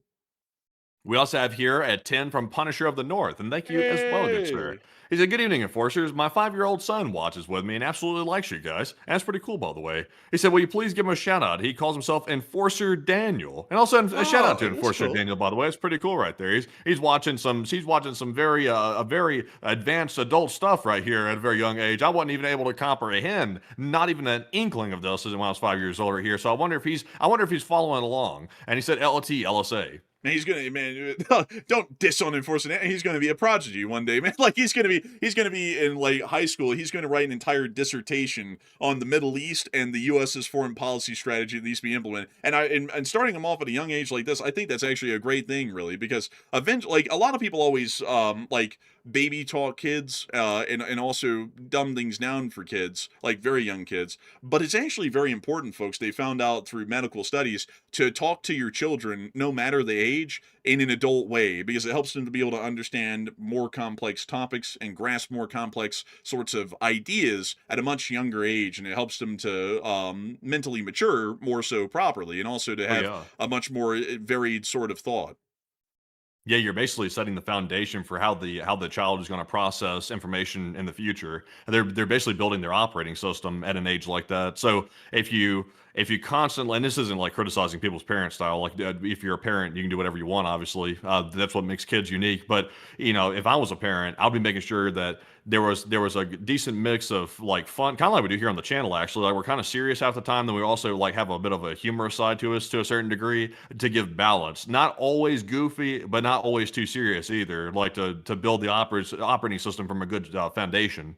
Oh yeah, it's very important. And Enforcer Daniel, a big shout out to you. And I hope you've been enjoying and watching the show tonight. You're the future of our republic, actually. Much like we were, and much like you'll be the one probably sitting down on a YouTube channel like this someday and talking to the world about the news that's going on and what the U.S. is doing, what our enemies are doing, and what we should be doing in response. And I got to say that you got to. Yeah, I hope you greatly appreciate your dad. I think that's a very important thing to get kids involved from a very early age and trying to understand topics and concepts like this. I think that's incredible, Enforcer Daniel, that you're here watching the show and hopefully enjoying it with your dad. And I hope that well on into the future, you look back at this as a very positive memory that you're able to have with your dad and something that hopefully was quite formative in your life and helping you decide what you want to do or what you might want to be. But a humongous thanks to you and your dad once again for enjoying this channel and being a part of the Lee Spring Army. And it's a great thing to know that we have another enforcer out there keeping an eye on the channel and making sure to support American and Western interests. So a huge thanks to you so much once again. I hope that does address that incredibly well. And I got to say, Punisher in North, I'm not going to lie, I'm like smiling massively over here. I'm like, that is the coolest thing. Like Enforcer Daniel. And I also think that's really neat. That you're letting him watch something like this at this kind of at that kind of an age. Like I don't know what that's going to do because I don't think I was watching anything like that at my age myself. But I hope that it turns into something good. But a huge thanks to you so much once again, and we're on the next one. We also have a 10 here from Mr. Staney, who put in a 10, and we do appreciate that, good sir, for that support. We also have a 10 from Lover, who said 99.9% chance that Russia in 2028 will possess such a severely deteriorated economy that they'll look back on these days and reminisce, and many Russians may regard 2026 as comparatively prosperous and LSA. Yeah, that's how, sadly, that's probably how it's going to work. That's how they looked at it in the Soviet Union. Like, the 80s were so bad, they looked back at the 70s, which was stagnating already, and they're like, oh, the 70s wasn't that bad, and it was pretty bad compared to the 60s. But a big thanks to you for the support and helping this channel to keep on running, because if it wasn't for folks like you, we wouldn't be able to make this channel possible, and we wouldn't be able to keep it running. And so a huge thanks to you so much once again, and with that, we're on to the next one. We also have a 10 from Plow Guy EDU, and thank you very much, Plow Guy, for the support. He said, I'm poor, but here's some coffee money. And a big thank you for the coffee fund. And of course, any support is greatly appreciative. We never measure the support off of the amount. We always measure it off of the thought. And that's what really counts the most. And I got to thank you incredibly for the support and helping this channel to keep it running. Because if it was not for folks like you, Plow Guy, we would not be able to keep this thing running. And with that, we're on the next one. We also have, also real quick, we got to show this real quick right now. The fire at the Wildberries place in Moscow. You got to show this picture. Like, you have to. Oh, God. Yeah, this is actually a wild. Oh, jeez, that's bad. Jeez, man. I don't think I've ever seen such a solid wall of smoke like that in such a wide, concentrated area. That might be the biggest singular building fire I've ever seen in my entire life anywhere. This is definitely one of the fires in history. I got a video of it too. Oh, really? Yeah, it's reposted. It's as crazy as the photo. Жесть началась, что-то Damn! Oh my god, dude, this is unreal. полыхает, блядь. Что-то вспыхнуло прямо. Ёб That's твою insane. мать, блядь. This is bigger than the Caponia fire. It's hard to fathom how big of a fire that is. Ёбни. Ну здесь, короче, блядь, looks like the eruption of не Mount St. особо и Helens. пытаются тушить, потому что нахуй толку тут тушить. Man, I There's no don't know how much money of goods they were storing in there. Like a warehouse that size, it's like what could they be having, like $1 billion of merchandise in there? I would imagine that's a big loss. Man, meanwhile, it would be like, update, it hurts. Jeez, man, jeez. Man, they did his ass dirty. Oh my god. Man, honestly, that's very realistic looking too. Really, get straight up. But anyways, with that, we are on to the next one. And our next super chat is going to go to GG Jim. He put in a 10. He said, I'm just wondering when these Gulf states will get fed up with Iran. And I'm sorry, but they look weak as hell right now. And what say you, enforcers in LSA? Yeah, they do look a little weak. Yeah, they do. But we can't tell them that. We always got to be like, come on, little buddies, let's go in there. Let's go in there and deal with them. Because if we ever put them down, they'll just back off completely and go silent. And then they also will become unhappy with us. We want to try and get them in there, but we want to do it in a nice way with gentle encouragement. We want to be like, come on, fellas, we don't want to let them keep abusing y'all, and y'all don't want that either. Let's all go in there and give them a nice round of whoop ass, and hopefully they will. But a big thanks to your support and help this channel to keep them running. And with that, we're on the next one. We also have a $20 support from JS Ghost Sniper. And thank you very much, JS Ghost, for that 20 right there. We do appreciate it. He said, in my opinion, the Enforcer channel should be required viewing starting at junior high and up for social studies and current events. Oh, dang. Well, then they'd be getting false reports about the shit trucks at the Burj Khalifa. But I do think for the support now the show to keep on running. And maybe they should, but they should also put a disclaimer that not everything we are going to say is going to be right, and everything that we say is going to be serious. Some of the stuff we say is quite ridiculous, really. But big thanks to your support and helping the show to keep on running. Also, very high praise there. I thank you greatly for that. And with that, we are on to the next one. We also have a $13 support from Joe Hobo, and thank you, Joe Hobo, for that 13. He said to pay for all the high-test soldiers, maybe the Army can get a sponsorship. And how about a Carl's Jr. logo painted on all the MRAPs? U.S. Army brought to you by Carl's Jr. could be their official name. This attack was brought to you by Burger Base. I mean, like, that'd be great. They ought to put that on the beginning of every single CENTCOM strike. They ought to be like, you know what's great about these strikes? They really make the target nice and warm. But you also know what makes your feet nice and warm around Christmas time? Good socks. And that brings us to today's sponsor. Like, can't just do that on each CENTCOM video. That'd be something else. But a big thanks to your support and helping the channel to keep it running. And we're on to the next one. And our next one is going to go to none other than Scoo32, who put in a 10. And they said, to the Iranian people, I wish you a blessed future soon.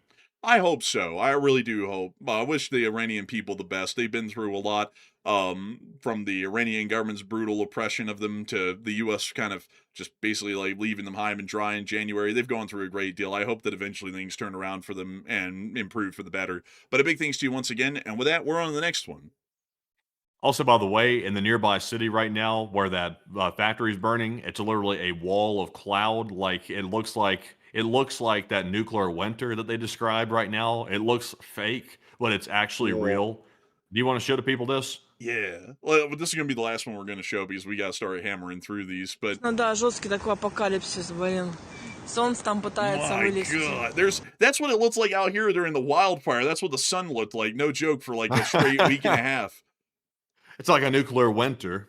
It's like a nuclear winter, not a Shinku. Пиздец, блядь, это просто жесть. That is Ну да, insane. жесткий такой. Literally unreal.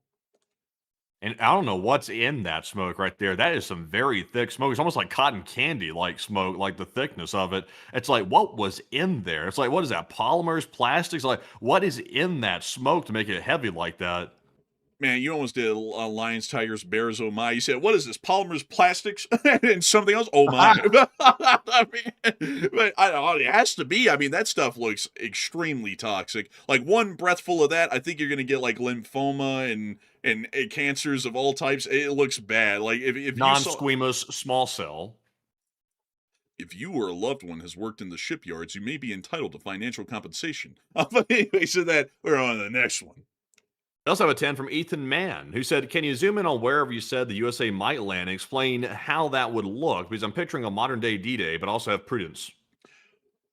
So, we're going to zoom in on Iraq just to give a hypothetical. So, the LHD and the amphibious ready group, they come rolling up, like right up to the coast, a couple of miles off, because they have to be able to drop off the amphibious landing vessels and APCs. So then once they get there, they have already bombarded the island, and most of the actual forces that can provide any resistance are largely done and over with within the landing zone. And then the LHDs and the amphibious ready group largely opens up, and they start sending helicopters to drop off troops on shore, along with APCs, or amphibious APCs, which these are the ones that the Marines currently have, the LAV-25, a great vehicle, and also the ACVs. These are literally the only armed vehicles the Marine Corps has anymore. They got rid of all the Abrams and everything else. But these drop off, they float to shore, which can't be that far, and it has to be in good weather, and then they all get up on shore, and then they start to create a beachhead, and they start to push it out. And then once they start to push it out, you start to see some of the higher-end forces, like the air defenses and others, they start to move in, and they start to set up in the safer, secured areas behind the lines, and you might see like the CBs and other groups start coming up and setting up some sort of positions and other sorts of things to keep permanent habitation there for the armed forces for the indefinite future. So that's generally what a beachhead would look like in the shorter sense. But a big thanks to you for support, and help this channel to keep it running, and we're on to the next one. And our next super chat goes to none other than Adam McLean. And thank you, Adam, as well. He put in a 10. He said, I have to work on a project while I watch and listen to the stream tonight. LSA, and Putin is screwed. Oh, and I hope you're doing well in that project. I hope you're doing well there. And also, long live the Lee Spring Army, and I hope that Putin's government is truly done for. I do hope so. And a big thanks to you once again, and with that, we're on to the next one. We also have a 10 for Mr. Watchdog, who said LSA. Hey, and a big thanks to your support, and long live the Lee Spring Army, and we're on to the next one.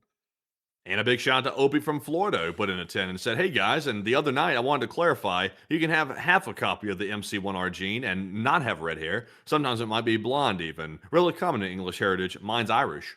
Oh, okay. I thought it was just a red, like the ginger thing, but Matthew, you might have that, Matthew, because you're beard. He's talking about that recessive and dominant alleles. What the? You might have that though. Like, you might have that though. With the blonde beard, you know, you might be not susceptible to the anesthesia and whatnot. Maybe, possibly. The devil for the anesthesia. He's a devil for the anesthesia. Open it up. But anyway, so that we're on the next one. We also have a 10 from Jim Ryan, a.k.a. Pigeon. And thank you, Pigeon, for the $10 support. He said, I know I'm late with this comment, but I had to get the loot right for you. Fun fact, owls can't move their eyes, so they have to twist their neck. That's true, actually. Their eyes are fixed in position. I like owls. I think they're really cool. But yes, that is true. They have to spin their whole head, and that's also why they can spin their head all the way 180. I believe is like the evolutionary reason as to why that's the case. But a big thanks to your support and help this channel to keep it running. And with that, we're on the next one. And this one goes to Blind Man, who puts in a 10. He said, I saw on Flight Radar 24 around 5 p.m. Central today of several T-38 Talon aircraft refueling from stranded tankers over Hormuz. I thought those were training craft.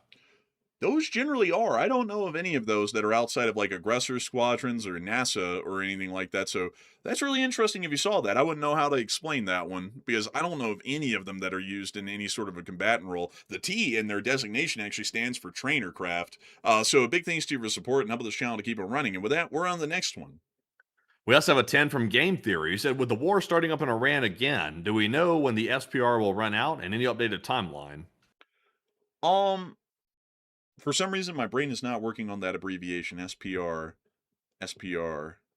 What's that mean? What does that mean, Matthew? Do you know what that means? I don't know what that means. A special performance recommendation. Oh, yes, yes.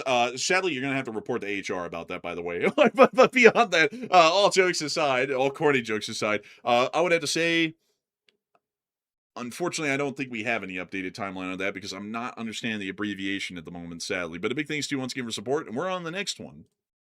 We also have a 10 from Blind Man, and Blind Man said, what are your thoughts on the ISV M1301? I personally like it, and hopefully it doesn't get warforged into the new Humvee. It will never get turned into the new Humvee because the Humvee was like called like it was an armored something, and a lot of soldiers started to really beef the thing up with a lot of additional armor they put on in the field. So they made it clear, the army did, by naming this thing an infantry squad vehicle, that it has absolutely no armed role or armored role whatsoever. It is made to be the bare minimum to carry as many troops as possible. I believe it's actually designed to carry an entire squad on this one vehicle and all of its additional equipment as well, which includes javelins and other sorts of heavier munitions, basically right up to the battlefield. Not to be used in battle. It's basically just a little taxi to ride around in, and I have to say it's a really cool looking one. So I'd say these things are very neat. They're definitely starting to play into the modern role of the infantry squad being a very self-sufficient force for longer periods of time, longer than they used to be, and also making them highly mobile as well. So I would say all in all, I think this thing is really good, and I think it's going to fit into the new doctrine exceedingly well. And so a big thanks to you for support and help this channel to keep it running. I hope that does address that well. And also someone just finally said the SPR stands for Strategic Petroleum Reserve. So I'll circle back and answer that question right here. But a big thanks to you for support, Blind Man, and helping this channel to keep it running. And Game Theory, as far as the Strategic Petroleum Reserve is concerned, we haven't gotten any new updates from oil industry experts on how long the supplies are going to last at this point. Hopefully we will soon. But by the time they might give us that answer, the blockade in the Hormuz might be broken, and then it might become inconsequential. So not really sure yet. We haven't really gotten a lot of updates, but we do know that the ceasefire period did allow for the bleed on the oil reserves to be staved slightly for a little while. So big thanks to you for support. I hope that does address that well and finally answer that question well. And with that, we're on the next one. Also a 10 from Cerebros3, who said W to Enforcer Daniel, and if they have a question, if not, take one from the chat, please. Hey, and a big thanks to you for support, sir. Rose, and I do have to say, a big W for Enforcer Daniel. I think that's just the neatest thing, really. And also, we will make sure to take one from the chat in your honor. So, Matthew, what do we got? This one goes to Basted with Mustard, and thank you for that question there. He said, are the Gulf states at risk of invasion, air or ground? Not really. Most of them aren't. Northern Iraq certainly is. That is a threat, and that could happen. But everywhere else, Iran just does not have the capabilities to do it. So a big thanks to you for support. I hope that does address that well. And with that, we're on the next one. Also, a big shout out to Mark Dixon for the $5 support. We do appreciate it very much. We also have a 5 from Robert Krogan. And Robert said, good evening, Enforcers at LSA. Take one from the chat. And a big good evening to you, Robert. And of course, we'll take one from the chat in your honor. So, Matthew, what do we got? And this one goes to AF Kaplan. He said, regarding Iran, considering how long they've relied on proxies to do their dirty work outside the border, how effective could their invasion force even be? We don't really know. Iran has not been involved. The Islamic Republic of Iran has not been involved in a conventional ground war since the Iran-Iraq War, which lasted through the 70s.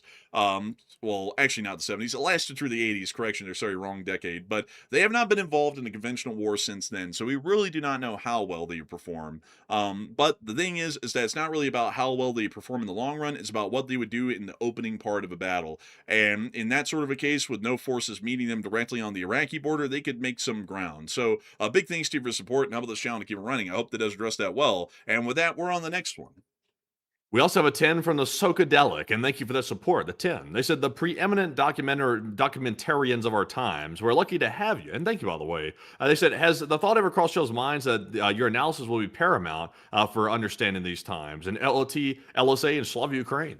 Maybe it will be one day. Like a lot of people have very high praise to say like that, very kind words. Whenever I get something wrong, like the shit trucks at Burj Khalifa, it humbles me because I'm like, well, clearly I don't know everything. I don't think either of us know everything. Maybe Matthew knows everything. Do you? I think you do. But beyond that, though, I see. I like to catch stuff like that because since we're brothers, we have a little bit of a brotherly rivalry thing, a friendly rivalry that goes on. So when I say something that might sound a little bit or a little bit off or something like that, Andrew's looking it up to see if he can disprove me what I was saying. And then when he says something that sounds a little off, I'm looking it up to see if I can get him a gotcha on that too. So we kind of check each other because of that brotherly thing going on. We kind of check each other. We don't let each other say the BS. We're calling it out if somebody says something wrong.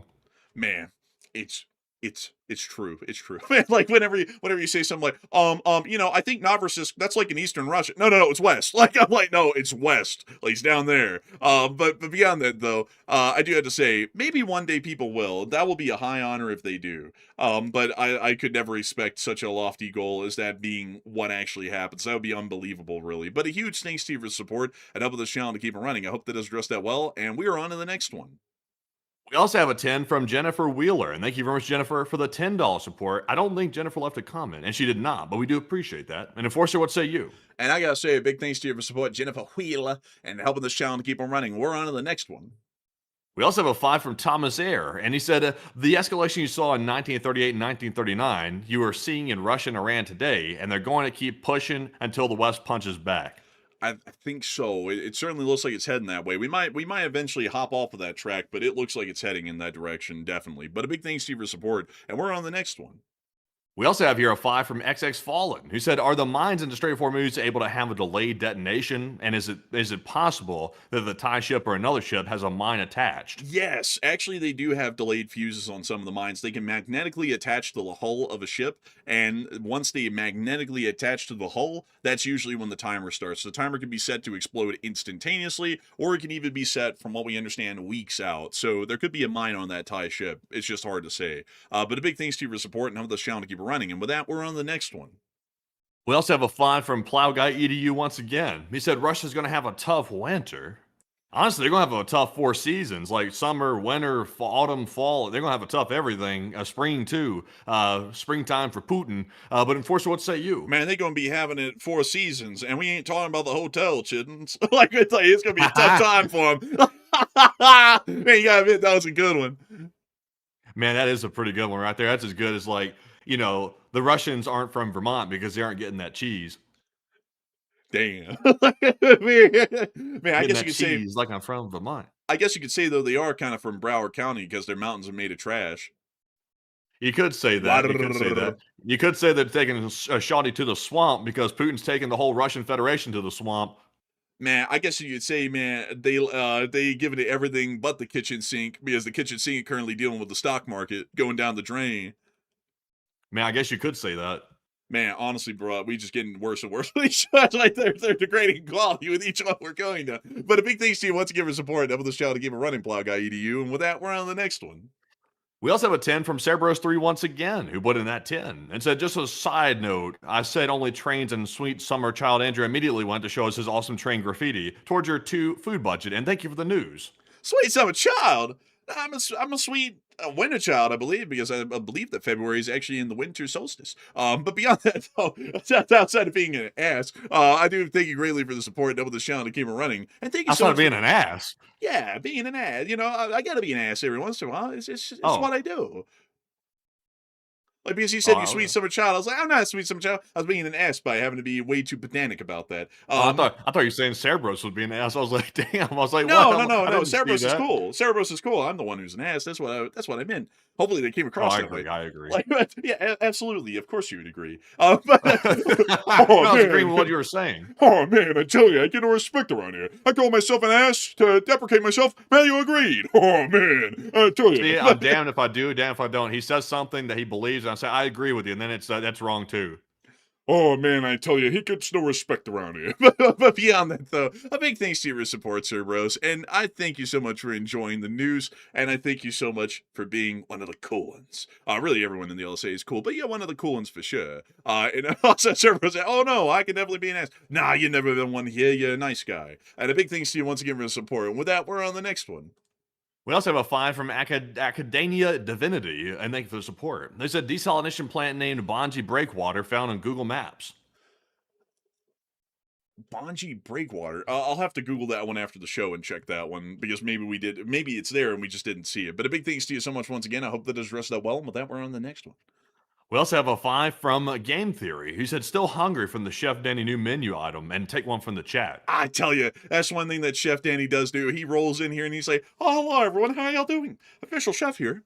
We're looking at cooking the most delicious food. Like, for some reason, I don't know what it is with Chef Danny's like picks. He always picks the most tastiest food items that you can imagine. Like, makes you salivate once you hear about it. It's like, oh man, it's like that French dip. That'd be great. Like, honestly, I want a French dip now. I'm gonna have to settle on leftover pizza that I have downstairs at Chicken Club. But a big thanks to you for your support, and we will make sure to take one from the chat in your honor. So what do we got? So the one from the chat goes to Wrath of Kath, who said, do you think the U.S. will get kicked out of the Gulf countries, especially if our bases have been destroyed?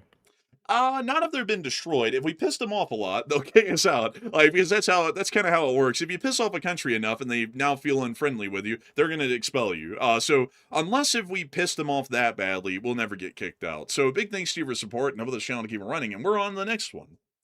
Also, a big shout out to Russell Shackelford, who put in a 5 and said, keep it up, guys, and we will try. And thank you very much, Russell, for that support. We also have a 5 from Ulfhednar, and Ulfhednar said, my bet is that Iran will completely glass Kharg Island rather than have it end up in U.S. hands, especially if they're losing. And what do you think? I think that is the case, especially if we tried to take it and hold it down. I think they probably try and attack it and destroy a large amount of the infrastructure there. But a big thanks to you for support and help this channel to keep it running. And with that, we're on the next one. And our next one here goes to Tony, who puts in a 5, and thank you for that support. Hey, T. He said, Kirkland's a city in Washington State, Costco original HQ.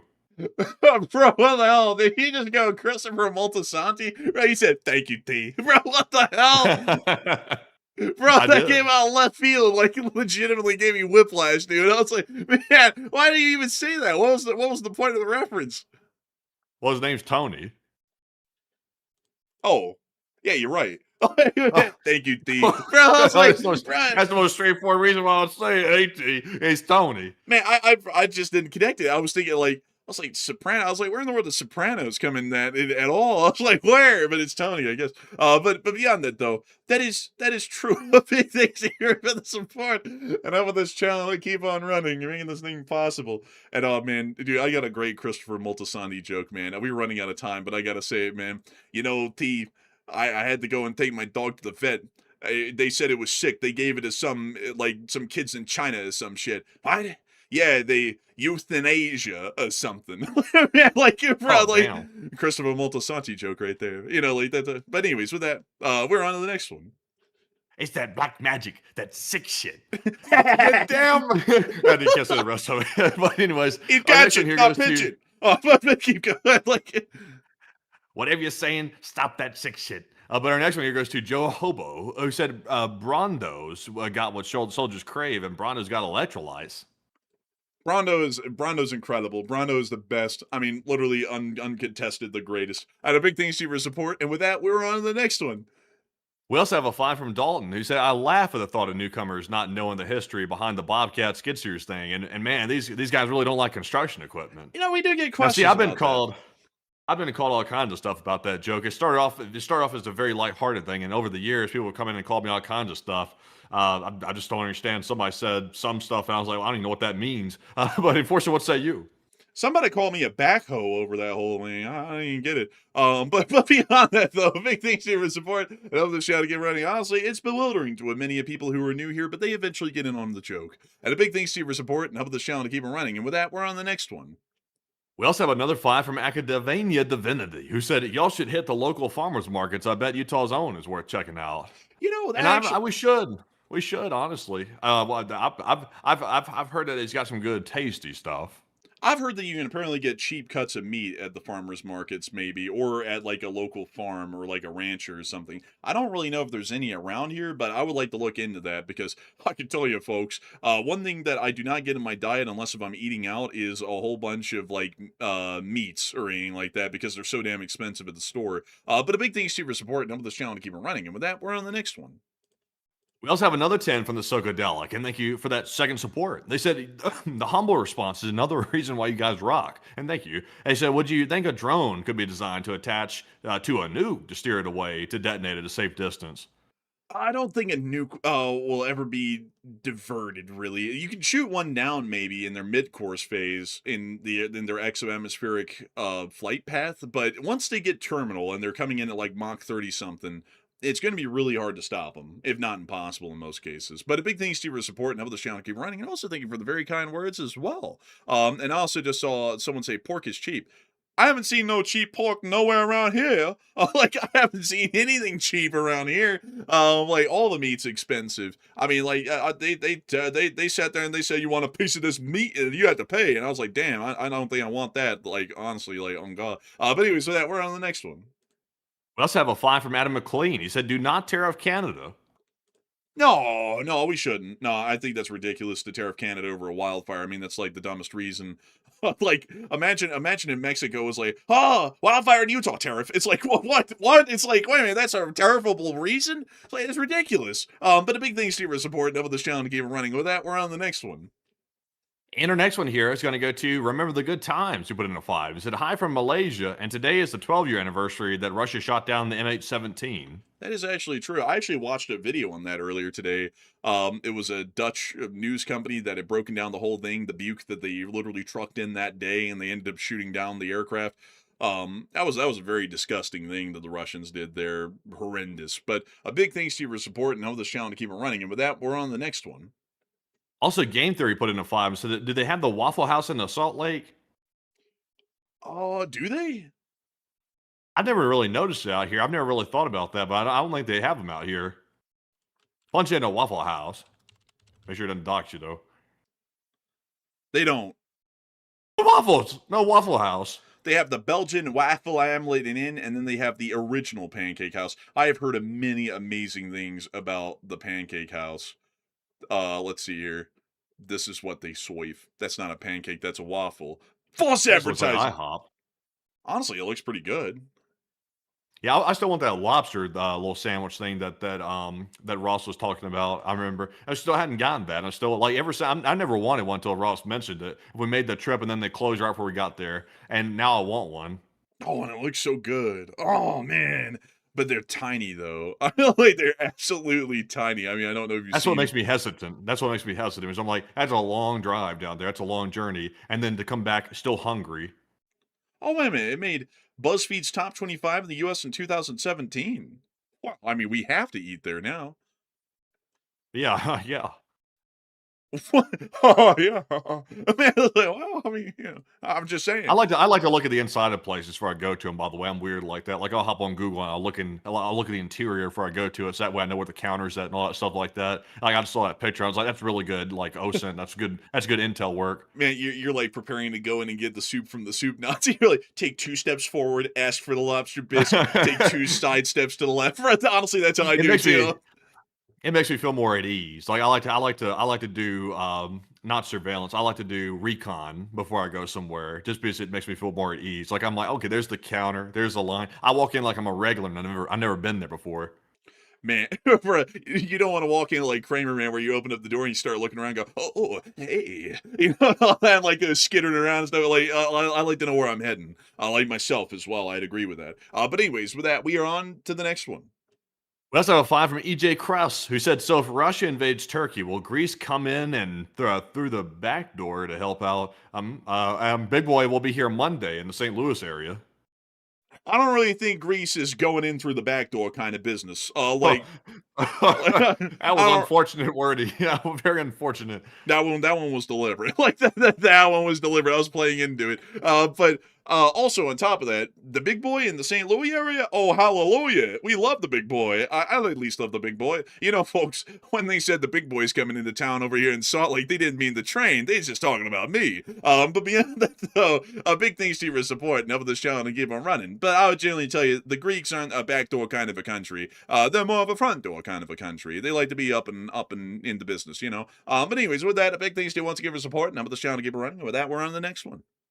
We also have a 5 from Slinger, who said, evening enforcers, and do you know that the history behind the term shotgunning and how our troops in Vietnam use gun barrels to smoke some substances? Oh man, we're getting turned up. Oh man. But beyond that though, yes, riding shotgun was actually something that came around during the times of the Wells Fargo wagon. You know, when the song, oh, the Wells Fargo wagon is coming down the street. Back in the day, they had to transport money and other valuable goods via wagon, via Wells Fargo and other companies like that. And so they would have the actual coach driver, you know, running the horse teams at the front of the wagon, and then they'd also have someone that's protecting the wagon from the highwaymen and the robbers and whatnot, which would be the person holding the shotgun. And that's where the term riding shotgun came from, which is right by the driver, so like right to the right of the driver. So I hope that does explain it the best I know it. Like that's the story I heard. Maybe I'm getting that one wrong, like the shit trucks, but big thanks to you once again. And with that, we're on the next one.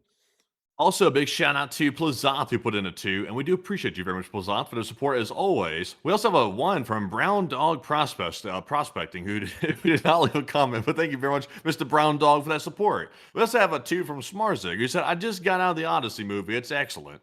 Really? That's interesting. I heard a lot of people go, "Oh, it's blasted, like it's infernal," and I hear that about every movie these days. Like, I honestly think like a lot of people just make a living off of hating on shit these days. Like up front, like, I'm gonna be honest, because nowadays you hear that everything's shit, and then I go and watch, and I'm like, "Oh, well, that's actually not that bad." Like I remember some people were, "Oh, the Backrooms was stupid," and I watched it. I enjoyed it greatly. I thought, "Oh, this is pretty good." I think a lot of people just like love hating on stuff these days. But a big thanks to you for support. Great to hear. Maybe I'll go take a look at that myself. And with that, we're on the next one. Also, a big shout out to Game Theory, who put in a 2 and said it's for the oil bros.